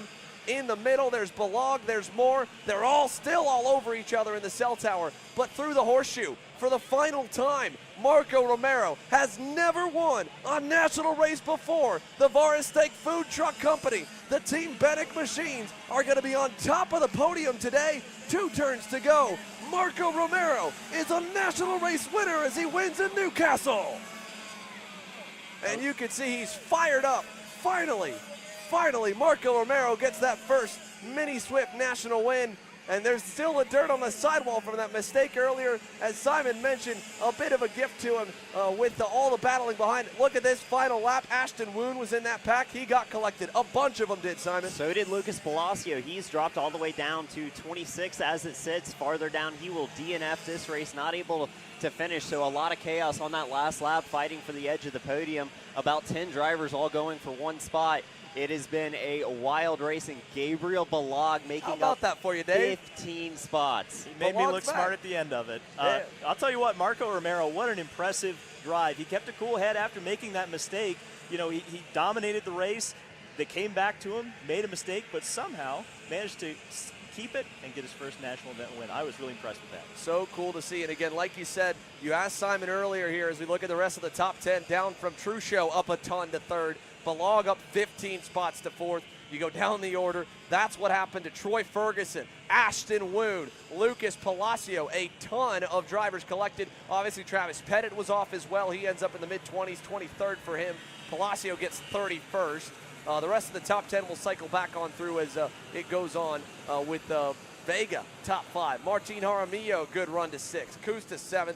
Gibson, Samet, and Jackson Tovo, after going dirt track at about 5 laps ago, gets back into the top 10. So decent recovery. Would have liked to have been up where his teammate Michael McGoy was into second, but nonetheless, I'm sure there'll be some official intervention. There was a lot of chaos, a lot going on, but a first-time winner in Marco Romero getting the job done for the Team Benek boys and girls in blue and orange. There's more to go. In fact, there's one with an announcer in the field. Aspen Sport Fuel K100 Master is getting set to go. We'll watch Rob Howden's Race to Vegas continue here when we come back for more.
Well, as we come back on the air, we just got notice from one of our cameramen around the racetrack that Clay Settles, the pole man, spun on the outlap. And unfortunately, the field with enough heads-up drivers in it, like Pete Vetter, who was going to start second, and the man who was going to start in third, in Adam Pettit, knew about the commitment cone and the formation cone. I don't know if the local driver has brushed up on his rules and if he'll get there in time.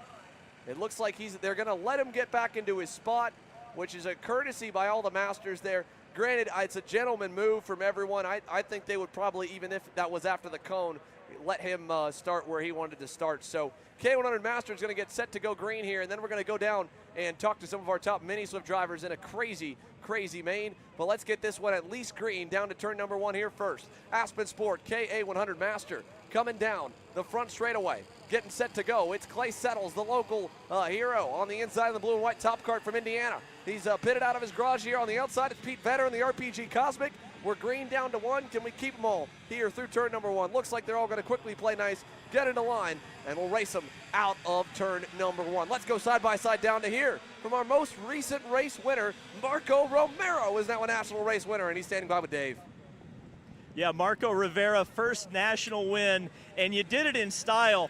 You got out in front. I said in the commentary booth that some of those guys behind you, you need to buy them Christmas cards because they were battling so much and allowed you to get a lead, but they came back to you. You made a mistake. You fell back through the field a little bit. How did you win this thing? Just stay calm, like my mechanic says. We had pace. Yeah, and we made it happen. Just stay there, waiting, and then the right moment came. We did it. That's what we did. You've got so many of your fellow drivers gathering around you. It seems like the paddock is really happy for you. How happy are you for you? Very good. I want to thank everybody, my mechanic, Benek, my parents, Barris Racing, the best food truck ever. I want to thank my whole family, they support me, my teammates, everybody. Marco Rivera, the winner here, very humble, and yes, we can confirm the steak is good.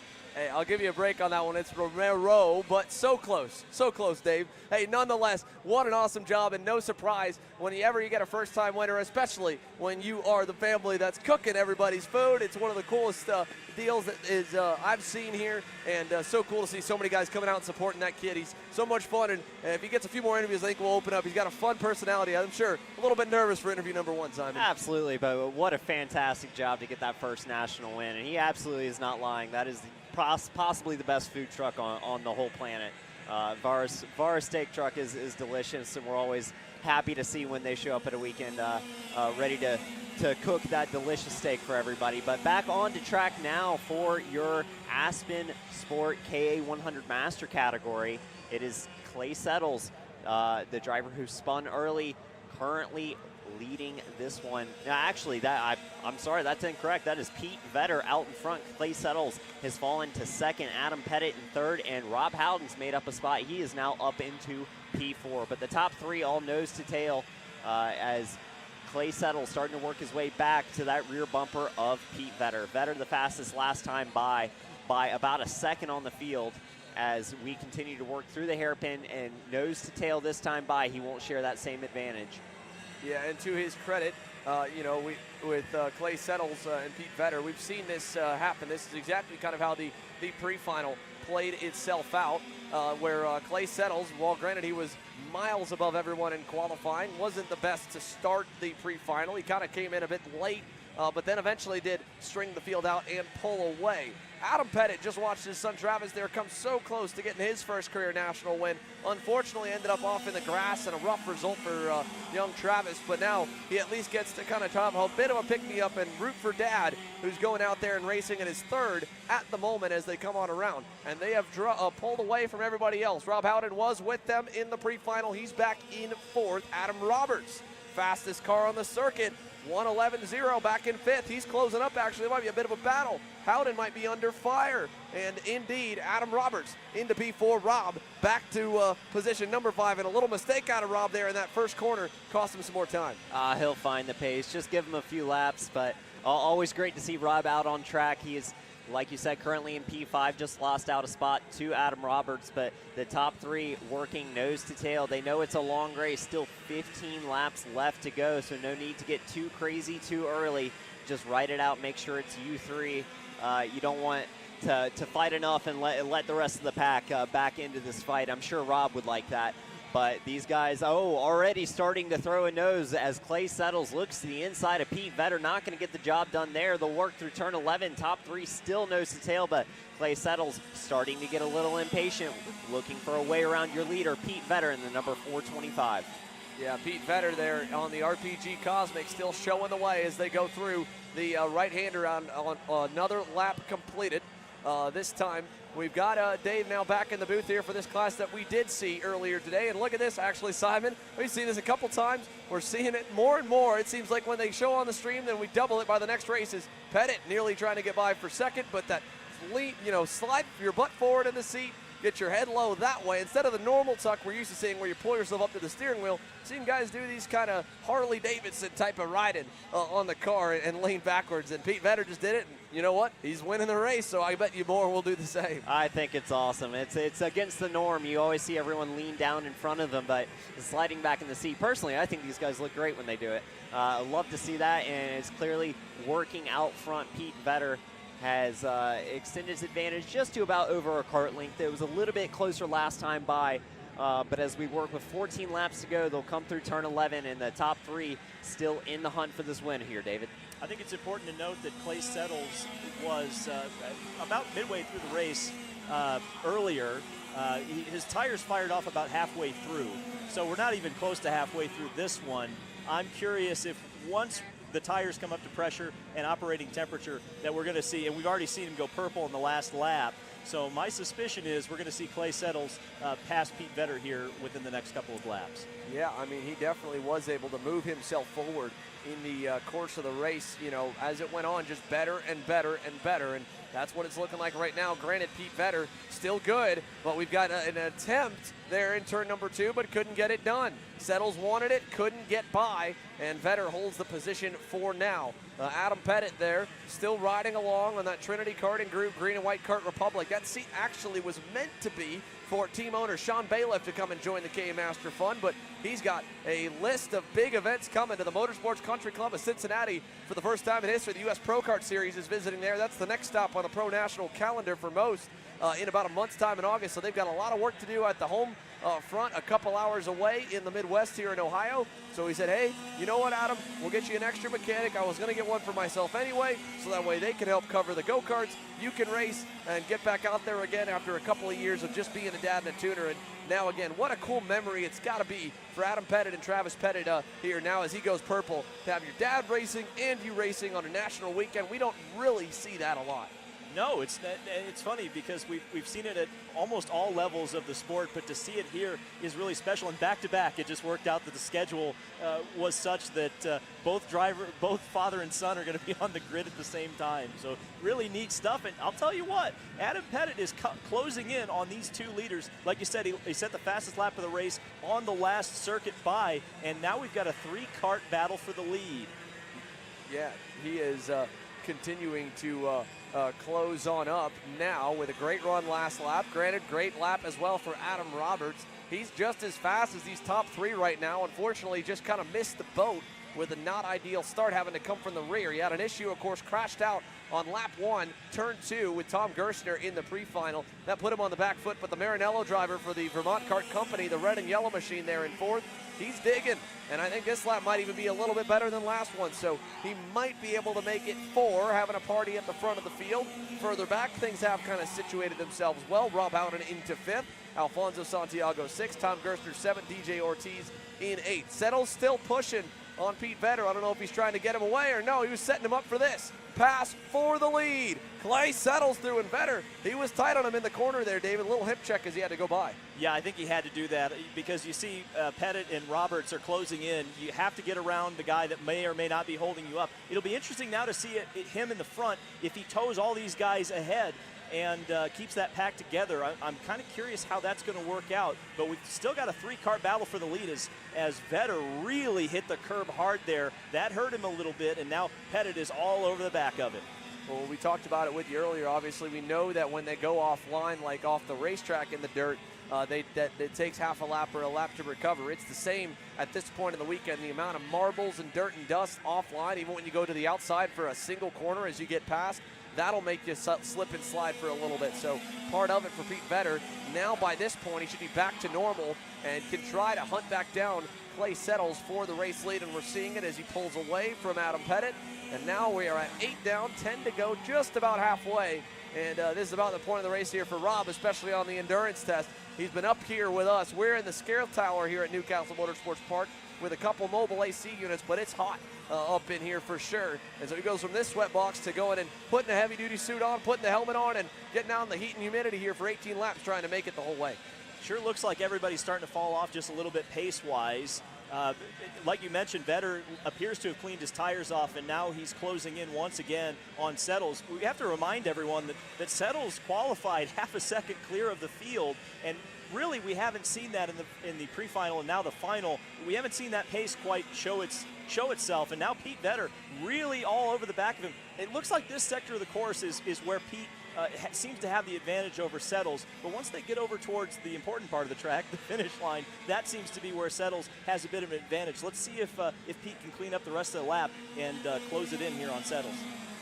There you saw Pete almost kind of looking like an exhausted look to the heavens as he came out of the horseshoe, and that was funny to watch. I don't know if it's from exhaustion or just for maybe making a mistake and frustrated at himself for making up ground, but indeed Settles so good in the 90-degree corners here. Again, a Newcastle Motorsports local. It's not like they run this layout a ton. There's so many alternate layouts, but look at the toe from Vetter back to the lead, and he takes full advantage. He saw Settles getting away, and he knew he had to get back around and put him behind him, Dave. Hey, deep breathing is a good stress relief technique. Maybe he was doing some breathing exercises there on the backside, because, man, that just kind of came out of nowhere. He got a huge run out of the final corner and just powered past down into the I-70 hairpin. Amazing.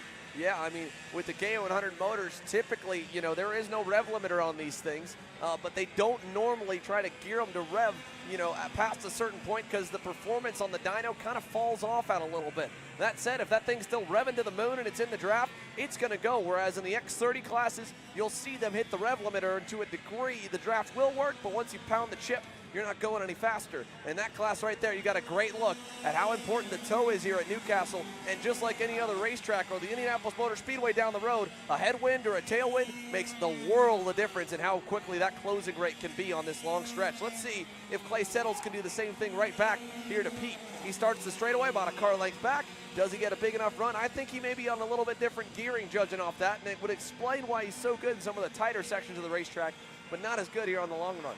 Wow, it's just the straight line speed advantage that Vetter seems to have is just kind of incredible to me.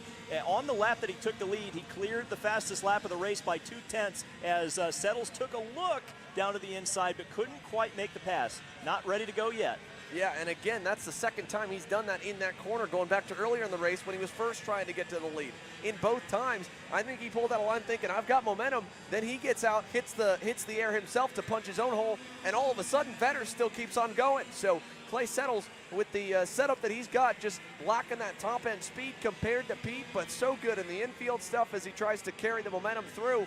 We'll see if he can maybe get creative and try to get by in one of these tighter sections. We've seen them pass at almost every corner on this racetrack all day long today. You don't have to wait for those two hairpins. You can go in other places, and maybe that will be what Clay Settles needs to do to get himself back to the lead and probably have to defend in the final few laps on those long straightaways, lacking that extra top speed, because we've got 7 to go. And you know what, 2 to go. If Pete starts that run here down this stretch, 3-4 cars back, and he slicks back like that to get himself out of the air, he's going to be ready to go side by side. Here's Settles on the brakes, trying again, not close enough.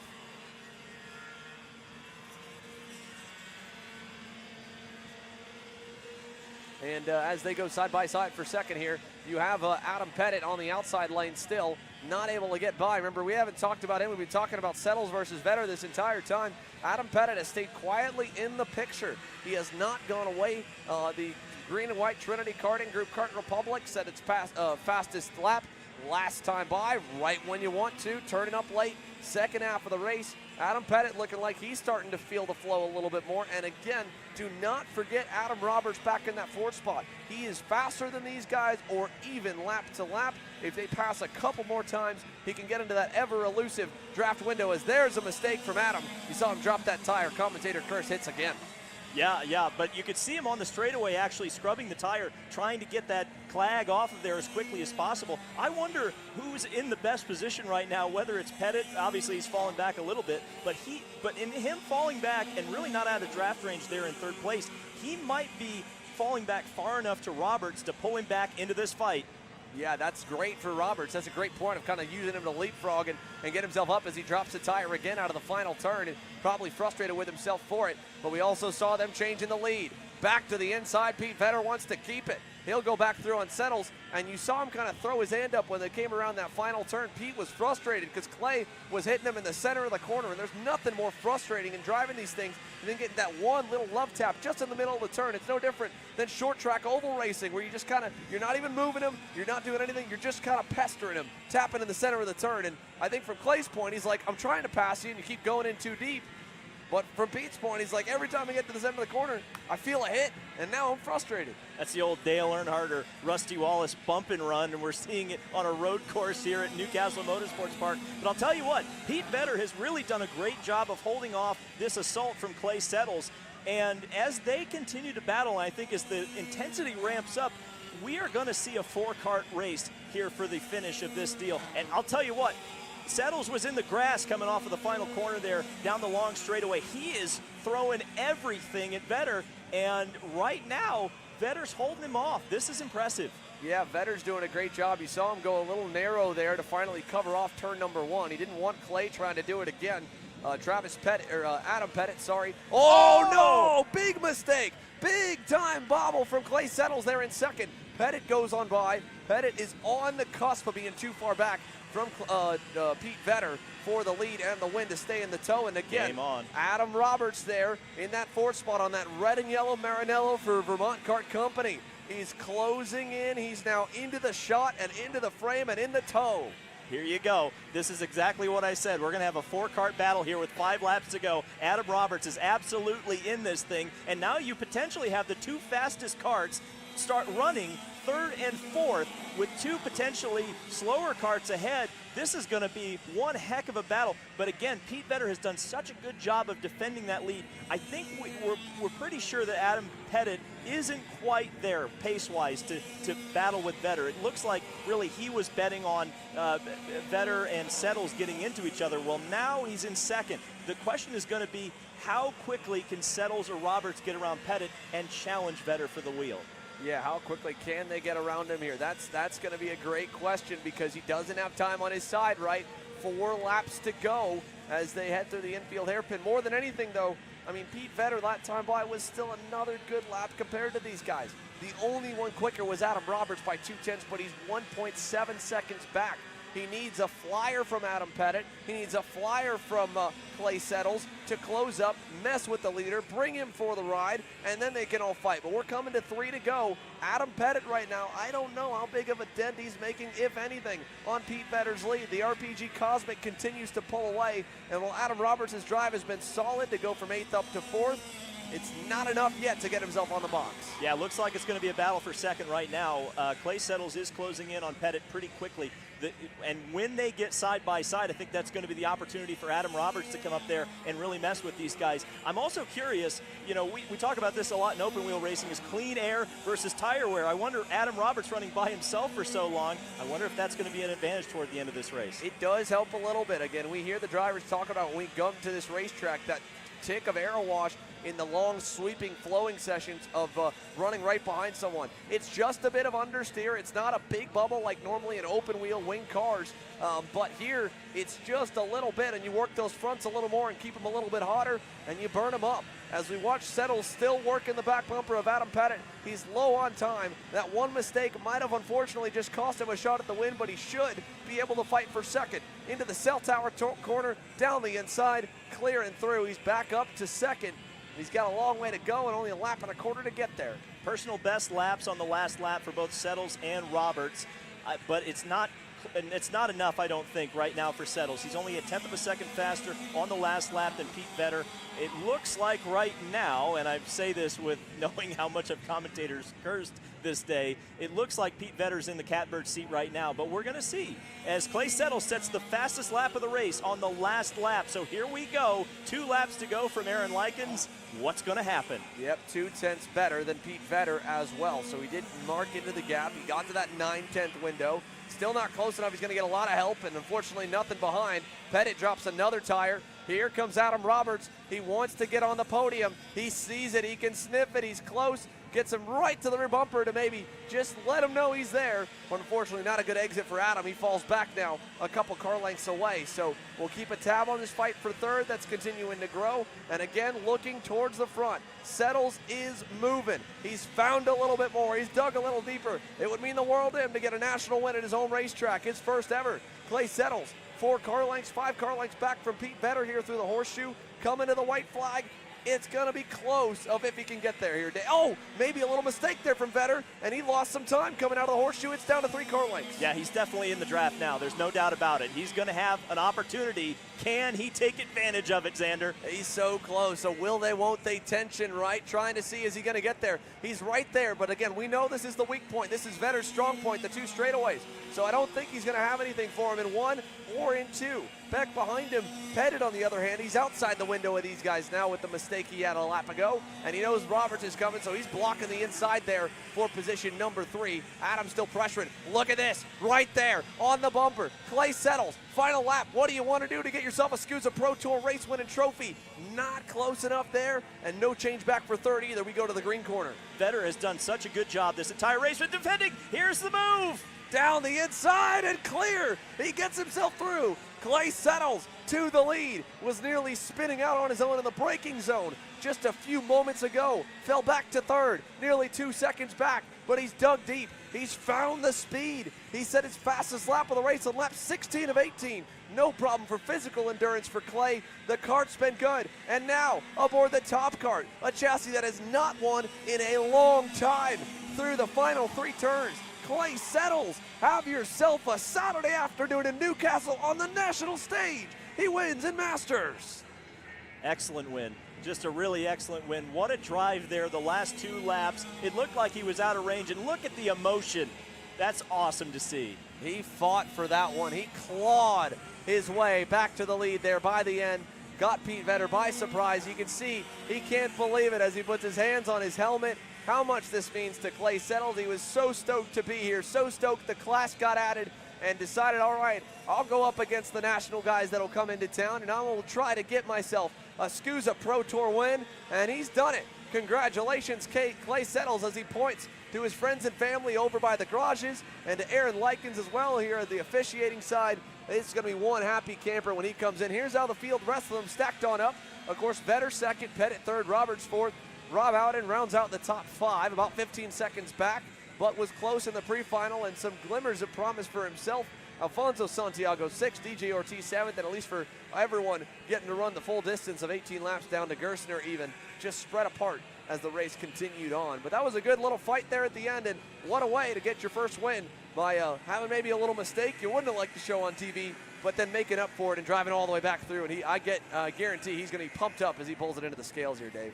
Yeah, that was a really fun race. You know, you only need 2 cars to have an auto race, and certainly with 8 in the field here, we were a bit skeptical that we were going to have a show. And I'll tell you what, that was extremely exciting as we get the finger guns at our Kart Chaser camera. That's awesome. He is living this thing up. Look at the emotion. Oh, man, that's so cool to see. It's always cool to get your first. There's the congratulations from the SKUSA guys here.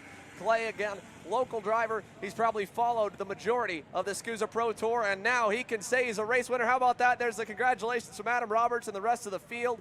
And there's from Rob Howden. What a cool moment there. Again, for all these guys to be a part of. Clay Settles is a Super Karts USA Pro Tour winner, and you can see how much it means to him with all the emotion he's had here on the final lap and into the scale line, Dave. Wow, that's just amazing. I mean, it's always great when it means something to someone. You know, there's so much effort that goes into this sport, you know, in front of the scenes and behind the scenes to make this happen, to get in the right seat, to prepare the kart.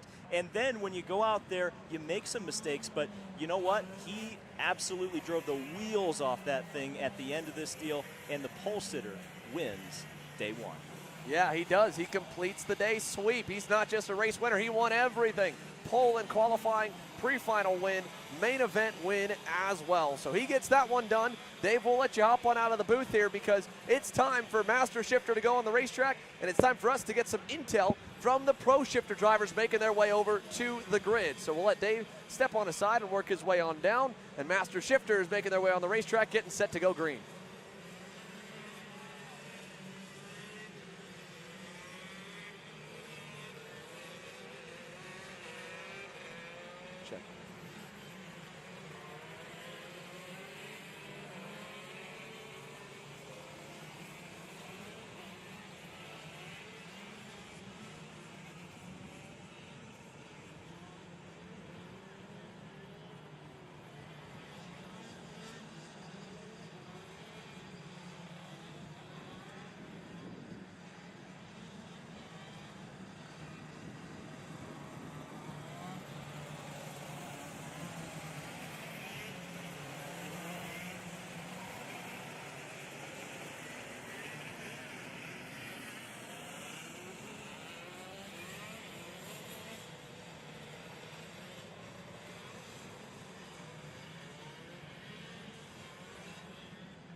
All right, Master Shifter's getting set to go green here, but first, let's get him straight out of the scale line, Dave, for his first time on the stream here running up front, first time in the KA Master Class at SKUSA, and he's our first winner. Clay Settles, Dave.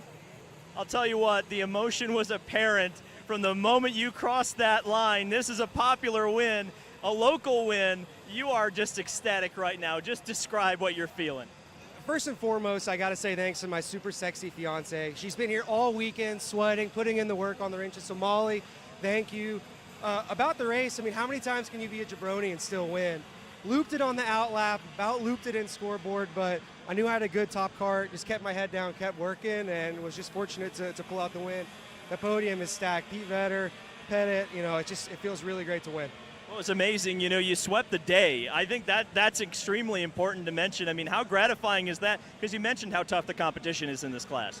It's extremely gratifying. You know, I'm usually a 206 guy, so to come out here and run with these legends in KA, which is such a fun package, I'm just grateful to be here. You know, I really want to thank True North and War Power Racing, the Warrens and the Powers for helping me out too. You know, it's just me and the fiance here this weekend. To have their support, it would have been impossible without them. I'd say the party's going to go all night, but you have to do this tomorrow. So what are we going to do to celebrate? No drinking. We got a race tomorrow. Just kidding. I can't add anything to that, Xander. Oh, that's awesome, man. Such a cool moment for Clay Settles. Congratulations here to get that K100 Masters SKUSA Pro Tour National win #1, and he gets to try and go for the weekend sweep tomorrow. While we were away, the Master Shifter main event has gotten underway. We are one lap in right now, and a 3-driver breakaway at the front. It's the Crow Show. John Crow on the American-made factory kart that has been the dominant chassis to have and the dominant power plant on the Miami 175 SSE to run in Master Shifter so far this season. They have gotten a ton of wins, and right now they're on track for another one as he leads early on. Joe Ruck is second, under fire though from AJ Nowd, and AJ Nowd down the inside and Claire on the CKR machine. So AJ up into second, and another local, Newcastle hero. They just can't seem to get rid of AJ Nowd around this place, but he's loved by many in the paddock. If he got a win today, there would be a lot of celebration, just like what you saw with Clay Settles here with another hometown local win at the SKUSA Pro Tour Summer Nationals. Joe Ruck as well, of course. He's won quite a bit and knows how to get it done. He's in no hurry right now, I don't think, on that Remarque Company Maranello chassis here as he runs back in that third spot, just kind of riding, letting things come to him. John Crow's in the lead, but not far up the road here, Simon, as we watch them complete lap #2. Yeah, Joe Ruck settling into pace there in third place. He's a long-term winner in this category, knows what he's doing very well. AJ Nowd trying to get that first victory. He's going to make his way up into P2. He's only got a couple kart links back from John Crow, who currently leads this, and it's a top 3 breakaway, but the fight happening for 4th and 5th just behind them. Yeah, the fight is definitely going on further back while the top 3 continue to roll. Here you go back from the top 3. How about 4th and 5th?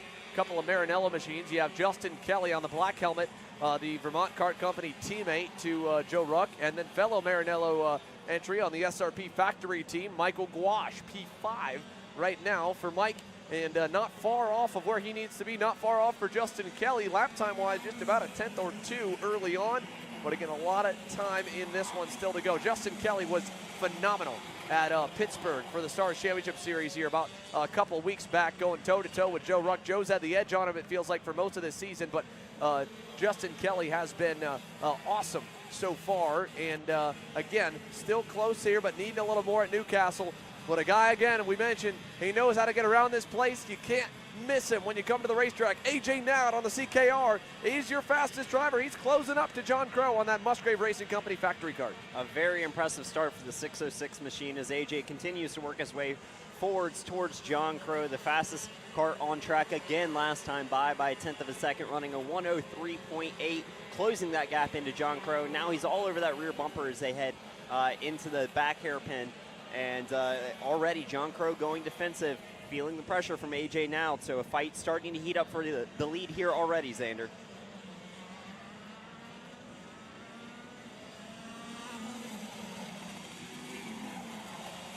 All right, again, Master Shifter continuing to roll here with Pro Shifter coming up next. We have the original combination logo at the top of the screen. That was for their combined pre-final, but they've been split apart for qualifying and their main event. So this is the Master Shifters racing first. The Pros will go next with a lot of storylines in that one for their main event as John Crow continues to lead here. His team owner, of course, and chassis manufacturer, Billy Musgrave, watching on as they head to the infield hairpin. AJ Nowd still close there in second. And again in third, Joe Ruck trying to riding in fourth and fifth. I will give them credit. Justin Kelly and Michael Gouache, they were faster that time by, really quick in general for both of them. So they both were able to track down about 3/4 tenths on the leaders. It could make it a 5-car grouping at the front here, but it's so hard to say. It's so early in this race, and they're on the yellow tire, which we know is a softer compound, and it wears out a lot quicker, Simon. That was a point I was going to bring up. We've seen a lot of speed out of AJ now at the beginning of this race, but is that a testament to his pace, or is John Crow and Joe Ruck, are maybe they not pushing 10 out of 10 because these softer tires are going to degrade over a race period, and maybe the pace won't be there at the end if AJ now continues to punish his tires early in this one. Yeah, as they round the final turn, we'll put another lap in the books. 5 complete, 13 laps to go. Down to turn number 1 here with Master Shifter. Behind them, again, another improvement for Justin Kelly and Michael Gouache. Another 10th better than the race leaders. They're closing in. And Crow a little bit narrow going into turns 1 and 2. He feels the pressure from AJ Nowd, who's on the bumper and almost close enough to make a dive in the green corner, but not quite just yet. We have a definite 3-kart battle for the lead currently. John Crow, not the fastest kart on track. He is being tracked down by AJ Nowd, Joe Ruck, and then behind him, Justin Kelly and Michael Gouache even faster. So John Crow is going to have to pick up the pace soon if he wants to hold on to this top spot. And as they continue to roll, coming out of the horseshoe here, down the run to the final couple corners, John Crow, AJ Nowd, Joe Ruck. Slowly, that 3-man shot is becoming a 5-man shot with Justin Kelly and Michael Gouache. Chris Jennings also, by the way, decent speed. He's worked his way up to the 6th spot, picked up 4 so far in the main event with a long way to go. Robert Feige back in 7th. Larry Pegram is 8th. Coming up the hill, and a few guys in Master Shifter also went out in the main. Jennings, or in the pre-main, I believe Jennings was the one that we lost, and so that's why he had to start tail end Charlie. Picked up 4, trying to go forward for more. May not have the speed to get there, but the top 5 we know are closing together. Justin Kelly, Michael Gouache, another 4 tenths, lopped off the margin to the lead last time by. They're within a 1.5 seconds now of the top 3. John Crow, AJ Nowd, Joe Ruck, they got company. It's going to be 5 really soon. And now that John Crow's starting to go on the defensive, that's going to bring the pace down even more, and that's going to let Justin Kelly and Michael Gouache close in. As we can see in the back of the frame now, we're slowly entering into a 5-kart lead group as John Crow continues to lead over AJ Nowd, but not by much. AJ Nowd with the pace. He is up to that rear bumper of John Crow. It was a little bit more last time by. They were a little spaced out. That is closed back. AJ Nowd now putting the pressure on to John Crow. Not close enough maybe for a move into turn 1. We'll look for 1 into 3 here, Xander. Yeah, as they go down to turn number 1 here and still on through. Justin Kelly still in the 4th spot. Michael Gouache still P5. The field headed to the infield hairpin now. And again, Justin Kelly been quicker all the way through. Michael Gouache was with him. He's not exactly the same speed. He's a little bit slower. That time by, he stabilized and actually lost a bit to the top 3. But for Justin Kelly, fastest car on the racetrack right now and still digging, looking for more. It'll be 8 down, 10 to go. And if he keeps going, if that pace continues to be better than everybody else, he'll have time to get there, especially if AJ Nowd wants to make a move on John Crow, which it looks every lap like he's a little bit closer and a little bit closer. We have yet to see and a move attempt made. And Joe Ruck still also, again, just riding right there in 3rd. No rush, no pressure for Mr. Ruck. But through, he's going to have some, at some point, needing to go because we're halfway in and halfway home now. I don't know. It looks like he's driving pretty easy on those tires. I'd expect him to be quick at the end of this race. AJ now all over that rear bumper of John Crow, maybe getting a little bit of aero wash in this higher horsepower category, maybe punishing his tires just a little bit as we see a move almost on the outside of turn number 1. AJ now defensive load. Now it is Joe Ruck putting the pressure for P2. The battle's starting to heat up here, Xander. Yeah, as they go on down into the green corner here with Joe Ruck finally saying, all right, AJ, at this point, I can't wait too much longer behind you. Down on through, we watch him continue to close. Here's a look at the cell tower. He knows that Justin Kelly is closing as well, so he cannot take it too easy by AJ. Both he can't let John Crow get away like what's happening right now, and he also cannot afford to lose another spot and make it where he's got to pass another guy to get back to the front at the end of the race when it counts for that final lap. We're going to go 9 in, complete 9 laps to go here at the stripe. We're halfway to the end, and Joe Ruck yet to get by AJ Now, but he's, like you said, he's just starting to put some pressure there.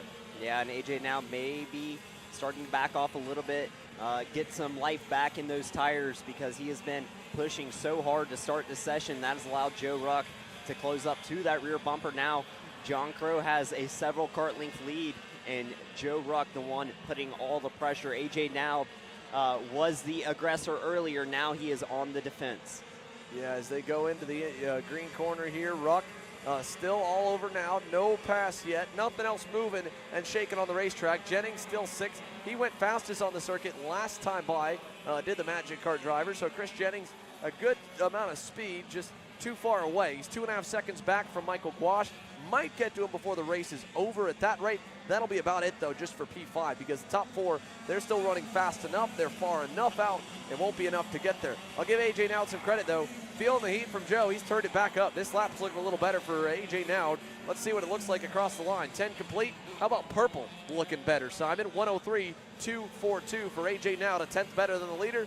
A 10th better than Joe Ruck that time. The life is back in those tires. He's running quick again. Going to chase back up to John Crow, start put the pressure on for the lead, and Justin Kelly has arrived on the scene. He is now well in contention for that P3 spot all over the rear bumper of Joe Ruck. He'll close up into the hairpin as Joe Ruck loses several kart lengths to AJ Now. AJ Now putting an impressive lap down last time by. It is Justin Kelly, the man on the move. He's had so much pace to start this race, and now closing up onto the back of Joe Ruck. We'll see when he decides, or if he decides to make that move, try and pass up for P3, but AJ Now starting to put the pressure back onto John Crow. He has gotten almost back to that rear bumper, so maybe going to try and look for a move fairly soon. He sat there for a while last time and just couldn't make anything work, so maybe he puts the pressure on earlier this time before he starts to fade back, as he has gotten all the way to that rear bumper. 7 to go this time by as they cross the stripe. And AJ Now is there. He's looking to the inside, not quite going to get it. John Crow went defensive into turn 1, Xander. Yeah, he really closed him off there to make sure that he could not get by. AJ's already tried it a couple of times. Crow covering the major spots, and look at this change for third. Justin Kelly gets around his teammate and moves himself onto the podium. So Justin Kelly now P3, Joe Ruck back to P4. Kelly still has overall been on the average the fastest car on the racetrack. Can Justin Kelly get his first Master Shifter win of 2023? It's been a good comeback to the sport over the last 2 years for him and his wife Tiffany. And here this weekend for Justin Kelly, he's close enough to the top 2. He might be able to get there before it's all said and done. And while it is only 10 in Master Shifter, almost all the best guys we see in the regular season, they're here. Joe Ruck's won all the Stars races. He's here. He's 4th. Absolutely. It's a competitive field here in Master Shifter, presented by PSL and International Motorsport, as they work through 6 laps to go this time by, and AJ Now is all over that rear bumper. John Crow now all the way defensive into turn 1. He's feeling the pressure from the 606 machine. AJ Now looking to put a move on soon, but John Crow going heavily defensive to try and counteract it. As they go through the green corner once again here with John Crow, AJ Now, and now Justin Kelly. Let's see it here. We've got 5.5 to go. You've tried a couple of the major places to pass in those main 2 hairpins. Since then, he's not really been close enough to try anything else. How desperate is AJ Now to want to get himself a win at his home racetrack, his old stomping grounds, his still current stomping grounds here on that blue and white CKR chassis? Or is John Crow going to get himself another victory here? He's already had a handful between the races he started in 2023, and he's trying to do it here at the newscast. Wow, what a move to the inside, and there it is. Talk about getting creative, and Crow completely caught off guard. He's back to 3rd, Simon. What a move from AJ Now, sticking it into a corner we rarely see a pass into. Deciding it was his only way by. We saw the moves into turn 1 and 3 not working. Like you mentioned, he was going to have to get creative, and that he did. Finding a way by in the last corner on the track will take over the lead. And now Look at that. The battle is on for the lead here, Xander. Justin Kelly is all over him, nearly ramped over the rear end going into turn number 2. And John Crow, for the first time all day, is behind these guys. He's got to work his way back forward and have to learn from them. All right, where was my weak points compared to them? Where's my strong points? Because he doesn't know. He's going off maybe what he hears and at points when he turns his head. But now being in third, he actually can see the difference in line and what they're a little bit better at or a little bit worse than himself and how he was able to lead the whole way.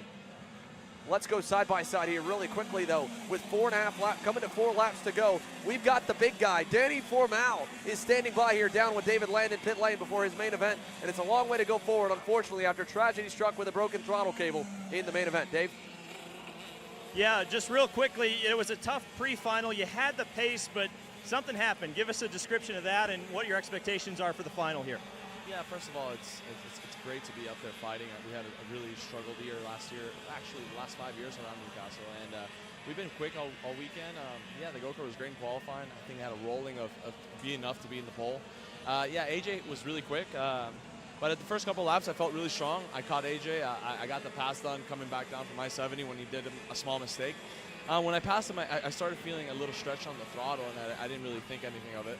And yeah, AJ passed me and got me a good amount in the lap, and I was losing power. And I thought something was actually wrong with the power. But yeah, I went to the lap after in the back straight, and the throttle cable snapped, and it was just stretching inside the slide.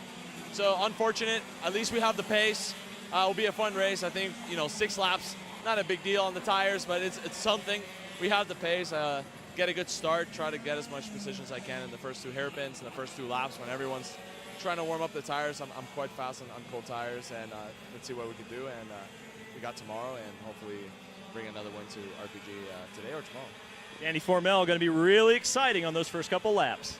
Thanks, Dave. What a race it could be for Danny Formal to come from the rear of the field. Look at this battle for the lead. AJ Nowd, Justin Kelly. Kelly down the inside in turn 2 with 3 to go. Justin Kelly still looking for that first win of 2023. He was close in Pittsburgh, won and led heat races, but could not get the main event. That went to his teammate Joe Ruck.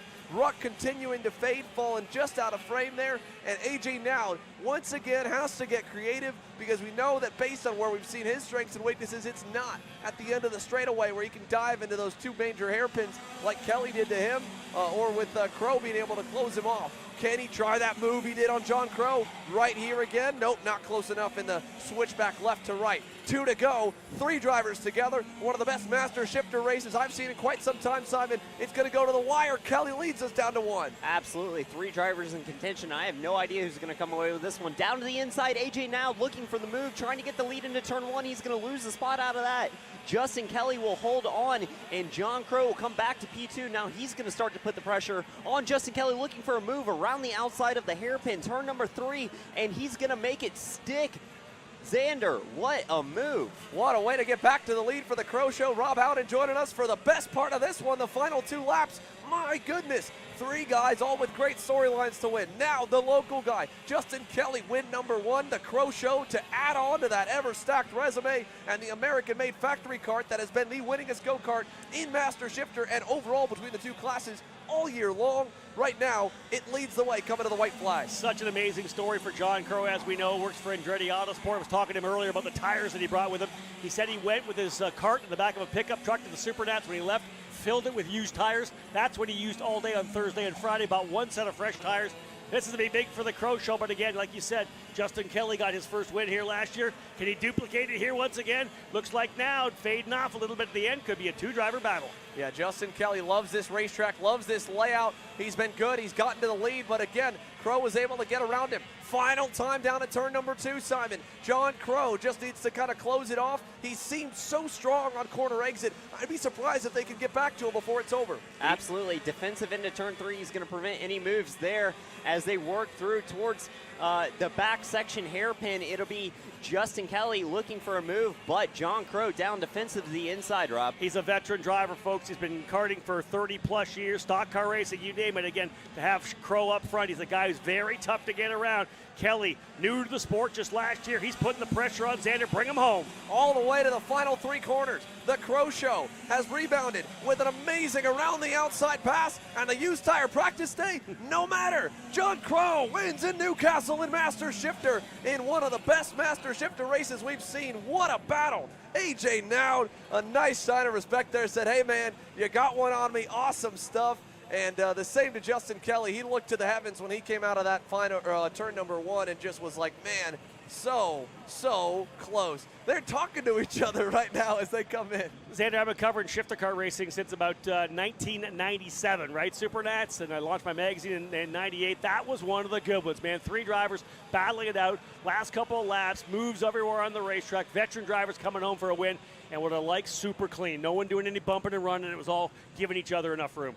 Yeah, I mean, that was awesome, right? Awesome. Again, we normally are used to the shifter kart races being that much harder and more physical to drive that very rarely do we get this kind of packed up racing at the end, but we got it here awesome. In a 10-car field. Simon and I were talking, all the best guys are here in Master Shifter Racing that we'll see at the front in Las Vegas in a 44-car field. Crow, Kelly, now Gouache even gets around late as Joe Ruck had a problem and ended up dropping out with 2 to go. Yeah, you look at that grid you guys talked about. There are Super Nationals champions, Stars champions, street racing champions. You know, Chris Jennings is Super Nats, right? Like, these guys are the best they have right now here in Master Shifter. Cool to see Crow come away with a win. Awesome stuff to see it, man. John Crow puts another feather in the cap for the American-made factory karts, and for Billy Musgrave, the top qualifier, he's got his work cut out for him, because the guy that put the whooping on him in the pre-final was the Magic Man. AJ Myers has been on a hot streak with their new relationship with their brand new engine builder and partnership here in the summer, and they have picked up right where they've left off with the winning ways. The Magic Kart team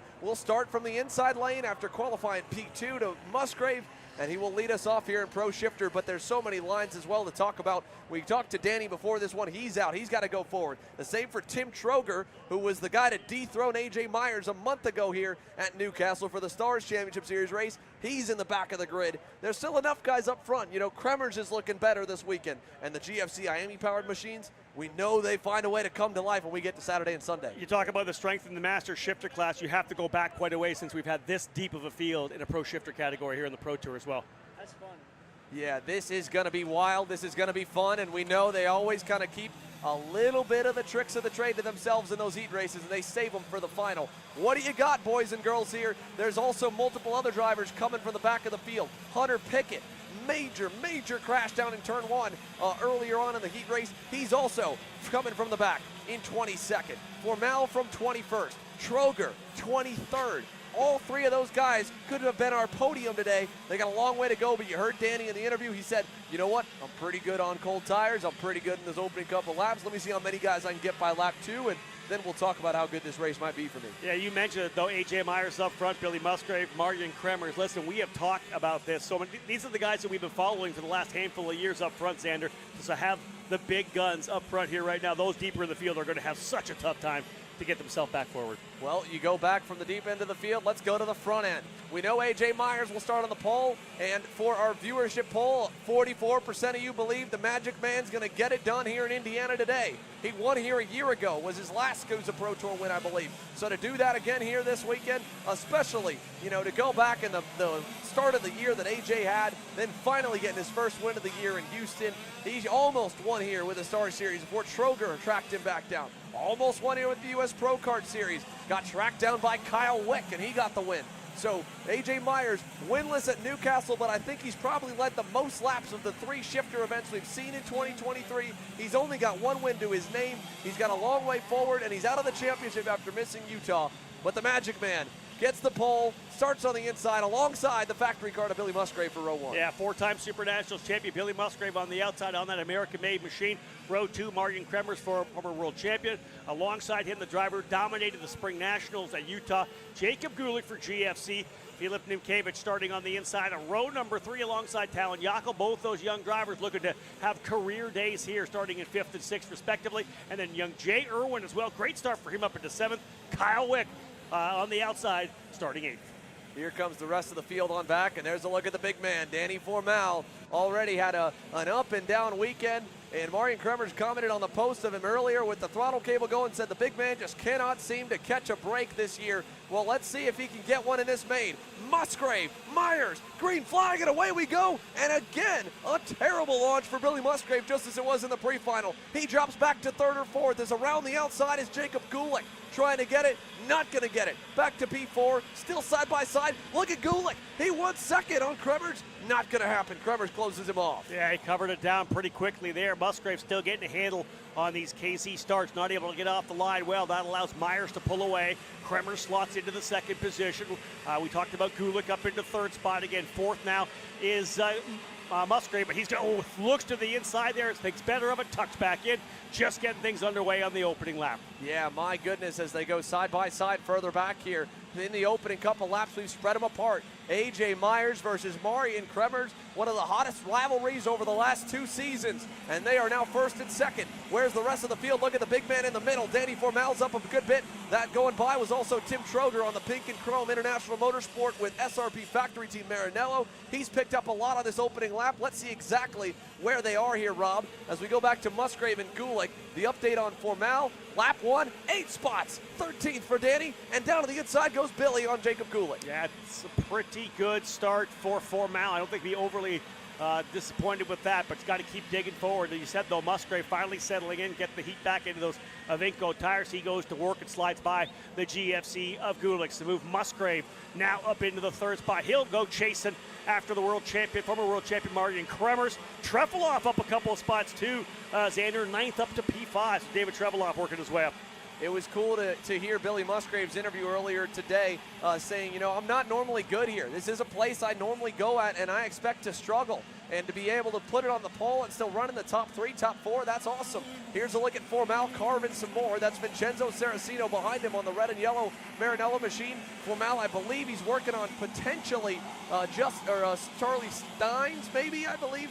And there he goes on through on the CKR cart. So I believe Charlie Steins, and indeed, just got around him. So that's 12th for Danny. Still needs more. Well, how you like that move, though? Oh, yeah. Inside of 13, man. Gets that big body weight up and throws it to the inside and dominates that corner. That was a solid pro move there for Danny Formal moving forward. Again, Xander, this is a race right now, even though it's 18 laps long, the distance he is back, when he gets to somebody, he's got to go by. It's not like he can sit there, plan a move, get a feel for it. He's got to be super aggressive. He had his hand in the air again. Did you see that? Yeah, but I think that was from tire smoke. I think he kind of rubbed the guy who was going by. I think he might have been a little frustrated of the guy who was passing around the outside. That was Jay Irwin he got into it with. Okay. Next up will be Keon Tandon on the Formal hit list to continue to roll on forward. So for Danny, he's continuing to go. Further back, Hunter Pickett also making up some ground. So is, I believe, next up will be Justin White, then Keon Tandon. But Hunter Pickett's picked up a good bit. So is Tim Stroger. 15 to go, 3 in. Here's a look up front. Musgrave continuing to roll. Marian Kremers does not have pace right now. 102.9 to a 102.3 for Myers. He was 0.6 off. And Billy knows it. He's faster. As to the inside, David Trefeloff. Nice move. That's a guy we don't really get to see too much. This is his first American start of the year. Only other one is Musgrave to the inside. Trying to get it, not going to get it. Was back at the Super Nationals. Trefeloff was 7th in a stacked KZ field. Indeed, that was a move there for Kremers. Obviously a world champion level move, kind of pitch him back down to the apex. And there's Formal once again. I think he got another spot potentially there. Formal trying to work his way forward. But again, Myers, this is the thing, right? Myers, well, how many times have we seen this over the years when you let Myers get out front like this with no challenge in the back, banging out purple laps, which he's doing right now early on, 102.35. Quicker last time by 0.6 from Kremers, 1.8 seconds the gap now. Musgrave trying to refire that attack to get by Kremers to go to P2. Yeah, he's got to get around him, and he's got to get around him now. You cannot afford to let A.J. Myers get away. The only thing we were able to see was when A.J. did get away, and Tim Troger waited for A.J. to burn his tires up just a little bit more and tracked him back down to the Stars Championship Series. Other than that, A.J. Myers, he gets out. He might not get tracked back down. It was close when we go back to Houston when he did get that first win of the year because he got out to an early lead, pulled away in the final few laps. Marian tracked him down, tracked Danny down, and unfortunately had to fight with Formal and couldn't get all the way up to A.J. Ended up second by the end of it all. But he was there and a little better by the end of the race. So maybe maybe a late race one, but when you're this far off this early, Rob, it's not promising. Yeah, I don't think so. Again, at this level, you got to be really 100% on your game lap after lap. You can see that once again, big run here for Musgrave, working him pretty hard to get by on the inside and look through the horseshoe inside of the racetrack. There's again the number 237 of Danny Formal. This is again the battle for second. Musgrave trying to line him up. Yeah. So crucial right now to get that big run out of the first corner, to get all the way down into turn number 1 there. Yeah, I mean, Billy looks a little better in the tighter sections, to be honest, but he's just not been as good coming onto this front straightaway. And again, interesting to see that, again, the puffs of smoke coming out of that machine of Billy Musgrave, that we've seen it a few times in the shifter classes and not sure why or what's been wrong, but whatever it could be, right now it's not affecting Billy in the slightest. Jay Irwin was actually fastest on the racetrack last time by, so that was impressive for the PSL Karting Bureau Large driver, the Australian, up 1 spot. And again, one thing to remember for folks watching along at home, Marian Krummer's very sick this weekend. He has a nasty cold. He has been struggling, all the way through. He said, physically I'm going to be there, but Xander, don't shake my hand. I don't want to get you sick. This has been rough. And yesterday, walking by, he looked like a ghost by the end of the day with dealing with the heat, the humidity, driving the hardest kind of racing machine to drive in the world in a pro shifter kart. Indeed. Right now, the gap massive for A.J. Myers, 3.4 seconds. Best battle, of course, this fight here for second spot is Billy Musgrave putting the pressure on. Trefilov is coming, though, as well. He was quicker by 0.3 of a second from both Musgrave and Kremers. Here comes, again, Musgraves tries to the bottom, but bam, right across the bow comes Kremers again. He has been so aggressive in his defense, and I think the big winner here right now, this whole battle, is Trefilov. Both he and Kyle Wick from 4th and 5th starting to close up. That is 2nd, 3rd, 4th, and 5th. They're lining up right now because Musgrave can't get the job done. Xander, I think you're right. Musgrave real good through the short stuff, just can't quite get through those final corners to make the run down into 1. Look at Trefilov, deep dive, inside and clear. Musgrave gives it to him for 3rd and says, all right, I can't get around Marian. How about you go mess with it? Let's see if you can get it around the former KZ World Champion. David Trefilov with the SRP Factory Team International Motorsport Pink and Chrome machine now is up 6 spots on the day here in the main event. A great drive forward for the driver that was the fastest on the racetrack at the end of Friday practice. Trefilov closing in, is not as fast as A.J. Myers, but he's close, and he's a lot faster than Marian Krumers for P2. Danny Formal's kind of hit a wall as well, trying to close up on Jay Irwin. He's right there, but 8/10 of a second back, just turned his fastest lap, but he's still quite a ways back in 10th, up 11 spots for Formal. But again, back to this battle here, as you can see, everybody digging in right now. Trefilov was able to reel in the drivers running in 2nd and 3rd. Kremers and Musgrave was able to get by Wick earlier. Now finds himself in that challenge position to try to go to P2. Well up the road, almost 4 seconds now is Myers. He's taking full control of this. 7 lap down, still a long way to go. 11 laps still remain in an 18-lap main event for the drivers here in Pro Shifter. But this is a great battle for the final 2 positions on the podium. Kremers, Trefilov, Musgrave, and Wick. Another half a second back to Jacob Gulick. And Talon Yockel right there as well, right on Gulick's tail in 7th. Keon Tandon, Jay Irwin, and then Formal. Formal's busting out laps right now that are even to A.J. Myers. With granted, that Meyer having a 4.2 second gap is probably, just cruising, save the rubber. You don't need to push now to the end of the race. You can ride and win this one. As Trefilov, that was an aggressive attempt there. That was very eager to try and pull that one off. Now he's drag racing with Billy. Billy knows that behind him, if he backs out of it, Wick's going to go, and he does. Kyle Wick, full advantage, full opportunity, but Musgrave around the outside still there. Look at these guys side by side, and right through that kink of turn number 4, bam to the apex of turn number 3. I like the aggression again of Musgrave because he doesn't want to get roughed up in there, right? Lost a little bit there. Trefilov tried his way by Kremers. Like I said, Marian has been unbelievably aggressive on his defense, cutting down to the apex. That big kind of, KZ dive back to the apex where they point it right down to shut everybody down.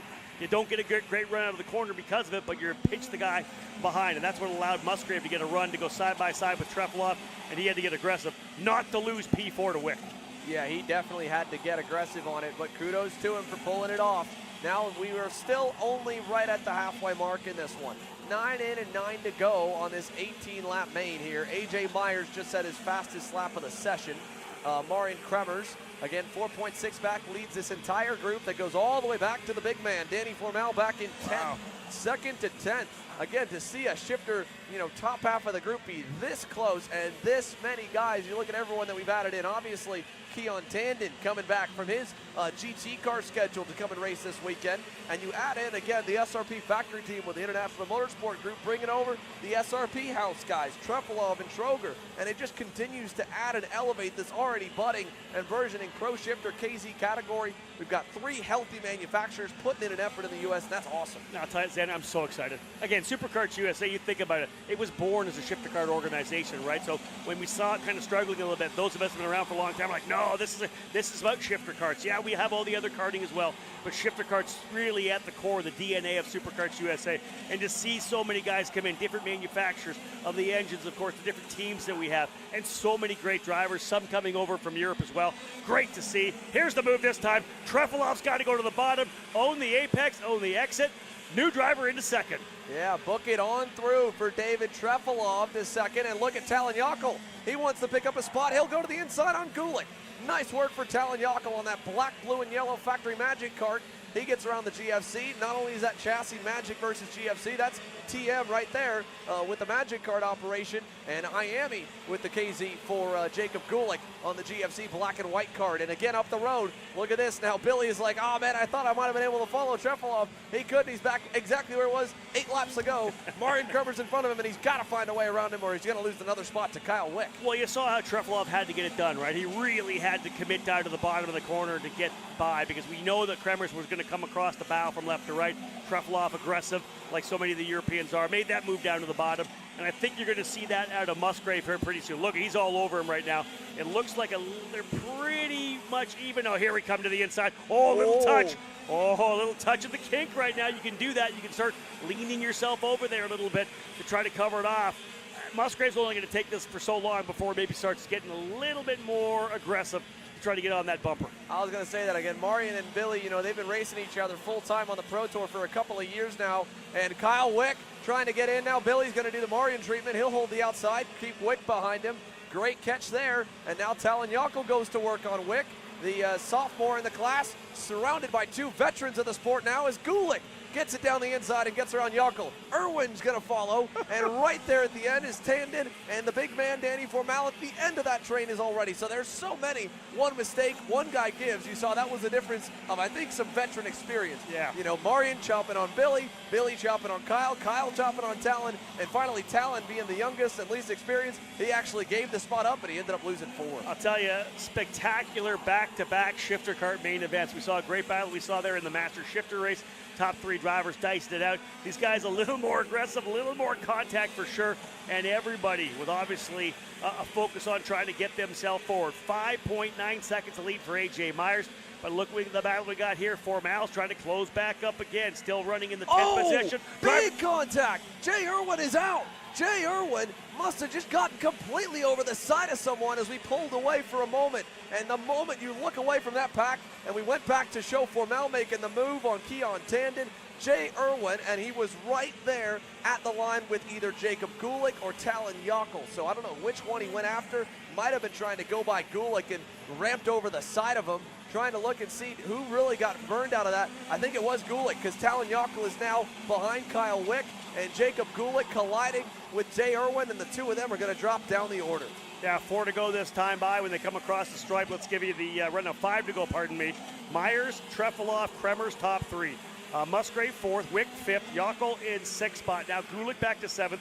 Formal goes up to 8th, Tandon 9th, and Hunter Pickett now up into the 10th spot. Pickett did turn the fastest lap back on lap number 10. Again, remember, he and Formal starting at the tail of the field. So a 13 position improvement up to 8th for Formal, 12 spot gain for Pickett now into the top 10. Billy Musgrave now is really applying the heat to Marian Krumers with 4.5 laps to go. Krumers looked back, saw him, started defending down the inside to that second hairpin.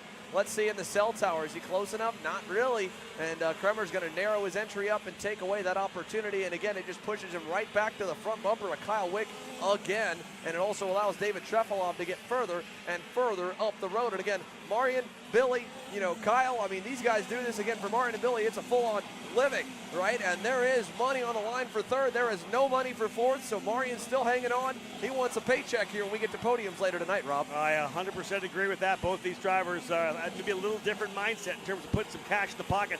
Of course, Musgrave would love some gas money to get back to NorCal, California to build some more factory cars. But again, I find it such a great story. You got a guy who is the name behind the factory car brand. He is racing himself. He's going to try an outside run deep into the corner to go around the outside. Doesn't get it done quite a bit here. Over under again. I'll tell you, he is throwing everything right at Kremers now, and he's trying inside. He's trying outside. Because he's going to the bottom here, coming into turn number 6. He's through. What a move for Billy in the kink. Gets around Marian with the over-under. Now Kremers has to worry about Wick. He has to worry about Talon Yockel, who is trying to get a top 5 here at the Pro Tour. It'd be a great day in what's been kind of a rude, second-year sophomore season at school for Talon Yockel today. Third in qualifying, been swallowed up in both races, and here comes Wick. He gets to the inside of Kremers. Yockel gets around Kremers, almost gets Wick as well. Talon move him into the top 5. Kremers down to 6th. And you could tell Musgrave was just getting held up. He's already checked out, and then of course right there, Wick got it super aggressive too, made a move down the inside of turn number 12. Great pass there. Yockel now with new life breathed into his results potentially here in round 5 of the Summer Nats. Can he go by? Myers and Trefilov have taken full advantage of all the chaos behind them. They're long gone first and second. Musgrave's now running in that third spot. Wick in fourth. Yockel in 5th, and here's a pass there. I believe a move there for the number 237. Formal gets another spot. Not sure what happened there. Looks like one of the Burrells potentially checked up, or is he battling with Kremers right now? He just got around Marian Kremers. Marian Kremers is fading fast, and not only now out of the money off the podium, Rob, but when we look at the championship for the 2023 Pro Tour, after that phenomenal weekend that the boys in black and white on the GFCs were able to put together, you look at the point standings, it's the two of them, Jacob Gulick and Kyle Wick versus Marian Kremers. And with Wick going by, getting himself into 4th, if he hangs on there and Kremers goes back outside the top 5, that's a big swing when we look into Sunday. Yeah, exactly that. This we call it Situation Saturday in the Super Nationals. You can call it Situation Saturday in the championship fight as well. Everything changes on Saturday, depends on some of the results you get. You can bring yourself into the fight, or you can effectively take yourself out of the championship fight as well. Good run, though, for Formal. After a rough day here, he has been digging and working his way forward. Solid drive right now. He gets himself up, I believe, now into, 6th position, 6th or 7th now for Formal. Yeah, P6. Yeah. 15 spots gained for Danny Formal. End of that grouping there. Again, it goes Kremers, Gulick, Keon Tandon at the end. On the 2 GFCs, there's 8th and 9th. That's the other thing. So coming into this weekend, before drops get factored in, Jacob Gulick leads by about 40 markers back to Marian Kremers. And then only about 10 more markers back to Kyle Wick. A 50-point swing, that's not hard to find in a main event that pays over 200 points to win it. So if Kyle Wick goes 4th and Kremers and Gulick go 7th and 8th, we are going to have one of the tightest Pro Shifter Championship Sundays I think this series has ever seen. With now just 1 to go, though. Let's go back all the way to the front as they finally spread apart to the Magic Man, who has dominated here this race, Rob.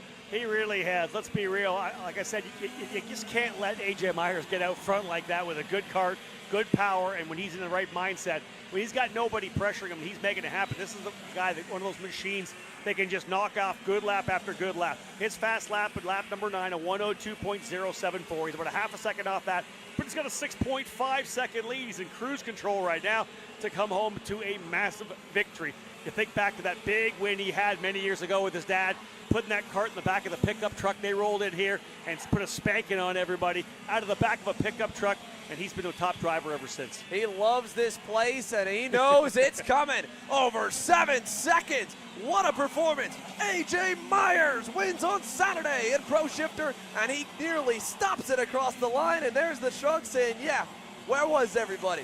Well, they weren't near me. That is a good old-fashioned start-to-finish clinic from A.J. Myers and Magic Kart USA. No doubt about it. 5.5 seconds to win over David Trefilov. Excellent drive for Trefilov for sure. Billy Musgrave able to get by, as we know, put the pressure on, race long to try to find a way by Kremers. Got the job done finally and was able to pull away to about a 0.4 of a second win, or position win over Wick. Musgrave in 3rd, Wick 4th. Colin Yockel, like you said, a great run here. A top-level race with serious talent. Yockel coming home in 5th. Formal 6th, up 15 spots. And I love this. Everybody kind of stopping in to check in here with it's AJ donut Myers. time here, Rob. Check it out. AJ, are you going to rebuild it tonight? Let's burn it down today. He'll give us some donuts in front of the crowd and tear it up into the grass. Do a little extra lawn work for Mike Adams and the Newcastle family. I always like to say, get out there and sign your name to the racetrack, right? Well done. Again, Myers with the win. Trefilov, Musgrave, Wick, and Yockel top 5. Formal up 15 spots to 6. Kremers ends up in 7th. Jacob Gulick not able to get by. That would have been a crucial pass had Gulick been able to get by Kremers as well. Like you said, this is going to tighten everything up. Gulick ends up at 8th, Tan in 9th, and Hunter Pickett. Both he and Tim Troger up 12 spots apiece. They finished 10th and 11th respectively. But really, that doesn't matter because the man of the hour, AJ Myers, dominant win here in Pro Shifter. Awesome stuff for AJ Myers here with the win. You go back on down. David Trefilov again. He's a quiet guy. He doesn't like to say a whole lot on camera, but we'll see if we can chat with him about that second place result on that SRP factory team with International Motorsport Maranello. Again, Billy Musgrave in the money. Gets him a little gas money to go home, build some more American-made factory karts. That's American-made muscle P3. And again, this kind of puts Billy Musgrave a little bit back in the championship picture because, again, awesome weekend in Orlando. Not the best in Utah, but now he is back with a great day today. That's the only true. thing that hurts him is Kyle Wick goes 4th. But again, Wick comes into this weekend 3rd in the title fight. So I think we've tightened up our top 3 for sure, and maybe more in this championship than I have ever seen in a Pro Shifter championship fight, Rob. I don't think you're wrong. You think about the results that Musgrave has here over the 5 races. 1 drop coming for sure. He has a big day tomorrow, and it could be pretty big. We're actually going to pop it up here real quick, and if you have a look, you think about what Musgrave has done, right? A pretty solid couple of days at Orlando, as we know, that he goes and has a decent, not a great, but a decent weekend at the Spring Nationals. Man, he comes back tomorrow and sweeps the day. This could make things super interesting. Yeah, so Billy Musgrave enters 4th, 105 markers out before drops. When you factor drops in, he's going to pick up about another 20 markers on those guys. He picks up another 20 markers on Wick specifically, who he comes in only 50 back. So him and Kyle Wick about neck and neck. I think we've got a 4-driver head-to-head championship Sunday in Pro Shifter, which is going to be awesome to see. So hopefully we can chat with all those guys as the RPG X30 Juniors make their way on the racetrack. I know David Land and Kendall Hedge, our pit lane crew, they're down and ready. Let's go chat with Dave. All right, Danny Formal, I mean, that was awesome. Up 15 spots. I know it wasn't a win, which I'm sure you really wanted, but that was impressive to come up through the field, just like you told us. Yeah, the go-kart was amazing. Really want to say thank you to our Wallace Performance Group. 2 weeks ago, we won the KA shootout in 100cc, top of the class there, and now we're showing we're top of the class, one of the top of the class here in KZ, so just how versatile the team is. Super thankful for Alberto, Big Mike, my mechanic, Vortex Racing Engines, OTK USA. Yeah, it was a great pace. I was comparing myself to AJ. He was way ahead of everyone, so obviously he's probably not pushing, but when I was pushing and he was pushing at the beginning, it looked similar pace. I think it's a little bit faster than me, but I think I'm the only one right now that could keep up with AJ, so congrats to him. But yeah, back to us. It was a great race. By the middle of the race, I kind of got stuck. I caught the fast guys, and everyone was kind of similar. I was quite a bit faster in the infield, but slower in other places. So yeah, just really happy. 21st and 6th is not a bad finish. So yeah, thankful and ready for tomorrow. We're expecting him to challenge AJ tomorrow. That's Danny Formel. All right, let's get underway here with X30 Junior. We will hear a lot more from our Pro Shifter drivers as they begin to make their way through the scales and over to Tech. For X30 Junior here, getting ready to go green. Turner Brown on the inside, looking for national win #1 here in Junior. He leads us in the black and white Speed Concepts Racing red speed. Oliver Weldon on the outside, going to get run a little bit wide by Ernesto Rivera, who gets into second. And Keelan Harvick, remember Keelan Harvick was wrecked on turn 1 in the pre-final. Went back, had to claw his way forward, along with that guy, Stephen Miller, in the red and yellow DAP cart. And Harvick, great start. He's up into the top 3 as well. Wow, pretty aggressive start. Everybody coming through 1, 2, and now the 3 over to 4. Now into turn 5. They'll run all the way to the outside of the racetrack. Couple drivers dipping that right rear. Back down the hill through 6. One driver having some trouble further back. We'll pick up who that is. Yeah, let's see. A little bit further back, one of the drivers off. Look at this mad scram, though, still. Harvick got passed by Harvick and Oliver Weldon just ahead of it at the moment, 3rd and 4th. and further behind. They're still battling all in that main group, while up front, Turner Brown having a great start to his day in this 18-lap X30 Junior main event here, presented by Rawlison Performance Group. Down the inside and clear, that's Jackson Wolney on his RPG teammate. Wolney started in the 4th spot, fell back, has clawed his way back up into 4th again. Harvick 5th. Remember, Wolney had such a good run in KA 100 Junior as well. Was able to, I think, come up like 23 spots in that class. So definitely some momentum for Wolney to get himself up into the fight again. Brown, Rivera, Weldon, Wolney, and Harvick last time by, or the first time by rather. Now everybody kind of settling in, and they better watch out. You don't want Brown and Rivera to pull away. No, you do not. You cannot afford to let those guys get out early, especially a guy with a track record like Ernesto Rivera's had in 2023. You know, you give him laps, he's going to drive off into the distance. You'll never see him again. Great battle here with Harvick versus Dupuis, but up front again, this is Turner Brown. Again, this kid, this story has been just so close, so many times, right? This is the kid who was able to win the main event at Supernats only to lose it of a penalty last year, wins the biggest race, his first big win, and unfortunately it goes away. And then to go into 2023, his rookie junior year, and Chico's been awesome. He's been a solid contender, top 10, almost top 5, but man, right there, little bobble, and he's feeling the pressure from the guy that leads the championship. That's what that was, right? Feeling that pressure. He's got Rivera right there with him. Could hang a lot of speed coming through turn number 12. Just dropped a bit of a wheel there. He'll go to the radiator, get a little more air in there. But yeah, indeed, kind of came in through it. Here comes Rivera. Boom. He'll go to the inside. Book it. To the inside comes Rivera as he takes the lead away. And again, saw what was happening, put the pressure on. A little miscue there for Brown coming through turn number 12 over to 13. Rivera now up to the lead. Now for Brown, hang right there. Just learn as much as you can. Where is he quicker? What have I got to do? Use this to pull away. This could be a 2-driver battle if they don't race any longer, because Weldon, Wolney, who went purple, and Harvick ready to chase from 3rd, 4th, and 5th. They were fast. 3rd and 4th are closing back in as they get ready to potentially go side by side again. Let's go side by side ourselves. Our top 2 finishers in Pro Shifter, AJ Myers and David Trefilov, here after Saturday afternoon, are standing by here with Dave. Yeah, we got a couple of teammates down here. I guess we'll start with the 2nd place finisher. Nobody had anything for AJ, but you know, do you think you can learn something from tomorrow to take it to him? Yeah, of course. And how was your race otherwise? Starting from P9 and finishing 2nd is like, I think, a good result. Yeah, I think we have like a good pace for tomorrow. Good stuff. And up 12 spots. I mean, there was a lot of heavy movers in the Pro Shifter category. Give us your perspective, because it was pretty crazy mid-pack. Yeah, it was a difficult race, but we tried something with the setup for tomorrow, and because we had nothing to lose starting from the back. But yeah, now we have some more experiences, and yeah, I hope it will be better tomorrow. Perfect. Xander, he's got to get to an engineering meeting, so we don't want to keep him any longer. We'll let them get to it. I know that team principal Amar Sanada is going to be wanting to talk to his boys here, as Turner Brown is going to go back to the lead, and Oliver Weldon elbows out there with Ernesto Rivera. Definitely wanted to force his way on by, and Rivera goes in the dirt and is going to fall back to 4th. Wolney into 3rd. Chico back to the lead. Interesting, because I think we expected that they were going to be able to work their way forward, but indeed they were not able to pull away, because Weldon and Wolney both, number 1, Weldon's best lap, and Wolney went purple. So the drivers who were 3rd and 4th, you think they could have been worried that they watched Brown and Rivera pull away. Did not happen, because the bottom line is both those drivers still super quick from 3rd and 4th and have worked their way even farther forward. Let's go down for more from David Land here. How about it for the Magic Man? AJ Myers is victorious once again at a racetrack he loves, and he's got it done in one of the biggest ways possible by leading from flag to flag, Dave. Yeah, our Pro Shifter winner, AJ Myers. And AJ, I got to ask you, because you made it look like a Sunday drive, and then at the end you gave a little gesture to everybody. Let everyone know what you did. I was just yawning out there. It was a little boring, but to be fair, it was an honor to drive that kart I was driving today. The package, the Sony competition engines, a Magic Kart.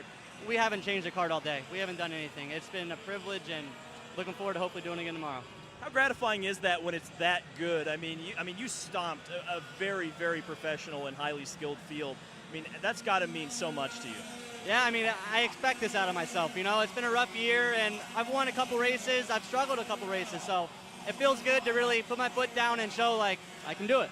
you know, you're going to have a target on your back tomorrow, or are you expecting a little tougher competition? Yeah, for sure, they're coming, but the benefit today was the 3 on the start behind me were fighting for the championship, and whole shot was key, and then those guys wanted to battle a little bit behind, and the speed was there for me to just go away.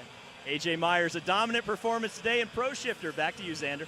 Yeah, the multi-time Pro Shifter national champion is just going for wins after missing round 2, but how about that? Xander, I'm sure you've had a time in your racing career, you've had that kart that was absolutely perfect. I know I have over the years. Like, you're driving, like, I can't believe how fast this thing is. It's not always that way. Sometimes you're struggling, but you can see what AJ said. It's just absolutely perfect, a pleasure to drive.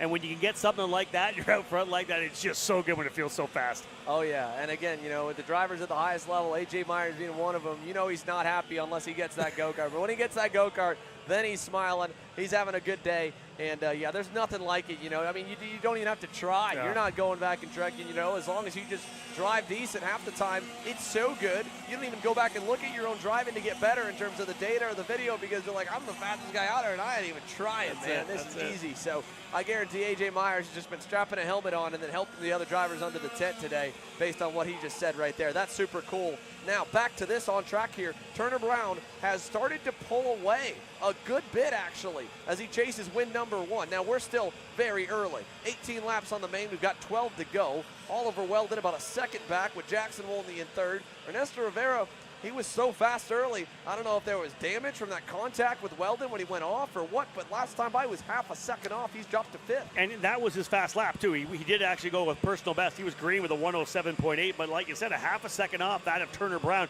who now has a full second on Oliver Weldon and Jackson Wolney. Max Taylor now into the fourth spot, so you'll wonder whether or not there could be maybe some kind of damage to Rivera. But again, for him, he's 6/10 behind Taylor, who's over a second behind the battle with Weldon and Wolney. Yeah, I mean, he's a long way back now, so we'll see if he can get there. Unfortunate, something that happened to Keelan Harvick. Not quite sure what it was, but he must have got muscled off the racetrack or further back. He jumped all the way down to 11th. Hit a good lap last time, not as fast as the leaders, but he's way back there here as they come onto the front straightaway. Here's a look at a middle group. This is P4 on back down to 7th. Or 4, 5, 6, and 7 with Stephen Miller at the end of the train. Miller was purple last time. Remember, he spun around at the start of the pre-final, so he's got fresher rubber, and he's coming through the field. He was fast before. He's looking pretty sporty, just a long ways back to go. Look at this battle here. Let's elbows up all the way through. Again, that's Max Taylor's in that one. I think Ernesto Rivera, Sarah Bradley having a good run against Stephen Miller. That's that fight right there. That is essentially from 4th back into 7th, and it's another second and a half back to Charlie Smith. So we're watching this battle here, 4, 5, 6, 7, with Max Taylor, I think, leading the way on it now. Sarah Bradley on that Speed Concepts racing machine having a great weekend.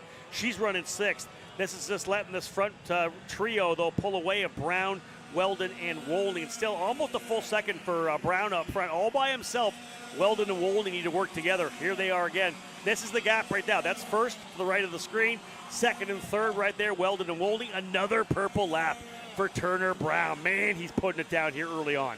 Yeah, man, he is doing such a phenomenal job, and he has to, unfortunately, because, I mean, that lap was as good as it's been for anyone else in the race. It was only about 600ths better than Oliver Weldon and Jackson Wolney, and they're just on the cusp of sniffing the toe, 9/10 back. So if he lets them get any bit close to the draft, will take him the rest of the way, and he's going to have a fight with 2 other drivers for this win. So he's going to be perfect from here on out. He's got to hope that kart continues to get faster from here on out. We're closing in. We're going to hit the halfway marker this time by 9 in, 9 to go here in RPG X30 Junior. So still a long way for Turner Brown to hang on to get that first career national win. Yeah, as you said, just coming to the halfway point of an 18-lapper, our penultimate race of the day. X30 Senior rolling out onto the grid. The big show is going to be the last race here. And again, we're much later into the evening, as those of you know. I had an issue earlier on today where we had a 2-hour stoppage. We kind of got going late after some severe damage from rains and winds overnight. So working our way into 7 o'clock right now here local time. Thankful for a 9 o'clock sunset. So we'll cap this thing off right around probably 7:30, 7:45. But the bottom line is we've got some great racing still for you here in this X30 category, junior then senior. Turner Brown doing a tremendous job out front. This gaggle of drivers, though. Bradley's looking to the inside. She'll go by the inside of Stephen Miller. Great pass over in turn number 1. Yeah, nicely done. And again, a great weekend for Sarah Bradley in her first weekend with the Speed Concepts Racing black and white red speed group. I mean, she's been really quick in both classes, especially here in X30 Junior. I believe in both classes, but I may be mistaken, but she's been phenomenal here in X30 Junior. As now Rivera back on Miller, continuing to fight. And right at the end there, remember Nick Eggleston from that earlier K100 Junior main. He's moving back forward after starting 6th, fell back, trying to go forward again. And the guy who was with in that next KA Junior main, Charlie Smith, saying, nope, I'm going forward. And, oh, man, roughed up a little bit on the exit. Yeah, a little bit of contact there. Dove it down to the apex and kind of used up Nix a little bit on the outside of that corner, kind of roughed them up coming through there. And Nix had to go, I think, probably at least 2 wheels off, able to get back on. So, again, the battle up front. Brown now still holding essentially around an 0.8 of a second lead. Xander had said that Brown's time's still really strong, and Weldon and Wolney closing up a little bit, but only a couple of hundredths of a second at a time. The gap's still 0.8 of a second. This is the best battle on the racetrack. There's the leaders. Those are the drivers rolling their way down into turn number 3 right now. There's 1, 2, 3. It's this next group that's epic to watch as well. Taylor, Bradley, Rivera, Miller, Smith, and Eggleston all there. And to be honest, Keelan Harvick not that far back either. He was 7/10 out of that group. So if they keep racing hard, Keelan Harvick may be back into it. Yeah, I mean, he's not terribly far away. And the same for Nathan Dupuis on that SCR Red Speed, who just got around Harvick for the 10th position. So the two of them could get closer to this midfield fight as Bradley has gone around Max Taylor. Sarah Bradley to 4th. Yeah, good pass there to the inside of the cell tower corner, that right-hander. She'll take the spot. It looks like she's trying to check out of here as well, as there's a couple RPG drivers battling it out in Taylor and Rivera. There's the leader. There's the gap down to half a second now. Oliver Weldon up on the wheel. We've seen the Weldons have great success here at Newcastle. And indeed, Oliver Weldon closing here. We're into the second half, Xander. We have 7 laps to go. Only a half a second last time by. Weldon quicker by over 0.3 of a second. And the great point about that, Turner Brown had been perfect within a 0.5 to a 1/10 of his best lap every lap until the last one. 107.42 to his best at a 107 flat. Weldon has stayed at almost the exact same lap for the last 7 or 8 laps right now at exactly a 107.10. Down to the 100th marker, Oliver has been super consistent. And so now that paying off. You know, sometimes you're not faster than the guy. You got to stay charging, keep pushing, keep trying, and wait for him to make a mistake. And when he does, you get this right here. Because you know your crew's been telling you, we got this set up. We've got it, man. We've got the setup nailed. We've got the tire pressure perfect. Just be patient. It's going to come in over the last 6 or 7 laps. Trust me. It may not be good out of the gate, but it's going to be fast. And here he is looking good, going purple on lap number 12.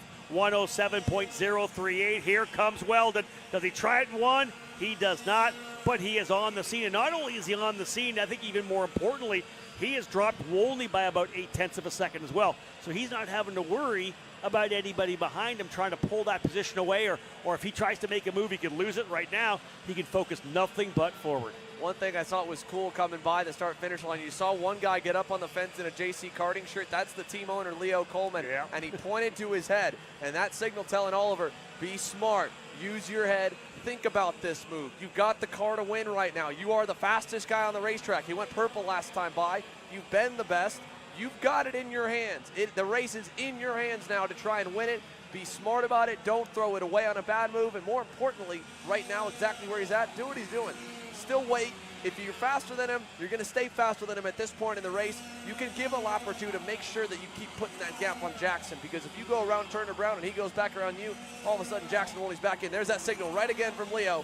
Think with your head. Be smart about it. He's not giving him the go. He's not giving him the push. He's letting him do his own thing, but he's saying, Oliver, think about it. And I'll tell you, Turner Brown responding to the pressure as he goes back down to a 107.078 within 300ths of his fastest lap. So both those drivers doing 107 flats. Wolney a 107.388. His first national podium coming at the Winter Series earlier this year. Could be looking at one here on the Pro Tour as well. Jackson Wolney in the RPG Motorsports machine running himself right there, P3 in the Rawlson Performance Group car. Right now, it is a battle we're seeing here. This is going to come down to these two drivers here, Brown and Weldon. I think Weldon knows the hot rod he has, but Brown has turned things back up again, even though Weldon went low. 107.038. Fast lap for Brown, 107.046. Both these drivers can turn 107 flats. This is the battle right now as we're coming down to 4 laps when they come back around. Yeah, we're just waiting on them to get after it here. Oliver Weldon versus Turner Brown. Brown fighting for his first career national win. He was so close, got a podium in Utah just to lose it on a pushback. Now, a different signal given to Oliver Weldon. I don't know what that one was, whether that's push or pass. We're going to find out. It was pass. Oliver Weldon to the inside, and Claire on Turner Brown for the lead. I really like that. That's a little bit of a bump. You're coming down just before the braking zone, little tap right there. You got to make sure you do it right so you don't do the activate the pushback bumper. That little tap kind of unsettles the driver coming into the braking zone. He's got to make sure he handles it. The minute that happened, he can't turn back down into the corner, and that allowed Weldon to get down to the bottom. That's a beautiful move for Oliver Weldon. And the biggest thing, he's pushed him for a couple laps. Turner was not on guard and ready for a move and didn't try to block because Oliver built that trust in him by pushing him for a few laps, made him think he's probably going to wait till 2 to go. Oliver went early. Now, at this point, the reason for that, of course, if he really thinks he's fast enough to drop Turner Brown, you go now before they get the 2 to go signal and the frenzy starts, and you try to get away by a couple car lengths when you do hit that 2 to go signal, which is coming next time by as we see 3 laps to go. As you know that Jackson Holney's back there going, start racing, start racing. I'm like a second back. You guys got to go at it. And he's not doing it. It's 2 seconds back now for Jackson Holney as he's kind of fallen off a cliff a bit. A 107 flat was his best lap, very similar to that of the front 3 drivers, but at a 107.6 last time by. No draft whatsoever for him, nobody pushing him, but he does have 3.8 seconds on Sarah Bradley. So Jackson Holney with 3 laps to go, probably pretty consistent, pretty comfortable holding on to P3. A little shout out further down, Ernesto Rivero, who led early, fell down through the order, just went purple on lap number 15. He's into 8th spot. Turner Brown back to the lead in the green corner there. Great move as well to retake the top spot. Where Weldon tried to break away, Turner said, I want the lead back, and he takes it. This time by, it'll be 2 laps to go. And again, like you mentioned, that's when we're expecting the battle to really open up because that's when they know it's time to block, it's time to low line, and that opens the door of opportunity for Jackson Holney to get there, but Jackson's got to stay on it. He's already 2.5 back. He needs a lot of low lining to close back up. And Xander, that was the answer to your question, right? For Weldon, go by. Am I fast or can I pull away? He's got the answer right now. He couldn't do it. Obviously, Brown able to rise to the occasion, but he's right back where he was 2 laps ago, right? So now I can go back to work. Now I'm back at the challenge position again. Let's do it again. Another little bump here as they're coming in. White flag will fly next time by. Not going to happen in turn number 1. Not at all. Oliver Weldon staying behind there, still pushing him as they head on down and head towards the final corner again. Looking at both of these guys, their bumpers are moving and shaking so much. I would hate to have either one of them lose it off a pushback bumper penalty, but it's hard to say because they definitely look a little loose from all the pushing and bump drafting they've done. And if it happens to Turner Brown, it doesn't make any sense because he's led almost the entire way. But nonetheless, through the double rights, we got a lap and a half to go. Turner pulled away a car length. Weldon wasn't close enough here in the cell tower hairpin. It's going to come down to probably those 2 major hairpin corners and then how they run this final sector of the racetrack on the last lap. I don't think you'll see crazy heroics this time through from Oliver, but you might see it in a lap if he's still here in second with 3 corners to go. Yeah, no need to look over your shoulder, Turner. Oliver is there. He had a little peek coming out of turn number 11. Weldon right there. And again, here it is. White flag flying. Final lap here in X30 Junior. Brought to you by Rollison Performance Group. Brown and Weldon, the 2 proponents in the race win. Big run up the straightaway here for Weldon. Here comes the defense move down to the bottom for Turner Brown. Does Weldon get it over under? Does he have the run he needs? Little quick look over his shoulder as well. It's going to be a low line run again for Brown. Down in to turn number 3. Big outside move for Weldon. Here comes the crossover out of the corner. Weldon had to get up onto the curb. Not enough. That'll break the momentum. Brown still good to the green turn. Now, here you worry about the over-under if you're the outside guy and there's a line because you're on the outside for 3 right-handers. What can you do, Oliver? Nothing yet. Turner's got a half car length going into the cell tower. Fighting for national win number 1. Still down low. Weldon, crossover, side by side to the horseshoe now. And on through, Weldon not able to get it on by as they come out. Not going to happen. Turner Brown's got 3 more turns to go. He knows Weldon's close. Blocks low. Weldon goes, follows, opens up, and it's only 1 more zone right here. Brown on the inside. Block it to the finish. Welcome to the National Winners Circle. Turner Brown is a winner in Newcastle. Gets the job done with some solid defensive line running over the last couple of laps. Was able to get it done, kind of low line a couple of spots, parked it in the entry to the corner. They're trying to shake hands, but when your arms aren't that long, it's a little tougher. You got to get a little closer than some of us adults, right? So the bottom line is some good camaraderie, some good sportsmanship. But yeah, what a huge win for Turner Brown. Big win for the West Coast crew as Brown getting the win. Just a 1/10 of a second across the line. Weldon threw everything at him over the last lap.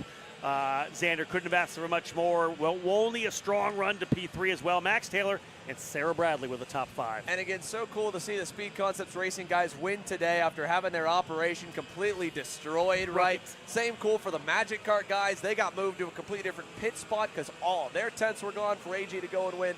That's cool. And again, Turner Brown, a win that he's probably been waiting on for about 8 months since he left Las Vegas, that it should have been and has been close getting there all year. And in his rookie season, it comes here in July. Turner Brown, race winner in X30 Junior World. In second, Jackson Wolney, another very impressive, consistent run to get himself in the top 3 on what's been a banner year for this young kid. Max Taylor 4th, Sarah Bradley top 5, Stephen Miller comes from the rear of the field, ends up 6th. 7 spots gained. Rivera drops all the way to 7th on really a downbeat day for Ernesto after the amazing year he's had. Charlie Smith, Keelan Harvick, Nathan Dupuis, the top 10.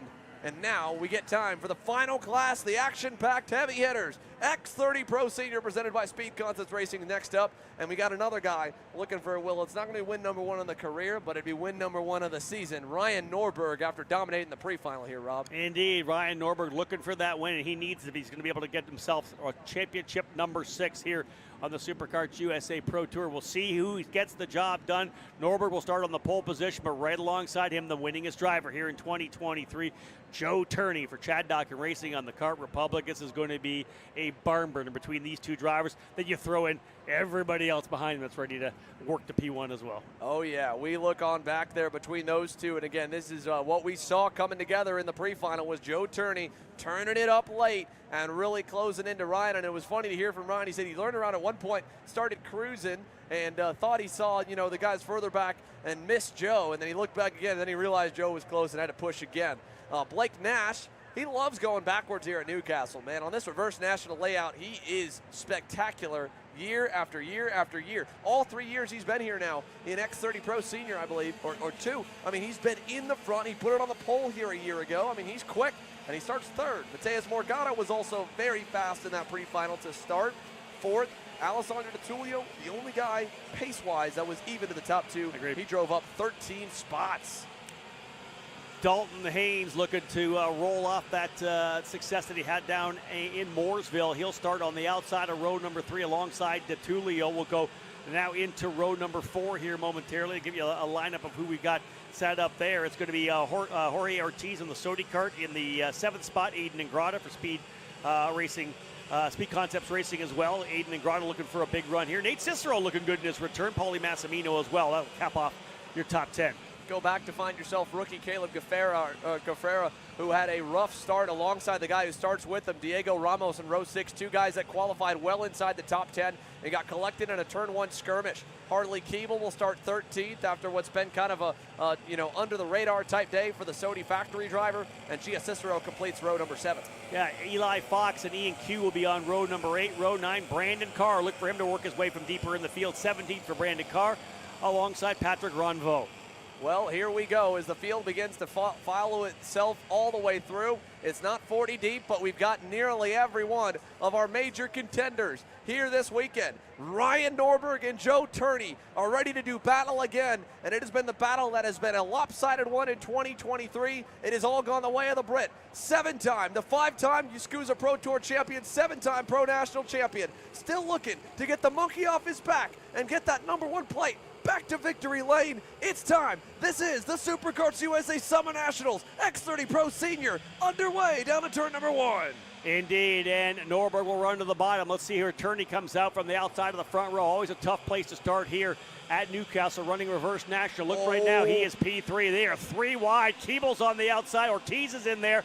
Big run down to the bottom. Trying to run the outside. He goes off. DiTullio is off the racetrack out to the infield of the hairpin. He sent it deep and hit the marbles and was, again, outside inside 3 wide, just trying to get away. And Alessandro Tullio off the racetrack early as he tries to rejoin. He's all the way at the back of the field, about 10 seconds back. Meanwhile, at the front, it is all shaken up. Look at the battle for second. Morgado versus Nash. Nash holding his own for P2 as Norberg gets the early lead. Yeah, Blake Nash elbows up in the Nash Motorsports EOS, and again, right there with them, and you can see is Morgado. A little further back, Joe Turney slotting into it's that P4 right now early on. We'll see as the drivers come through the 12, 13, 14 combination for the first time. Norberg's going to get a decent little advantage of about 3 or 4 tenths of a second. Nash, Whoa. Morgado, Turney, and Haynes. What a slick move by Joe Turney. He got underneath Mateus Morgado going into what would be, I guess, turn 1, the first turn after the finish line. That was smooth as Morgado dropped a tire and Joe got underneath and quickly went by. And Dalton Haynes has gone through as well. Dalton Haynes, the privateer superstar, now getting to be under the Chad Dawkin Racing Kart Republic tent this weekend. A ton of help, but as I say that, he goes right back. Morgado brings Jorge Ortiz underneath him on the SLA Sodi. Haynes back on Ortiz, and the battling continues here to allow the leaders to get away, and it's a 3-car breakaway. Blake Nash, by the way, Blake Nash to the lead over Ryan Norberg, and Norberg right behind him, Turney in third. Yeah, solid run there for Blake Nash. He goes to P1. We got 3 drivers lining up, 1, 2, 3, Nash, Norberg, and Morgado. EOS, Cosmic, and Birrell up front. And Birrell again a little further back as well there. That Turney up to P3 now? I said it was Morgado. It's Turney now into the third spot. What a good run it's been for him. These drivers starting to get a little aggressive coming through 13 and 14, back through 1. Yeah, indeed, everybody up on the wheel right now. We know the karts aren't perfect right now. They're waiting for these tires to come into temp. It's the pro drivers that are able to leverage that. And Norberg's going to go to the inside, and Turney's going to come with them. Move Nash back to P3. Yeah, Blake was hoping they'd work with him, and they did not. Nash also, again, Norberg kind of got into him in an awkward way. As look at Turney around the outside, forcing Norberg to go deep on the dirty side of the racetrack, try and get a mistake out of him. Couldn't do it. Ryan's going to low line into the green corner now, and then it'll spread apart as we get to a single file section. But that one little bit, these first 4 corners have brought a pack to double. It is now 8 cars lined up into the cell tower. I just can't believe how deep Turney sent it in there. Had the thing really just stood up on the right front tire. You see the inside rear lifting up like crazy. Somehow got the thing to rotate and get back in behind Norberg, but it was definitely an aggressive move to try to keep Norberg pitched down to the bottom. Nash is not phased, having lost that lead, hoping for some help in the opening couple of quarters here and being able to pull away. Instead, Norberg just went right by and brought Turney with him. But as you had said, all this action going down into 3 has stacked everybody back up. Top 7 drivers, likely a second maybe coming down into 1. Ryan Norberg is very fearful of letting Joe Turney getting around him, so he's blocking in both major hairpins right now. Blake Nash still able to stay close and just kind of learn from 2 of the best in the business. Turney found a hole down low, and he's got it. Joe Turney to the lead in the infield hairpin. Nash is going to follow. Norberg back to third, trying to cross over Blake. Not close enough in the green corner, and Blake will cover that one off. And so now we have JT leading the way, looking for win number 6, the winningest driver on the season at the front here with 15 to go. That's what happens when you leave about 55.5 inches on the inside. Turney puts the cart to the bottom. He'll take the spot away.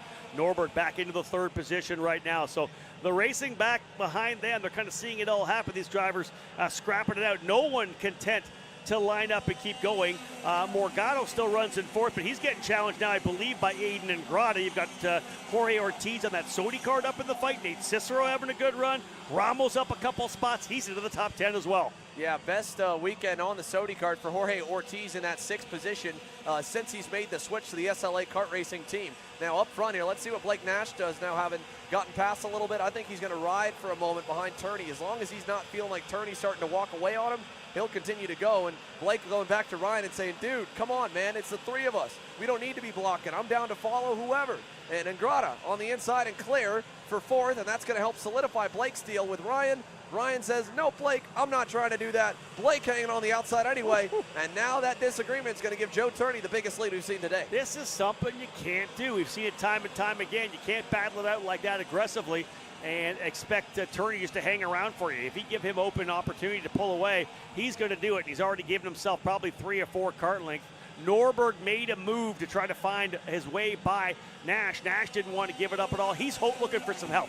Nash is saying, listen, I think I've earned some respect out here. I've been doing well this year. Stick with me. Let's kind of run together. You don't need to dive bomb me right now. This is going to let Turney pull away. Yeah, that to me is the most surprising thing. Blake Nash is becoming a seasoned vet now in the X30 class. He's not a rookie. He's 19 years old. He's run up front. He's podium. He hasn't got that big win yet, but he's been fast all day, and he's, for the most part, been pretty smart, I feel like, this year. So why not give him a shot? It's still so early. If you need to dump him in 2 laps and go, you're not even at halfway. You could probably run back up. But for Ryan Norberg, it's an urgency for whatever reason. He wants to go, and Blake's going to have to be the bigger man and have to follow him at this point if they want any shot at catching Joe Turney, because I don't think Ryan Norberg is committing to follow Blake at all. Yeah, that was a pretty, I think, kind of more of a veteran-savvy move there for Nash, not forcing the order again, right? He's getting challenged a couple of times, this time settling back in. This has brought Ingrata back in. He goes purple last time by. Morgado's right there. So the top 5 are locked and loaded. 6th and 7th there as well, which is Massimino and Cicero. Then you go back to Diego Ramos a little bit further back. But again, Norberg, I think you mentioned earlier, I think he just does not want to see Turney pull away, and he doesn't want to see how a guy between him and watch him pull away. And fair enough to him, right? Joe Turney has been fast. Last time by, though, the other thing to remember with Ryan Norberg, no matter how much these guys want to tell him to work with him, this guy was 2/10 clear of the field in qualifying. We haven't seen that in a long time here, this really all season. And they're right there. Ryan Norberg just went quickest by about 2 or 3 tenths. So keep your eye on the purple and pink Rawlson Performance Group Cosmic. This might be the best shot he's had all weekend, or all year, in a single weekend to get a main event win. And he's in P2. He's got it seemingly settled in the guys behind him, and he's tracking down the winningest driver on the year, Joe Turney, who leads currently. This could be a fantastic finish for sure. We talked about it at the get-go. They're the driver lineup that Ryan Norberg looking for that first SKUSA Pro Tour win. Trying to see if he can't notch championship number 6. He went purple last time by. 6 laps in, so a third of the race down, 18 laps, so a long way to go still in this one. Drivers just kind of settling in right now and see what they can develop in terms of a gap. But you see that one is developing a little bit. Top 7, then back to Harley Keeble in the 311. Over a second from Nate Cicero in 7th to Harley Keeble in 8th. So top 7 drivers kind of stretching out a little bit here right now. Xander, but the driver who just turned the purple lap. How about Blake Nash from P3? Yeah, Blake Nash pretty quick there. And again, going all the way back even to Dalton Haynes, about 3 seconds for the top to 9. Caleb Gaffera is about another second back in the 10th spot. Haynes and Keeble together, they're still about a second away from Nate Cicero and Paulie Massimino. Cicero just got around Massimino as well. So let's see what happens here in the lead. There's a good move down the inside. Morgado getting through on Ingrata. He retakes the 4th spot. Mateus Morgado back a spot to where he was. Massimino and Cicero still right there. Sorry, no change. Massimino still 6th, Cicero 7th.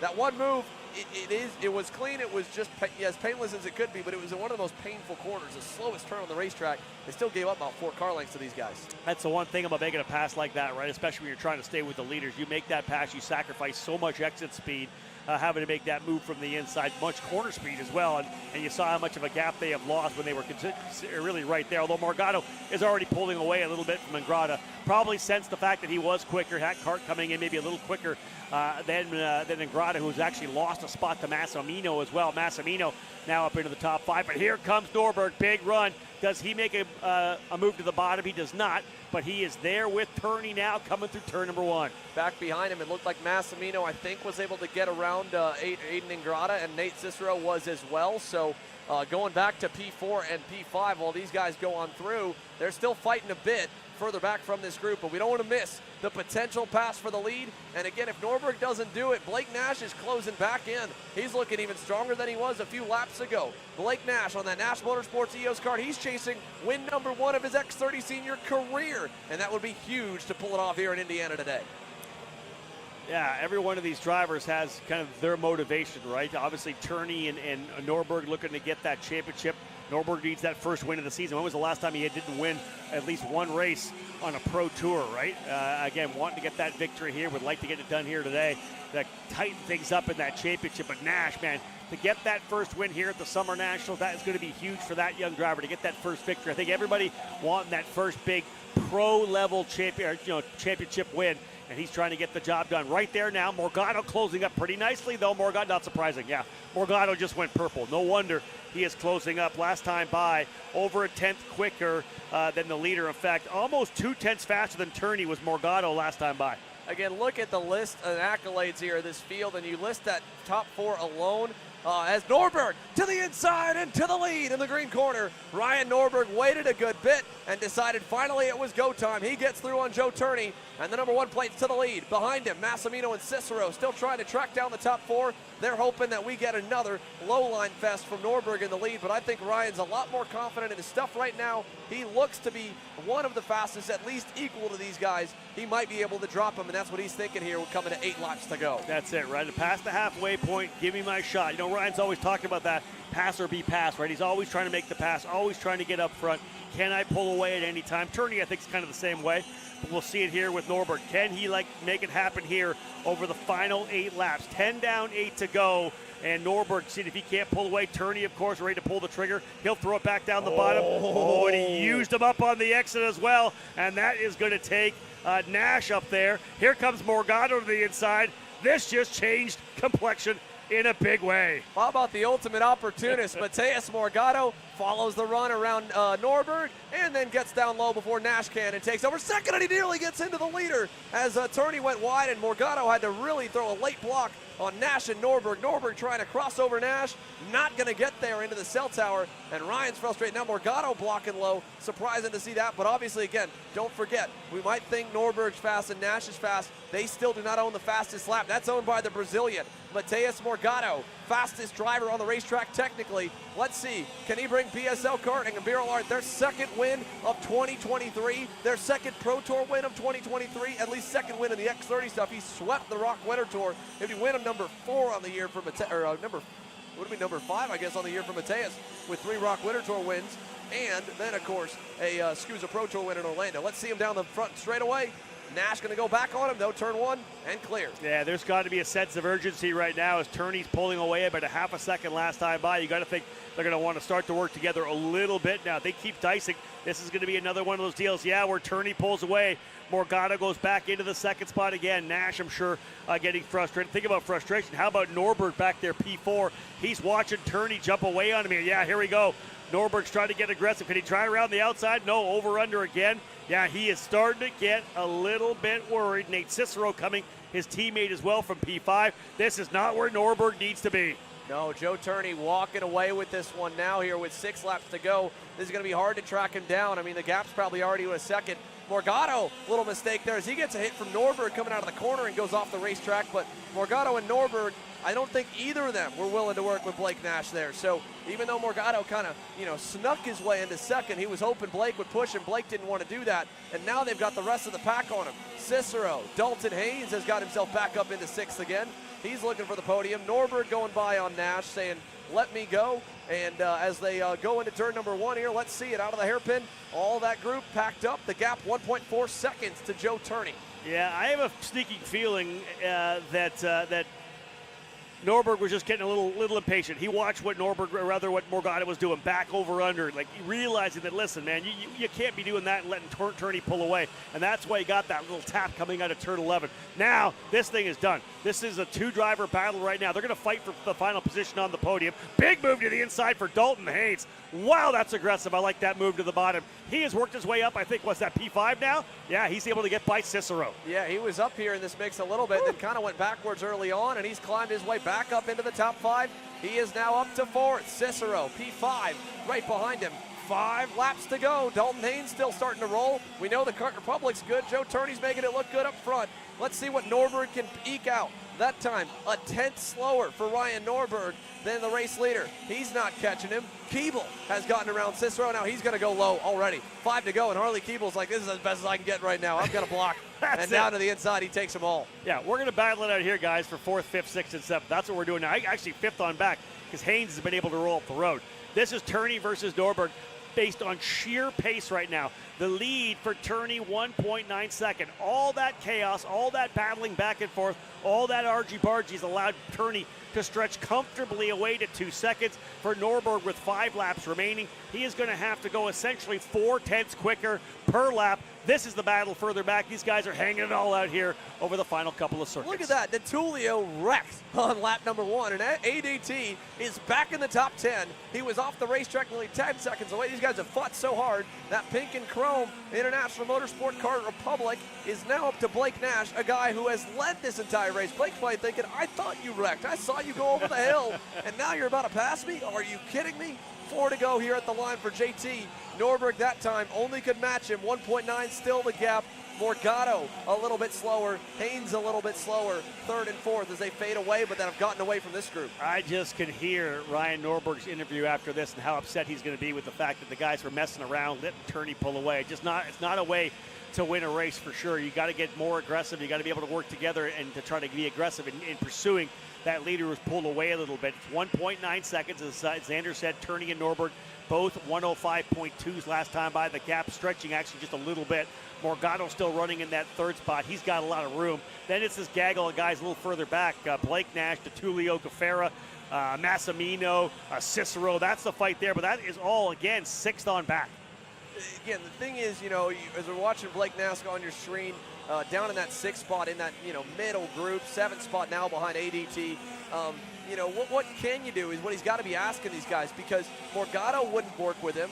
Norberg wouldn't work with him, right? And for those guys, too, as much as Ryan or Morgado might say no one worked together, they did not work specifically with Blake. I think they were good to work with each other. I think they were good to work with Joe. But when Blake Nash kept getting in front of them, they were trying to go by him, I felt like, at every opportunity. Now, is it a lack of respect thing, or are we not seeing he's barely missing an apex? Because that's the other thing that these guys will say when you'll talk to them and be like, nobody works together, and they keep passing me back. Well, if they're passing the guy back, sometimes it's not they don't respect him. It's because he keeps blowing the corner as soon as he gets in front.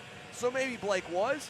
But to me, it didn't look like he was. I just don't think they wanted to give him the respect. I 100% agree with you. I think it's a great point. Like, no one's going to be able to say to Blake that you weren't working with me, because nobody worked with him at all. And that's something. Listen, had they worked, if hindsight's 2020, you will rewind this, and maybe if they worked with Blake, they may have been able to make sure that Turney didn't do what he's doing now. Look at this lead that he has been able to pull away.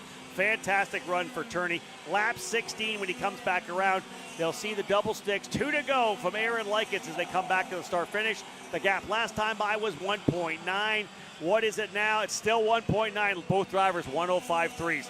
Norberg has the pace for Turney, but that gap that happened when Morgado was racing up there and they were battling through the back part of the twisty part of the racetrack, that has given Turney essentially the race win. And what's unfortunate about it here for, again, Ryan Norberg is that, Morgado half a second off that time by. Nash, Nash was good enough, actually. DeTulio good enough to run with those two guys. So these two in 6th and 7th, they're fast enough for the leaders right now, in my opinion. And so is, but Morgado's not. Haynes, unfortunately, not right now. Neither was Keeble, right? But those two are good enough to run with JT and with Ryan Norberg. And with a lap and a half to go, though, like you said, I mean, he gave it to him. And really, you could say it was a gift and a half, really. But Joe Turney started that whole fight with amazing dive bomb, and he used Ryan up, and he sent him back to 4th. And then from that point on, Morgado snuck to 2nd, and him and Blake went at it. Joe Turney initiated the battle and made sure when the battle started, he was in the lead. If that doesn't happen, it's an 18-lap battle to the last lap, right? That's what's going to happen. But somebody's got to play the disruptor, and that was Joe Turney. Like you said, he forced the issue, put Norberg back. That brought everybody back into the fight. So lap 17 in the books. Final lap on the racetrack for Joe Turney out of turn number 1. What a run for Joe Turney. Did it all right. He was the disruptor. He shook things up, and he's the driver who's going to walk away with the spoils in the end. And as they head into the green corner here for the final time, for this guy, this is probably a good bit, of confidence kind of reboost after, just 2 weeks ago having that hard-fought battle and coming up short against Dalton Haynes, to go back to get win, put the number 6 on the year, to reestablish himself again as the guy, as if he wasn't already coming into the weekend. And more than anything, he is now going to really bolster that championship lead going into Sunday with another win on the SKUSA Pro Tour. Heading for home, Joe Turney, with 3 corners to go, is going to get it around, and Joe Turney will win on Saturday here in Newcastle for round 5.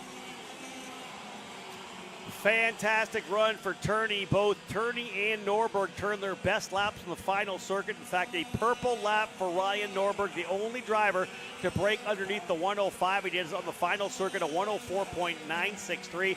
The margin gets cut down to 1.7 seconds, but all the action that we saw mid-race allowed Turney to pull away and make this one his. He is the winner once again, the Chad Dockin Racing Kart Republic. Rawls and Performance Group Cosmic driver Ryan Norberg ends up in the second spot. Mateus Morgado in third. Dalton Haynes fourth. Harley Keeble rounds out the top 5 up 8. Blake Nash, who was a star in the fight for sure, he ends up in 6th. Caleb Gaffera outside the top 10 for the start. He'll end up in 7th. Nate Cicero, Alessandro DiTullio after being off the racetrack on the opening lap. And then Paulie Massimino rounding out the top 10. Unofficial, we never a lot of action. Could be pushback bumpers. You never know what's going to happen. But that was just another fun X30 senior race to watch. Another good one, and again, and another one in it. And Ryan Norberg is speeding to the scale line. You know this guy hates to lose, and he thought today, putting it on the pole the way that he did, or qualifying the way that he did, and then winning that pre-final the way he did, he was finally going to get the monkey off his back, and he's second again to the guy he has been second to more than anyone else this year in Joe Turney. So Ryan Norberg, understandable, frustrated for sure. And again, he probably feels, like you said, Rob, that, you know, he could have had this one, but it wasn't to be today, and he'll have to go and come back tomorrow. Yeah, again, you got all the different personalities under the helmets and behind the wheel of all these karts, right? And it's just some drivers want to work together, some don't. Some feel they have the hot rod to go to the front. Others potentially maybe don't have the speed to run up front. So when they get into the fight, they'll do whatever they can to keep everybody behind them. They're disruptors as well. And again, Joe Turney was the driver who was able to pull out front and take full advantage of it and walk away to the race win. Well, as we watch them here, we'll see as the drivers get their helmets off. Ryan Norberg, I'm not sure you're going to get any words from him. He's going straight to that tent. We'd love to see if we could talk with him. Blake Nash working his way on through. Again, you know, kind of a frustrating one probably on his end as well, I'm sure. Ends up P6 after leading laps and thinking today could be his day, that it would have been win number 1 in the X30 Pro career. The kid just continues to impress and get better and better, and it could have been. It's going to happen sooner or later for sure for Blake Nash. We saw him, and very impressive out there. Was in the middle of the fight like you and I talked about. Just didn't seem like anybody wanted to play with him, and I think had they played with him, had they worked with Blake Nash, I think the final result could have been much different. Here's Mateus Morgado on through, P3 on the day, kind of a shrug on that one. You know, again, for the reigning world champ, he's got some wins, he's got some good results, he got himself in the money there, just couldn't have enough today. And his biggest issue, though, to look into tomorrow, while it's a good result, those lap times in those last few laps that Joe and Ryan, I mean, they put more than 3 seconds on Mateus. Ended up 5 seconds back in the checkered. That's worrisome if you want to have something to fight all 18 laps for the win tomorrow. Exactly that. And as I said before, both Turney and Norberg turning their fastest laps on the last lap. There's Dalton Haynes coming through here as well. Alessandro DiTullio, good recovery after sending it down in there. Yeah, how about that? P4 for Dalton Haynes, right off his biggest win of his career, the Miami Grands. He's all right. Solid He's day. happy with that. He's happy with that. You know, close, speed's good, good stuff to work on for tomorrow. And Dalton Haynes there in the number 389. Again, we'll see. He's probably, again, the only guy besides Joe Turney in a good mood, I think, coming out of this race here. Let's go down to you, Dave. What do you got for us? Yeah, Dalton Haynes continuing a strong pre-final there with the final. Up 2 spots. How are you feeling? Yeah, I'm feeling really good. I mean, I knew I was going to be quick here. I mean, in practice I was pretty quick, but I didn't show it in quali. Had a bad quali, but yeah, I mean, it was a great race, you know. Started 6th and then made my way up to 4th, but I fell back quite a bit early on. I feel like I might have gone a little too low on pressure, but then figured out a way to work my way by everyone in the pack, and then it spaced out big time. I got pretty lucky with that. And then the last 2 laps, since I fought so hard in the pack, I just lost my tires and I couldn't catch Morgado. But I mean, yeah, like I said, it was a good race. Felt pretty good. Car felt good, and excited for tomorrow. Describe that pack, because it sure looked like everybody was racing real hard, and it almost let Turney get away from you guys. I mean, what was kind of the thought process there, or was there any? I wasn't really looking that far. I was looking towards the guys like right near me at the rear of that pack, and yeah, they started to fight really hard at the front. I looked ahead a couple times, and I pointed to Keeble, and I was like, hey, they're fighting like pretty hard. Like, we might actually be able to get by them. And he listened, he followed me, and we caught up to him, made some good passes. But yeah, had some scary contact with Blake Nash. He dropped a tire, so I popped it in. And It was kind of too late, but I had to since he dropped a tire, you know. Like, you got to go in. They're going to be so slow the next corner, and he's going to block the next corner. So late pass there and kind of side potted him, but it wasn't too bad, you know. And after that, I was pretty much in the clear. Just head down, focus on getting fourth. Good stuff from Dalton Haynes. If you stay with us, Xander, we're going to try to get your winner, Joe Turney, here. If we can, he's doing a bit of a debrief right now, giving e-karting news a bit of a number one symbol. Congratulations. You've been the guy to beat this entire year, and once again, you came out on top. I feel like you're going to have to give a lot of the guys behind you Christmas cards, because once they started fighting, there was no catching you. Yeah, I knew it was going to be tough for anyone to go away, but if anyone broke the slipstream, maybe they could have a few laps clear. But yeah, we've been good this year, but this weekend I don't think we've been the one to beat. Ryan and Blake have both been really fast, so I think we've worked really hard to get to this point, and just so happy. I saw you with about 2 laps to go do a big look back looking for Ryan Norberg, and you saw him coming. He set the fastest lap of the race on the last lap. You know as well as I do, he's going to be gunning for you tomorrow. Is Norberg exactly the guy to beat, or do you think anyone else can challenge you tomorrow?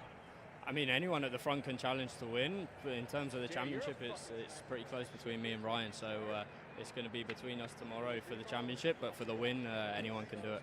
Joe Turney looking to go out with a win and a championship tomorrow.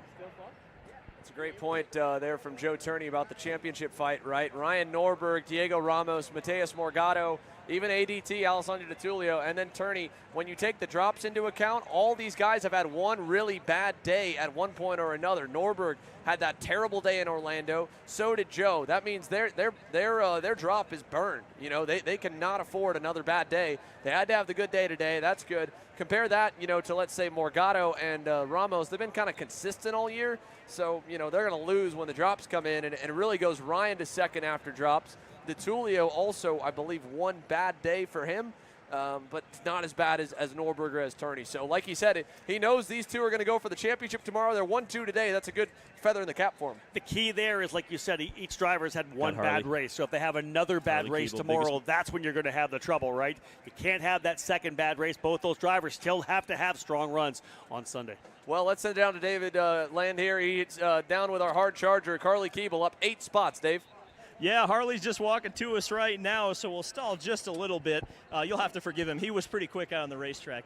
He's allowed to be late to the interview just a little bit. I'll tell you what, Harley, you know, you talked to me on the grid right before the pre-final for X30, and you didn't feel too confident in this, but I'll tell you what, after that win in KA 100, you really lit up the track. The hard charger today up 8 spots from your starting position. Talk to Dalton Haynes, and the two of you really worked together well. Talk about that. Well, yeah. I got in front of Dalton quite early on, and then he realised he was faster, so he overtook, and then I just followed him for a few laps. And then, thankfully, the 2, 3, 4, 5 started fighting, so I managed to catch up and overtake a few. And then Dalton just managed to get a gap, and then good job to him. Massive thanks to Soda USA, PK Sports, and a special mention to Julian back at the factory. Get well soon. Tomorrow, obviously, you get to do it all over again. What can you do to improve on that finishing result tomorrow? Well, first of all, fix qualifying again. And then the pre-final, I'm hoping it will be a little bit better. And then let's see where I start for the final, because for sure the starting position didn't help. Harley Keeble's had a busy day today, and it's been a productive day, I would say, for him. There you go, Dave, and it's always good to hear from Harley Keeble. Solid day for him. P5 on that one, and, you know, again, another young face in the paddock coming over with the Soda USA factory guys, and it's just been so fun to watch.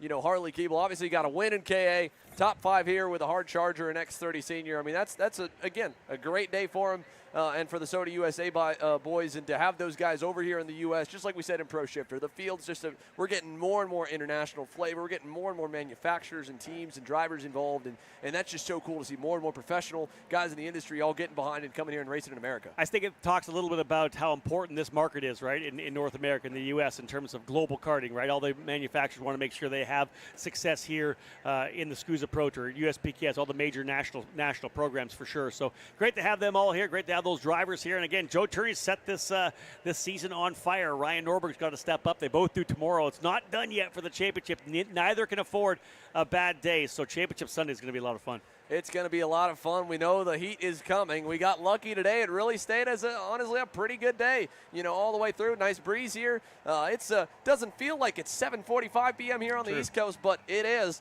Sun's finally starting to go down here at Newcastle. Again, a completely wiped out paddock, and that to me, out of every win on the day, my favorite win so far is seeing all the teams that did not have their tents get torn down going and assisting the other teams that needed to rebuild in that 2-hour window that SKUSA gave, which was cool on SKUSA's part as well. I mean, the whole community was really tight. And you mentioned it earlier. When I came in, got through over to the Speed Concepts Racing tent, there was about 4 or 5, maybe 6 other team principals that were there, making sure manpower was there. The tents all came in, and I talked to a couple of the team owners, and they said the cool thing is it was an opportunity to, they're all competitors, right? Sometimes it's fiery, sometimes it's heated, but in the end, we're all a family. In the paddock, we're all family in this community. So it was great to see everybody kind of come to the aid of those that did have the trouble with the storm. Yeah, I mean, across the board, from the officials to the track staff to all the teams and drivers and families that got here early this morning, took a look, either took a deep breath that their stuff was okay or unfortunately saw that their stuff was not, and all came together, cleaned up, put on a great day of racing. Only had one red flag. Driver was cleared and okay and checked out, no injuries whatsoever. Awesome races really all the way through, and again, we got robbed a little bit with a kind of anticlimactic X30 finish in the second half, but a great opening half, and a lot to take away from tomorrow. Even though it was a 1.2 win by Joe Turney, it doesn't look like he's head and shoulders above everybody else, and it doesn't look like a lot of guys really are. Yeah, especially when a guy like Norberg can throw down the purple lap on lap number 18, the final circuit. You kind of went down and looked through some of the times we were seeing here. Everybody within 2 or 3 tenths of a second with their fastest lap. You dial it in just a little bit, anybody in that top 10 could come out on the top, especially when some of them are going to have their mindset thinking on championships, not just on the race win. Well, it all comes back tomorrow, back on normal time, pending no more overnight storms and carnage. Fingers crossed. It's been 2 nights of some crazy winds and some crazy rain, but hopefully, if we're all good tomorrow, we're back on our normal schedule. That means we're live here. Myself, Rob Howden, David Land, Simon Sykes, Kendall Hedge, and the entire Kart Chaser broadcast team on air. We'll be with you guys from 9:05 a.m. here East Coast in the morning, all the way through to the end of the day. And, of course, Rob will be taking his breaks at points to go out and go drive. Love it. Awesome. Had a great day today. It was a lot of fun being on the racetrack, getting a feel for what it's like, and, again, realizing that I have a lot more work to do in the gym. And I got to give an extra shout-out. Taylor Burris as well, our awesome producer here. There's a lot more on the team, of course. We go through our entire camera crew this weekend. We have, of course, Marcelo Sanchez Lara, Jerry Fandry Jr., Sally Motter, awesome social media team, Trevor Blue, and, of course, Kyle Cuthbertson, and then even remote teams and everyone else. And at the end of the day, the most important part of it, you guys watching at home, because you make this market so important for all these brands and all these drivers to go out and perform and put on the show they did today. And we're so thankful that you continue to tune in and watch with us. We'll be back tomorrow, 9:05 Eastern. See you then.